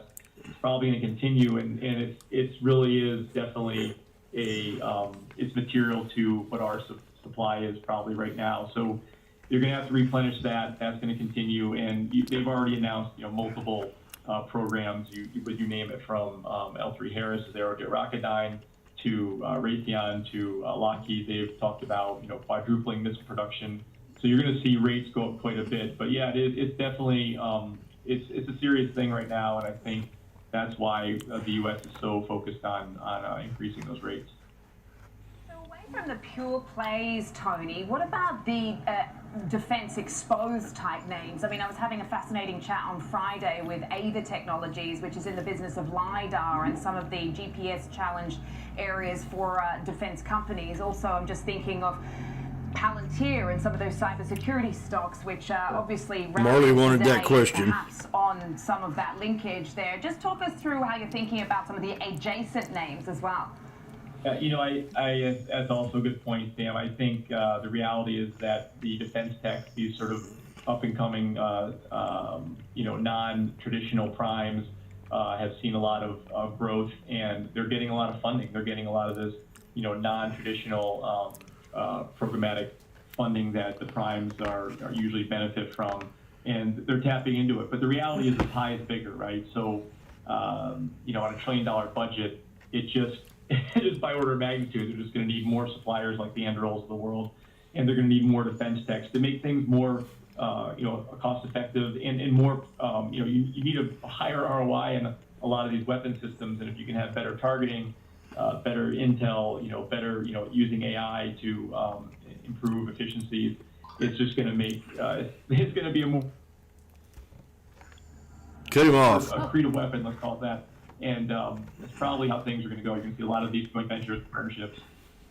And Tony, as we think about positioning here in this space and in this current environment right now, with all of the geopolitical risk and the uncertainty tied to the duration right now, how do you think about positioning among prime versus suppliers, and which companies have the most visibility into backlogs, and what should you be looking for?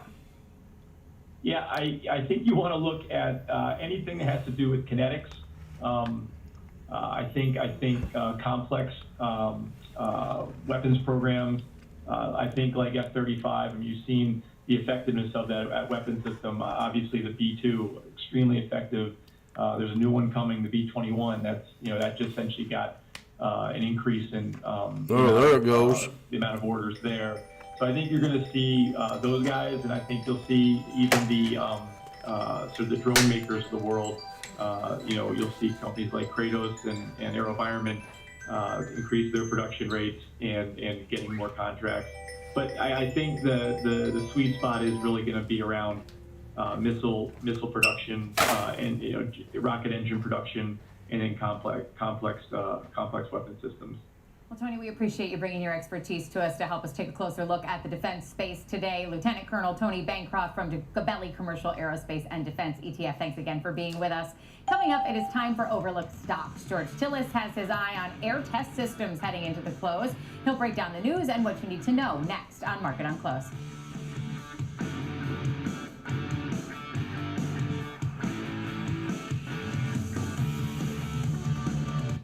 Whether you're an experienced investor or just getting started, Charles Schwab offers a webcast that's right for you. Are you an active trader? Our active trading webcasts are designed to help you develop a deeper understanding of technical analysis, options, futures, and more.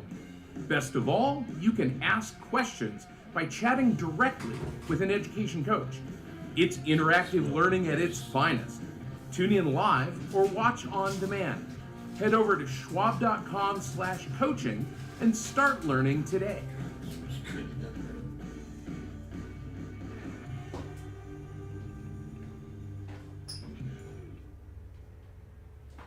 I'm Jenny Horn. We go beyond the headlines, tracking the trends, sector moves, and fundamentals shaping the markets in real time. This is Schwab Network. Subscribe at schwabnetwork.com. How's it going? First day, so. Sometimes, you know. Next. Try it again. You could have done better. Please. Same goes for where you invest. Level up and invest smarter with Schwab. Intern, this place is incredible. It's where I get all your office supplies. Your golf balls, your fancy coffee, your giant TV. It's everything in one place. It's like Schwab. Everything investors need, all in one place. Come again? Yeah, at Schwab they can do everything. Invest, trade, get full service wealth management, and anything in between. Think I'm gonna be sick. We have to buy that now. Schwab. Invest your way with Schwab. Stay connected to the markets with Schwab Network. Tune in 24 hours a day, 7 days a week on schwabnetwork.com And on all your favorite streaming services. Schwab Network. Available anytime, anywhere, on any device for free. Trading at Schwab is powered by Ameritrade, giving you even more specialized trading support. Connect with the Schwab Trade Desk, our team of passionate traders ready to tackle your trading questions, no matter how complex. Plus, get 24/7 live help and access support by phone, email, and in-platform chat. Trade brilliantly with Schwab.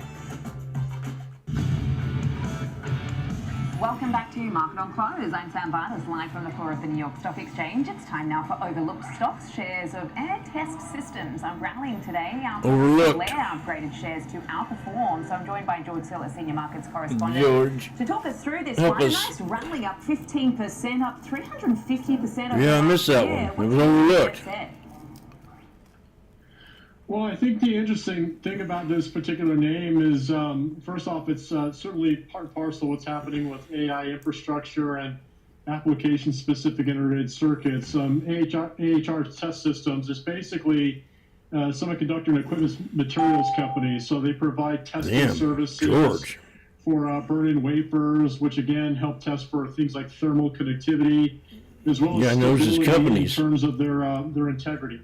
So essentially, one of the factors involved in what's going on with high bandwidth memory, AEHR, in AI data centers is stability and consistency in, of course, semiconductors. So if they can avoid, now if major hyperscalers can avoid downtime, that's very valuable. So they bring in companies like Keysight, it's another name like AHR, which is performing exceptionally well, to essentially test the integrity of systems and chips while they're actually in operation. And so that's very unique to the company. Yes, it is, George. The other thing is this has been a turnaround story, because if you look at the 5-year chart for this name, Sam, it actually came off of a $7 low, which goes back to essentially March of 2025. So we're looking at an entire year turnaround with the stock having revamped its business, which was mostly in line with the EV semiconductor and battery technology stack. And now it's actually pivoted its business to where the area is hot, and that's in the data center and, of course, testing the application-specific integrated circuit stack. And they've been gaining momentum in that regard, because if you look at some of the news as of late, always hitting home runs. They procured an additional $14 million backlog on top of what they announced. Oh, George. $70 billion backlog. Too much. And this is coming from an unnamed, they won't say who it is, an unnamed hyperscaler. So somebody out there with some deep pockets is certainly increasing the backlog and demand for AHR Test Systems technologies.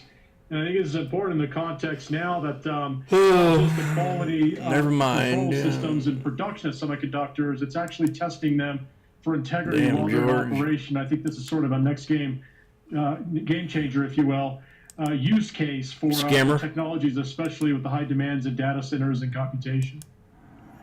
So, I mean, it certainly pays to be adaptable, I suppose, in an environment like that. I mean, we talk about some of these companies with the exposure to the auto sector not performing as well to those that are exposed to, as you say, the more sort of sexy parts of the markets with the AI data centers. So who are these guys' competitors, and what do these sort of fundamentals look like for this company then? Yeah, so it's a good question. Keysights is another competitor, but the other mainstay competitors are include companies like Applied Materials and Lam Research. So these are against some of the major players. So AHR is basically a smaller player in the space. And the fundamentals are improving. If you actually look at, last quarter's results, they did post an adjusted loss of 4 cents. But that's coming off essentially, about a year and a half worth of declining EPS numbers. And actually sales last year were slightly less than 2024. That's important because if you look at the projected backlog, it's a tremendous improvement from last year. And this is what the company guided for when they reported last earnings. Plus, the news keeps getting better with them is securing backlog order customers. So the point is that, if you look at last quarter, they lost 4 cents. They're near break even. In fact, this fiscal year, this is prior to the announcement of the new contract of $14 million. They were expected to lose 13 cents for the full year, which again is a lot less than on an annualized basis than last quarter. So it's moving in the right direction. And next year, they're expected to be profitable on an adjusted basis. So the best moves in stocks don't necessarily happen as they're growing their profits. The best moves come at that inflection point where they're nearing break even and do make that threshold break to positive profits from essentially losses. And that's happening here for AHR. And I think that's why the stock is higher. And that's why these analysts keep looking at this quite carefully. George. It's the proof of that path to profitability that seems to be helping out here. Yeah, makes sense.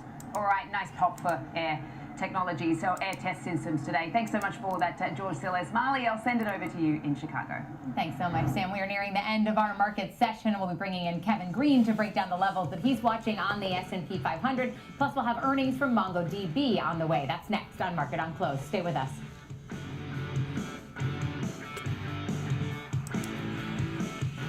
Here's the 200. Real-time access, data-driven analysis from U.S. equities to global macro matters. Schwab Network connects the dots. Watch live, subscribe free at schwabnetwork.com. Opportunities don't stop when the market day ends. So neither do we. Schwab gives you round-the-clock access to over 1,100 of the most popular stocks and ETFs, plus a wide variety of futures markets. All with 24-hour support from trading specialists who understand the ins and outs of 24-hour trading.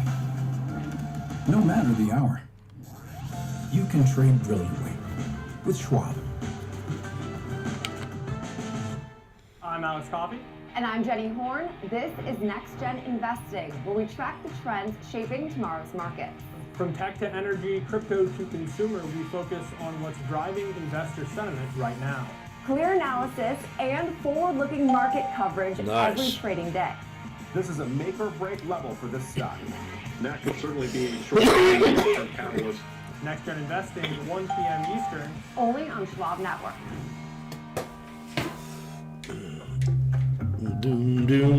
Sometimes, you could have done better. You could have. Same goes for where you invest. Level up and invest smarter with Schwab. Morning Movers brings traders the biggest headlines to start the day, from volatile overnight swings to the earliest analyst calls. Get your watch list ready. 8 a.m. Eastern, Morning Movers, only on Schwab Network.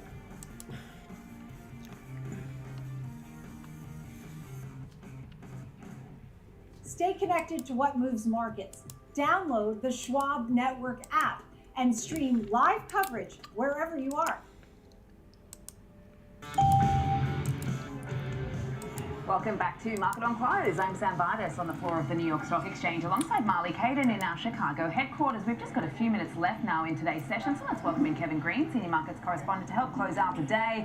Obviously, we were tracking that nice recovery in stocks off the back of the initial shock that we saw post what we got over the weekend with these developments. But it looks like the S&P 500 is just fading a little bit. Just talk us through the levels you're watching right now, KG.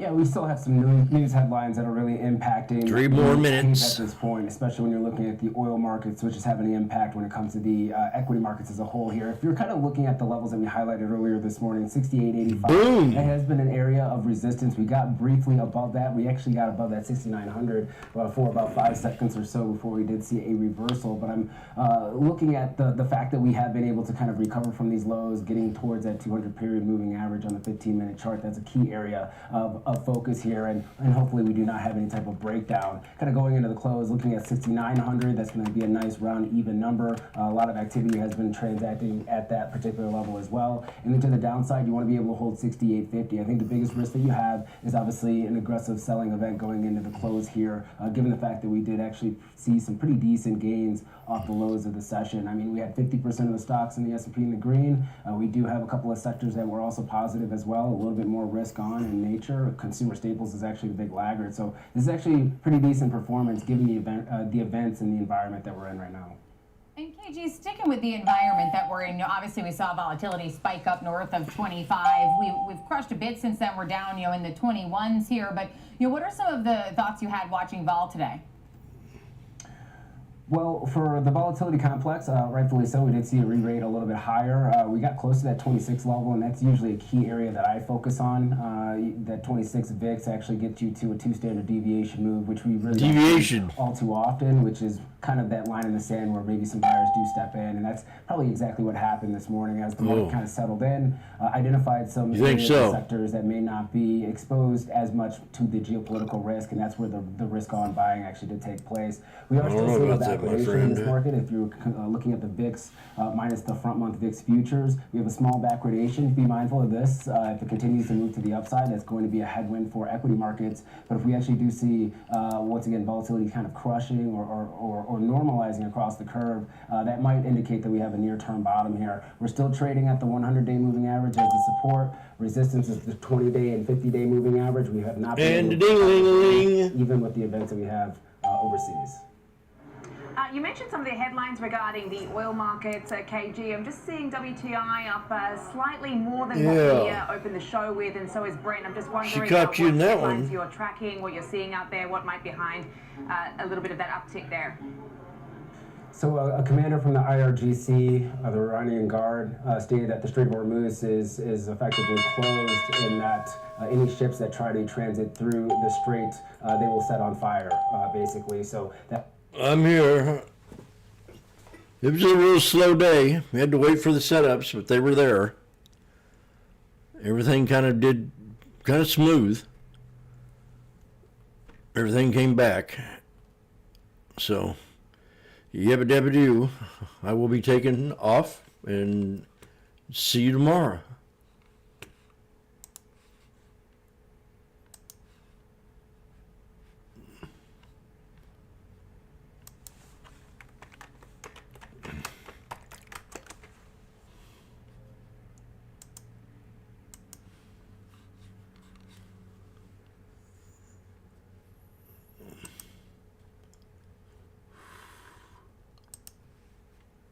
Mm-hmm.